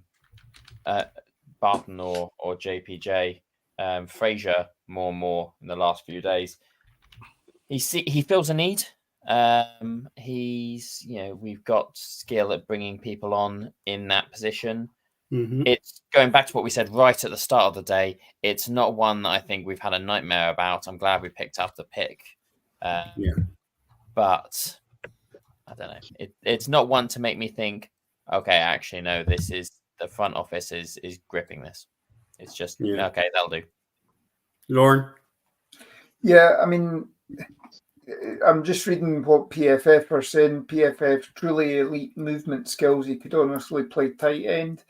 He fires off the ball. Defensive end background as well, so he shows up there. He's only young, 21. So I mean, that's a plus. You're talking about comparing him to Tyron Smith. You know, they were both similar ages. The negatives that they've got is he's more of a pusher than a blocker. He's high pad level at the snap, and strike placements off and easy to roll off his blocks. So you know there are negatives, but you know he's got there's very few offensive linemen that have his sort of shape. 6'7", 327 pound or so. Paul, give us your opinion. I'm not thrilled, but it still addresses the issue. Yeah. Our own Graham is saying the vast majority of us, I think, feel flat after the first pick. Yeah, but it's also a case of we question Travis Frederick, we question Tyler Smith. Exactly. They both worked out. So, you know, the pick was well flagged. This was flagged 3 months ago. Everybody knew Tyler Guyton to the Cowboys. But I think, Mike, as the pro scout, do you want to give us the rundown on Tyler Guyton? Yeah, for a guy of his size, it is insane how agile and quick he is. I mean, like, people talk that, right tackle, he has played snaps at left tackle. He has done that. A big one that I like about him, big finisher, finishes plays. His flag count is quite low, which is quite important. So that's a big one. The issue that what Lorne was saying with the pad height is more down to because of his size, because he's quite tall. that's why defenders can get under his pads at times. So that's how they manage to do it, because just purely on his height, and he's got to get down. The bigger lineman also, I've seen that a few times where he can struggle, but he's able to recover quite well in a lot of respects because the agility, because of the movement skills, and mirroring is a very big plus for him. And you know, there was a lot of issues on that Oklahoma line, Just which gonna is stop crazy. you for a second, Mike. Just say good night to Joe, who is heading off to bed just before 6 o'clock in Italy. Joe, pleasure as always, and we will talk to you tomorrow night, sir. Thank you for all your interactions. But back to you, Mike. Yeah, I was trying to say, it's mirroring. That's really good. That's impressive, which is a big one that you want to see. I try and get my scores up. So his pass blocking is not as good as his run blocking, but it's still totally fine. It's still very, very good. And mixed in with his good discipline levels, it's an ideal pick for the Cowboys. You have to think now of the identity of what the offensive line is going toward with this pick. It means that they're going to try, and especially if they're going to put him on the left, which they will, that with Smith and Guyton, now you're thinking of the whole that left-hand side in terms of run blocking, because Smith is a very, very, very able-bodied. One of the best things he does, he was one of the most elite run blockers in his draft. Guyton is a good run blocker as well. So when we think back to what was a big complaint with the Cowboys, was the ability to run block and create running holes for the likes of Tony Pollard. This helps improve that. So I definitely think they're going to go down the road looking toward this, that they're going to get a running back early in day 2, because that then fits with how they're trying to click everything together on the offensive line in terms of what their identity is. And then you think as well how good Steele and Zach Martin play together when Steele is on form as a run blocker. It all adds to it.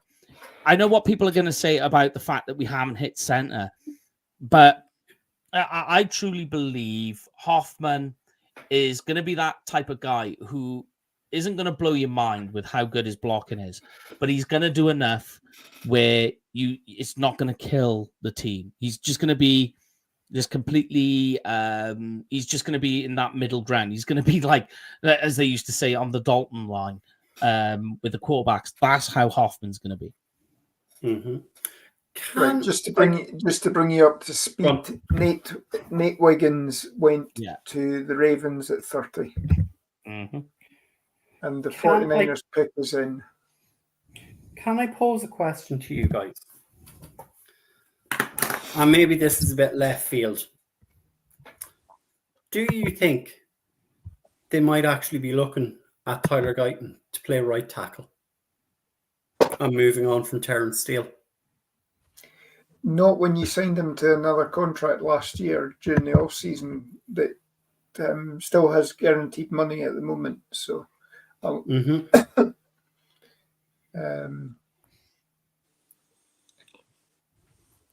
I think he gives Steele the benefit of the doubt that coming back from an injury like that always does take at least a year. So give him that time. And this is the year to prove it for him. So I know the mood's a little bit flat with this pick, but I think what we've got to remember is this organisation is very, very good at drafting O-linemen and developing them. And I think we need to go back to that age-old saying of kind of trust in the process. It happened with Smith when we drafted him. I think people were not ecstatic. It was kind of a mediocre mood, but I think we just need to let it play out, and I don't think it's a bad pick at all.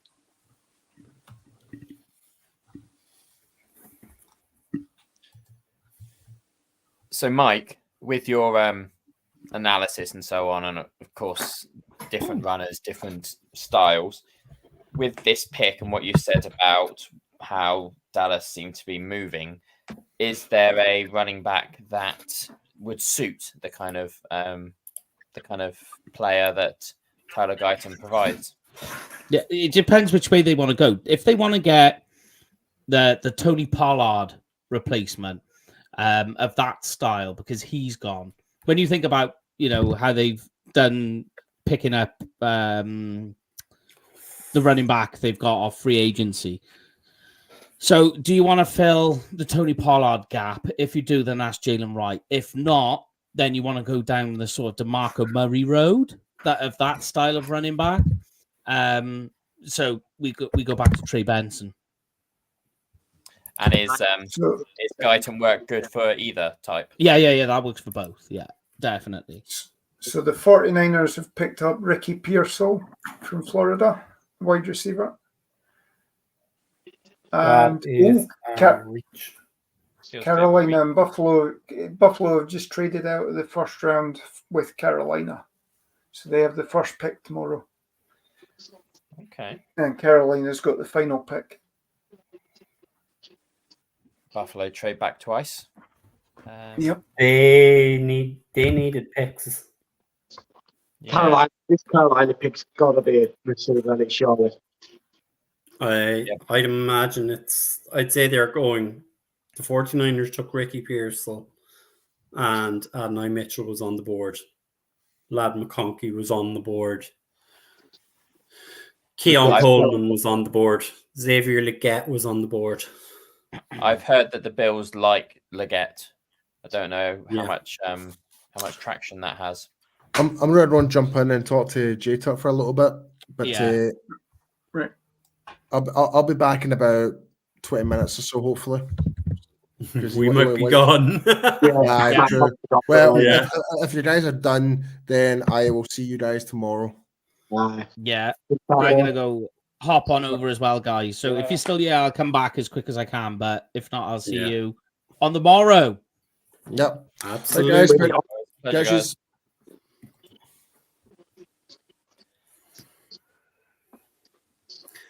And then there was 5. Yep. It's almost 5 o'clock as well. It's matching right. Are we just going straight to Spoons, fellas, for brekkie and a pint? Screw going to bed. That's it to me. If we all just take our laptops with us and we can sit and carry over breakfast chat. Yeah. Should we just ride through and just carry on the coverage to another marathon? I love how I love how Craig's background is making it look like he's just like chilling up against the side of AT&T. It's a kind of skull there. With my massive head, yeah. So DJ Dog is asking us, and I'll get you guys, I'll get your opinion. Who's the best available for our needs for day 2?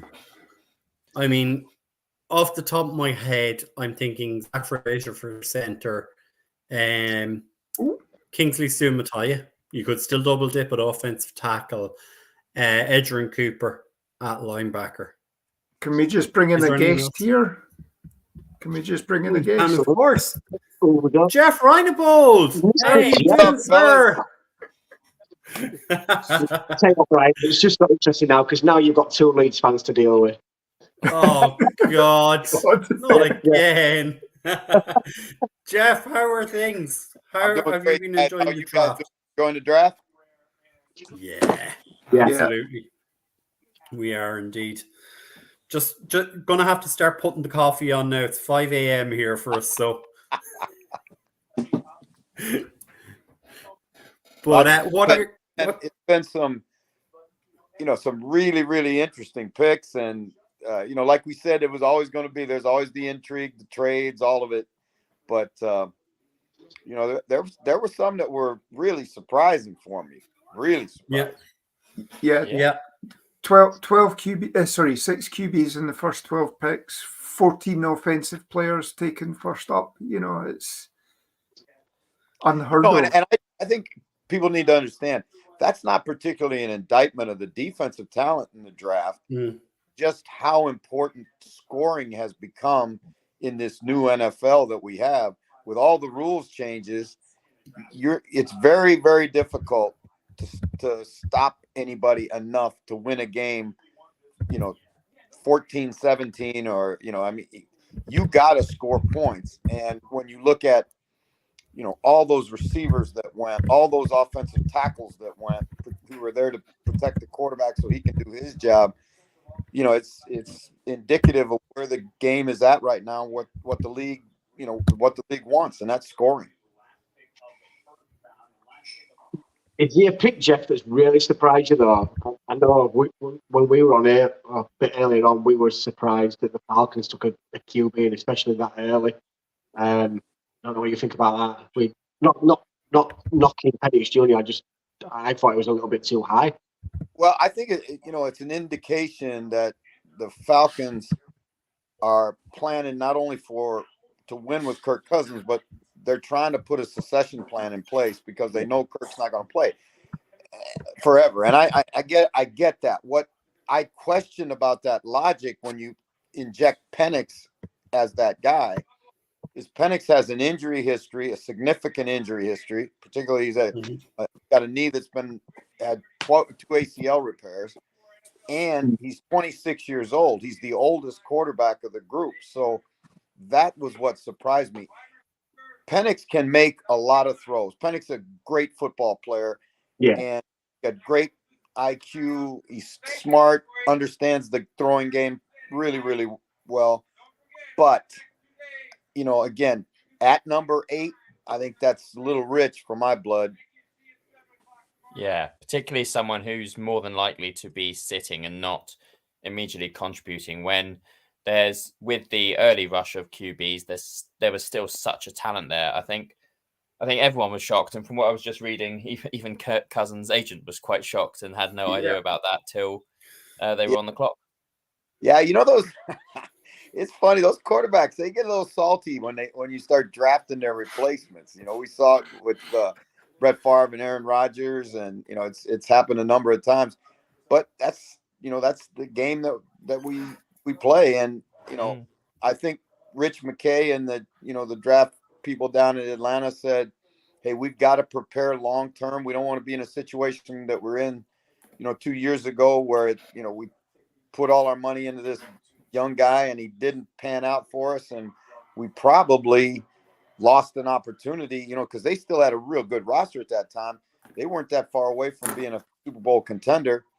So I think that has probably influenced their philosophy a little bit. Yeah. So just to round out the first round there, Carolina have now taken Xavier Leggett from South Carolina. So not far. Great player. Leggett, I actually had Leggett rated higher than Pearsall, even though Pearsall had better testing numbers. Pearsall can jump 42 inches in the vertical jump, and Pearsall's a great player, but this Leggett kid is an electric playmaker, and that certainly is something that Carolina needs. For sure. So what are the thoughts on the Cowboys pick, Jeff, in terms of Tyler Guyton? I mean, it was pretty well flagged for months he was going to be the pick. Well, I think you got to look at Tyler Guyton and, the Cowboys, for all the criticism that you can give the Cowboys, right? And Jerry and the way they've done business and haven't been to the Super Bowl and I don't know how long and all of it. But one thing that organization can do is draft. And, especially lately, they've drafted extremely well. I did not think myself that the kid they took out of Tulsa last year was going to, play as well as he did. So obviously their offensive line coach is very good. This kid is, almost 6'8". He's 320 pounds right now. He is nimble enough that he started his career at Oklahoma as a tight end, right? So he's a good athlete. And when you watched him at the Senior Bowl, he's got a kind of a nasty streak. Even though he's not strong enough yet, he is physical and he does play hard. And so with the ability to move and bend like a tight end and kind of the disposition that you want in a tackle. I think it's going to be, he's a developmental guy. I don't know how well he's going to play real early, but I really think he's got a bright future. Yeah, one of my friends in the States, he goes watches Oklahoma quite a bit, and he said he's a smart pick. He said he's a bit of an animal. He said he's a little bit raw, but he said from what he's seen when he's been to go see OU, he said, yeah, and I think that for all of us to remember that it's they're drafting, and they're you're looking at this kid being, if you're drafting a first round tackle, you're going to hope that guy's going to play 10 years for you. And he's going to develop over those 10 years. And certainly this guy's got a tremendous upside. I mean, he's got as good upside as anybody in the draft at that position. So is he behind some of those other tackles when you look at him on tape right now? Yes, he's behind all. He's behind Fontenot. He's behind, 3 or 4 of them. But I do think he has first-round draftable, measurables and first-round draftable tape. Just, he needs to be more consistent and needs to get stronger. Are you surprised that they passed on Barton? I know he was talked a lot one day, and a lot of us liked him, especially said it was probably more of a need for the Cowboys. But it makes sense, obviously, taking a tackle, but especially with him being on the board, you're surprised they kind of let that one go and went for a tackle instead. I'm sorry, I wasn't able to hear what you said. Sorry, Jeff. Saying that are you maybe a little surprised that they didn't take Barton, because it was an option one. They moved back and didn't take Barton. Yeah, I think when you look at the two players, obviously they've got to replace Tyrann, at tackle, and so now Barton can get you by at tackle, but he's not a tackle.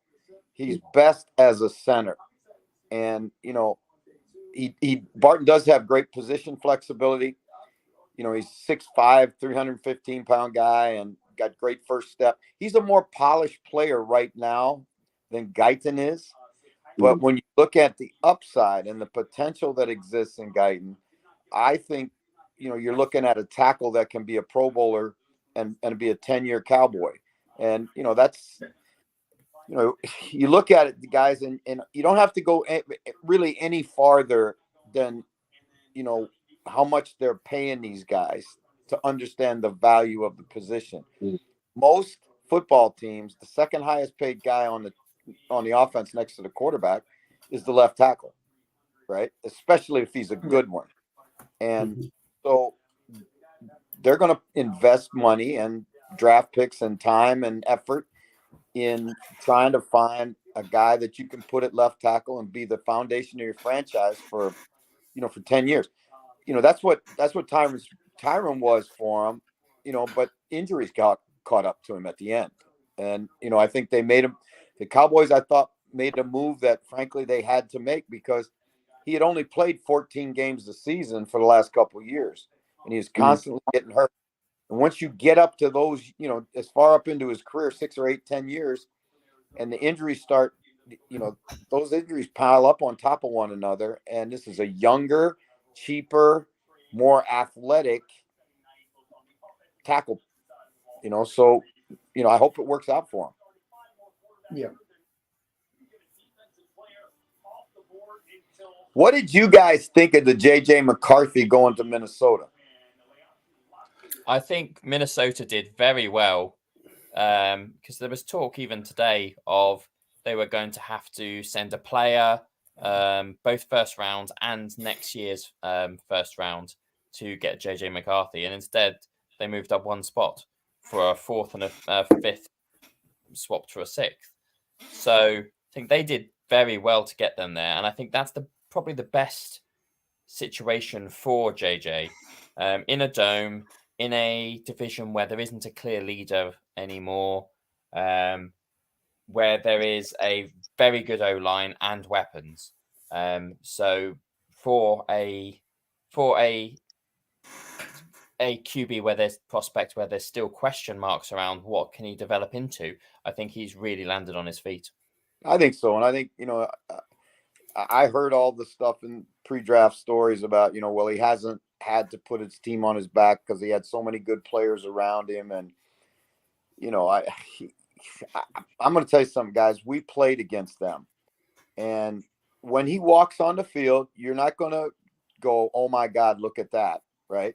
He's not 6'6", and he's not 240 pounds. He's not, Richardson, the kid at Indianapolis. He is a good athlete. He's a better athlete than maybe he's shown because he didn't have to, right? And I don't know if you can grade a guy down for not having to.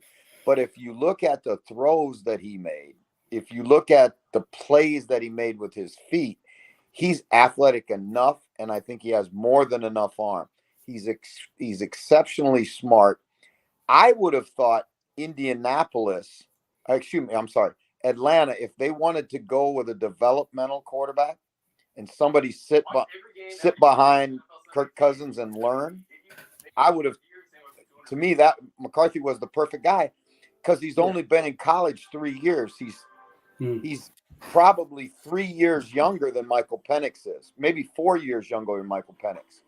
So, if you're going to take a developmental guy, take a young one that when Cousins decides to step away is still in his mid-20s, not pushing 30 years old. Yeah, I agree. And it just seems strange that, they actually pulled the trigger and moved up that one spot. I mean, I think, they should have had an idea of who they were. And, they're giving up a couple of draft picks there. They moved up as well later on as well with their second draft pick. So they're giving away half of their farm at the moment, so. Well, I think, when you see people move up, that means they have a real strong conviction about the guy that they want, or they're concerned somebody else might step in front of them and take him. And so I think you don't want to, it's high stakes poker we're playing now. I mean, it is high stakes poker, and, you lose a couple hands and all of a sudden you're not sitting at the table anymore. And I think there's a lot of head coaches and general managers that had to learn that the hard way. Yeah. What do you think of the Bo Nix one? Because I don't think anybody had him going that high, did they? I'm sorry again. I'm sorry. Sorry, Jeff. The Bo Nix pick. Do you think that was a little bit too high as well? No, I like Bo Nix. I liked him when he was at Auburn. I liked him at Auburn better than when I liked him at Oregon, because the thing that made him hard for me to evaluate at Oregon was that the average length of his throws is 6.2 yards. They throw a ton of RPOs and bubble screens and smoke screens, all of that stuff. So while he can, you don't see him push the ball down the field very much, right? And if you got a first-round quarterback, you want that guy that can rope that 18-yard dig over the middle, or that 20-yard comeback on the far hash. Those are the throws you want to see a guy make. And it's not that Nix can't make them. It's just you don't have a lot of evidence of him making them on tape. Mm-hmm.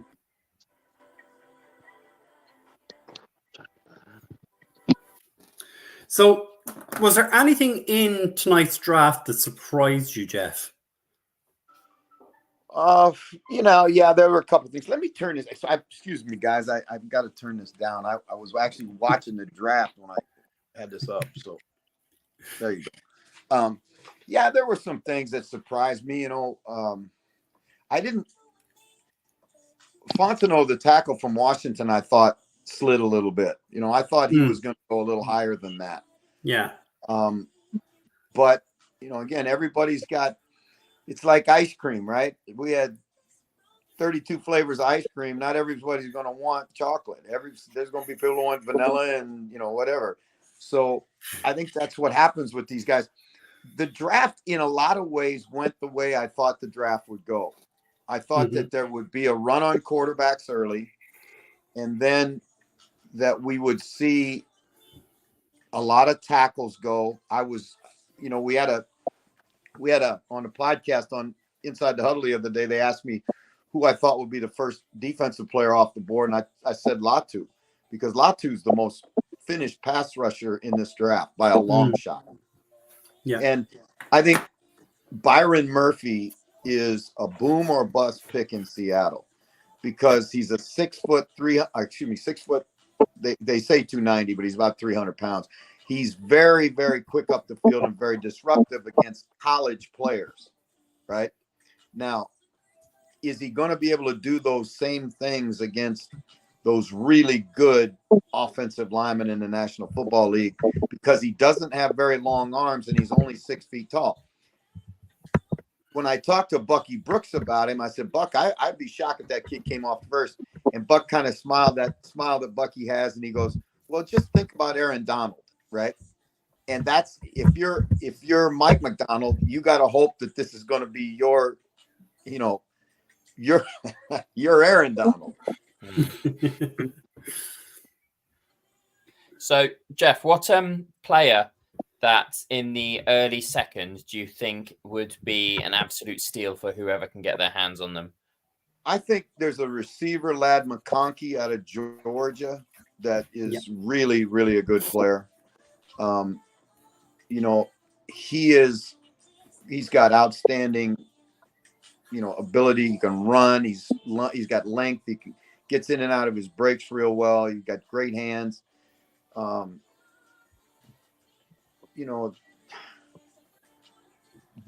Cooper DeJean kid from Iowa, I think he's going to be a really good pro. I think there's a little bit of, everybody says, well, what do you play him at, right? I would start him at corner. Now, let me just say this, and I'm going to say this real honestly, fellas. One of the reasons people are scared to play him at corner is because he's white, and there hasn't been a white corner in the NFL since, can't remember the kid with the Giants a few years ago, right? And so, they say, well, he's going to have to go inside or he can play. He's going to find the football field. He's too good a football player, right? Yeah. And maybe he will be a safety. Maybe he will be a nickel. But he's got punt return ability. He's just a really, really good football player. Jason Sehorn. Jason Sehorn. And, and Jason Sehorn was a really good player. Now, again, so I think that's a guy. Those two guys are guys that I like that are still out there. I think that there are a number of edge rushers that have value that are still out there that can be good players. Chop Robinson at Penn State. If you just the little bit of concern that I would have about Chop Robinson is he wasn't as productive. He didn't finish at the quarterback enough, for his, I guess what you would say, his measurables. But, again, he's got the kind of ability that, Parsons had coming out of Penn State. And that translated real well for the Cowboys. And again, if Chop Robinson goes to the right place and gets real good coaching, he's got all of the physical traits. Chop Robinson's first step is maybe as fast as anybody's, right? Yeah. So I think that's a guy that could be a really good player. There's a defensive tackle out of Jerzon, out of Illinois, that I think would be a really good player. Yeah. Is going to be a really good player in the NFL. So there's some really good players left, right? I mean, they're really good players. I was really pleased that the Raiders resisted the urge to go quarterback and took what was the best player on the board at that time in Brock Bowers. I thought that was a really good pick. I think when the tendency is if you're picking in the first round, you better get the best player. And, obviously they have a tight end right now that they like, but, you look at what Travis Kelce has been able to do and George Kittle has been able to do. And now you get into multiple tight end sets. Those things settle defenses down and create problems on defense. So, you know, I thought that was a really good, smart pick by the Raiders. So, is there anyone who tonight had an absolute nightmare that really, as Jamie would say, screwed the pooch? I don't know if any. I mean, it's hard to do that with. You got 32 picks, right? And there's so many good players. It's hard to absolutely have just an outright miss on a guy, right? Yeah. But I thought Murphy was one that's going to be kind of boom or bust. I think, he's either going to be a very disruptive inside player a la Aaron Donald, or he'll get swallowed up. I think that I think Penix is going to be an interesting one to watch. Bo Nix is going to be an interesting one to watch. Guys, I'm gonna make this statement. All right, we had 6 of them go to this today, right, in the first round.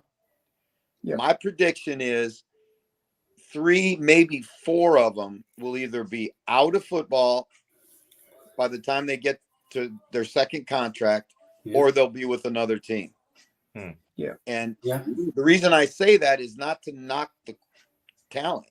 It's just that that's what's starting to happen in the NFL because these kids get drafted and they have to go in and play right away. And they're typically, why do you get the picks in the draft, right? Because you didn't have a very good record last year. And then these poor guys got to go in there and they got to stand behind either poor offensive lines or they don't have anybody that can do anything with the ball and get open. And then everybody criticizes them.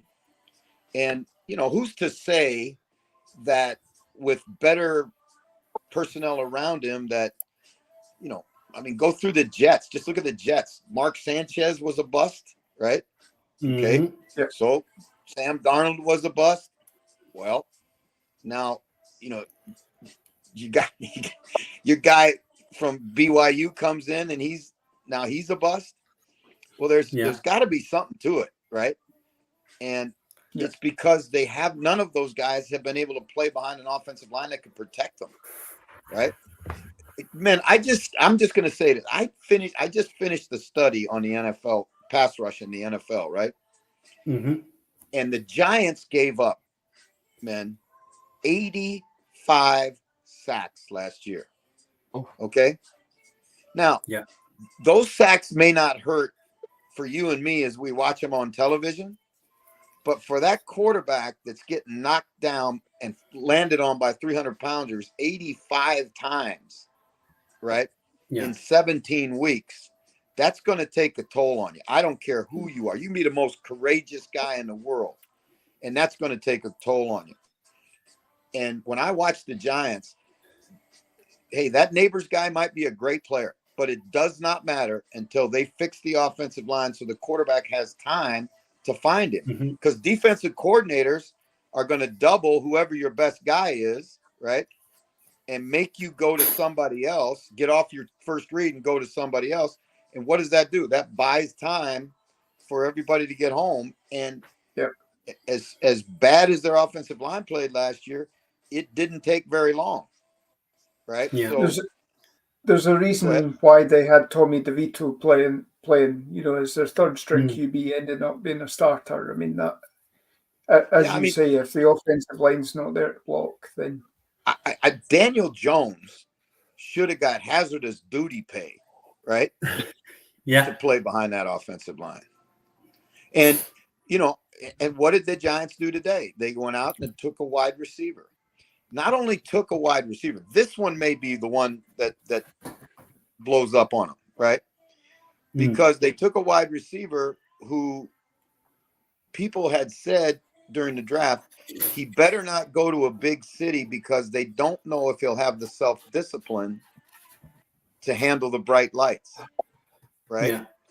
So you take a guy who has it's publicized that he has, he's got maturity issues, and you take him to the mean streets of NY, and I'm gonna tell you what, New York has eaten up many big stars in every sport, basketball, hockey, baseball, football, every sport. Those streets are unforgiving in New York City, and they're enticing. And if you don't have great discipline and you've got money in your pocket, you know, guys, why do you think we get the situations that we get? Here come these kids that are 22 years old, and all of a sudden they've got more money than they have any idea what to do with, right? And everybody wants to be their friend, and everybody wants, you know, You know, it's a recipe for disaster. And Odell Beckham Jr., as good a person as the kid had solid home, raised by two parents, all the stuff that said, great kid, right? Parents were both college graduates, all of it, right? And he had a hard time dealing with the bright lights in New York City. Yeah. So that one scares me if I'm a Giants fan. And the thing about it is, Jeff, I mean, the Giants have taken Andrew Thomas and Evan Neal in the last couple of years at offensive tackle, and yet still have that issue with the offensive line. I mean, is that a development issue, or are they just a bad team at drafting? Well, I think it's probably got to be a little bit. It's like anytime there's a divorce, there's fault on both sides. And I think there's probably, now the Giants hired a new offensive line coach, so we'll see if that changes. But when I watched Neal particularly, he was fundamentally flawed, number one. Number two, he just doesn't move well enough, even at right tackle. In my opinion, if Evan Neal's going to be a legitimate NFL starter, they have to move him to guard where he has people around him and there's less space for him to get, because the speed, they just, here's what happens in pro football, guys. If you can't do something well, the other team is going to make you do it every single snap. So I went through, all the Giants games, and everybody's doing the same thing. They're finding their best speed rusher, and they're putting him on that side. Yeah. And so the Giants tried everything. They tried chipping him with the tight end, with the back, sliding the protection to him. Nothing worked. So obviously they've got to get that fixed. Yeah. So if the board falls right, Jeff, so we'll play a little devil's advocate tomorrow. So the board falls nicely tomorrow for the Cowboys. And where would you go with the next pick? Would you look at double dipping on the O-line, or would you look at maybe an Edgerrin Cooper and address the line spot? I think the Cowboys, because of what's happened to them this offseason with the mass defections, Washington probably took 4 legitimate starters away from the Cowboys, and then Van Der Esch's neck, and I mean it's been a brutal offseason so far for the Cowboys. Yeah, I think today, obviously with Guyton is a step in the right direction, even though they're going to have to be, Cowboy fans are going to have to be a little patient with him. Yeah, but I think right now they've got to do a great job, and I mean a great job, and this is something that they've done well. They've got to do a great job in rounds 2 through 7, and they've got to come out of those rounds with at least 4 starters, legitimate starters, not just guys to start, but legitimate starters. And we'll see if their scouting department's up to the task, because that's what it's going to take for them to be contenders next year. In a year where Jerry says they're all in. Sorry, Jeff, but you hate that term "all in" already. We're sick of it. But if I'm a Cowboy fan, I'm not just running the white flag up the pole yet, right? I mean, you've got some picks yet. You've got good picks yet, right? And then you've got to look at the younger players on your roster and say, okay, does Mozzie Smith take a step in year 2, right? Because when you watched him play, he played like he played at Michigan. he was so much bigger and stronger than everybody at Michigan. He just bull rushed them right to the quarterback. Well, now he's in the National Football League, and it ain't quite like that anymore, right? So if he can progress and take another step, and some of their young players will continue to play, and Parsons, continues at the pace he's at, the Cowboys are going to be all right. They again, everybody says, well, they lost 2 running backs or whatever. You can shake a bush and running backs are going to fall out, right? So, again, I'm not in panic mode if I'm a Cowboy fan right now. Yeah, for sure. Well, so, man, it's great visiting with you. We're going to do this again tomorrow night afterwards. Absolutely. I'll send the link over to you, Jeff, and all right, we'd be more than happy to have you on. I know it's great to be on with you guys. I was just seeing you for those 2 minutes there. And all I got to say is this. How about them Cowboys? There we go. Jeff Reinebold, folks. Thank you very much, sir. See you, Jeff. We'll see you. How are we doing, gentlemen? You doing all right now? Now it's cooled down a bit? Yeah, I'm flagging a little, I'm not going to lie. Yeah. Like more than I'm kind of processing this, like it could be worse. It's not the best pick, but it's certainly not the worst pick. Do you know what it is, Mark? It sounds like you're thinking about it. And to be fair, I think you would have got it if it would have been anywhere across the O-line, probably the D-line. It's not a sexy pick, is it? And that's what it's in people.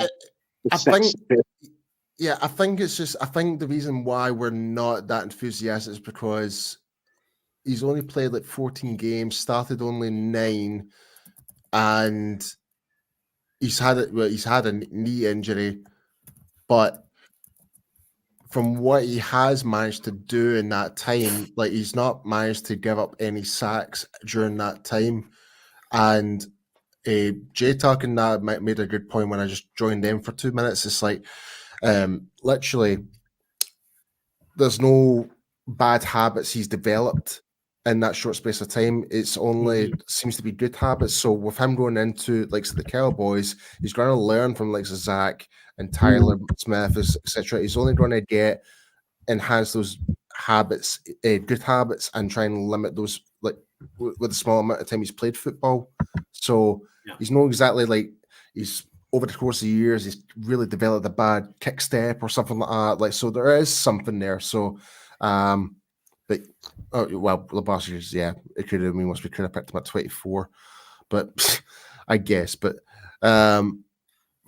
yeah, it's just not like now that I've kind of thought about it, it's like we just need to make sure, like Jeff just mentioned, that we need to hit day 2 guns blazing. Make sure we hit every single one of these picks. Like get like Trey Benson from Florida or something like that, or get that linebacker like Cooper or something like that. One of these type of guys are going to come in and make a major impact to our football team and be a legitimate starter. That's what we need. You know, looking at comments throughout, because I keep an eye on Twitter. And in terms of the pick, it's one of them. If we'd have gone wide receiver, it would have been. It would have been catastrophic. We would lose our beat on that one if that was the case. And that's the thing, though, Jim. Like as history's shown, when it comes to us in the first round with offensive linemen, we cannot question our front office when it comes to that. Every time we've been proven wrong when it comes to the first round, and especially in the past 10, 12 years. Tyler Smith, Zach Martin, Travis Frederick, Tyron Smith, Tyler Smith, sorry. So you've got both of those guys. So 4 offensive linemen that we've picked up in the first round, and every one of those guys, we did have questions about it. Was this the right pick? Every single time we've ate humble pie. Every single time. Because if he want the pick, the Cowboys would have took. Well, I'm saying the Cowboys would have took him at 25 if they were not if they were not confident again with 29. But that third round pick as well, it's a high pick. That's. And here's another interesting thing. It just pumped it in my head there. And the best people to ask is you, Brian, and yourself, Lauren. With us trading back now, does that actually now reduce the salary cap a little bit because of the? Yeah. So that actually it helps us out as well. Yeah. Albeit you've now got another player. You've now got another draft pick at the moment that you're adding in that salary on as well. But you get where I'm kind of coming from. Even though we got that extra third round pick, but it's not going to have a more impact compared to the 24th pick, essentially. So we're still saving money in a way, which will kind of help Jerry and Stephen do something more. Maybe pick up players after the draft, like players that might get cut. Someone you could bring in. Who knows? But I'm just spitballing here. But I just wanted to come on before I actually finally go to bed and try and get an hour's sleep before I go to work. So real for you. My phone, the alarm signs come on to say that my alarm is due for work is due on in about 20 minutes. I need to remember to set, otherwise I'm going to go straight to bed and keep the door. I think, having said that, Jamie, I think that is perfect segue for us to finish up tonight's coverage. It has been a blast, and thanks to everyone who tuned in on YouTube, on Twitter, through Facebook, or any other method. Nearly 600 people have been watching this, dude. And thanks to everyone that's tuned in. So, but yeah, guys, if you do us the greatest of honors, and we would really appreciate it, just hit us a wee like on Twitter, etc., YouTube. Find us on Instagram as well. Be sure to go and follow. Like, you can see our Twitter handles as well here below our names. It would be great because we love engaging with everyone, talking football, and plus we're just four fans all across the pond, representing the UK and Ireland, and so we're and it's something that I always tend to say, it's not just America's team, it really is the world's team. So, but yeah, thanks again for everyone that's tuned in, and we'll see you tomorrow. Come back tomorrow. Yeah. So we will be live about 5 to 10 minutes before the picks start coming in tomorrow night. So that's around about 11:50 here GMT, 10 to 1 in Central Europe for Joe, who we know is wrapped up in bed at this stage. But gentlemen, as always, it's a pleasure, and we will talk to you tomorrow night. Sounds good, bro. Right, we'll see you all tomorrow, and see everyone who's been watching, and we'll see all you guys tomorrow as well. Good night, folks.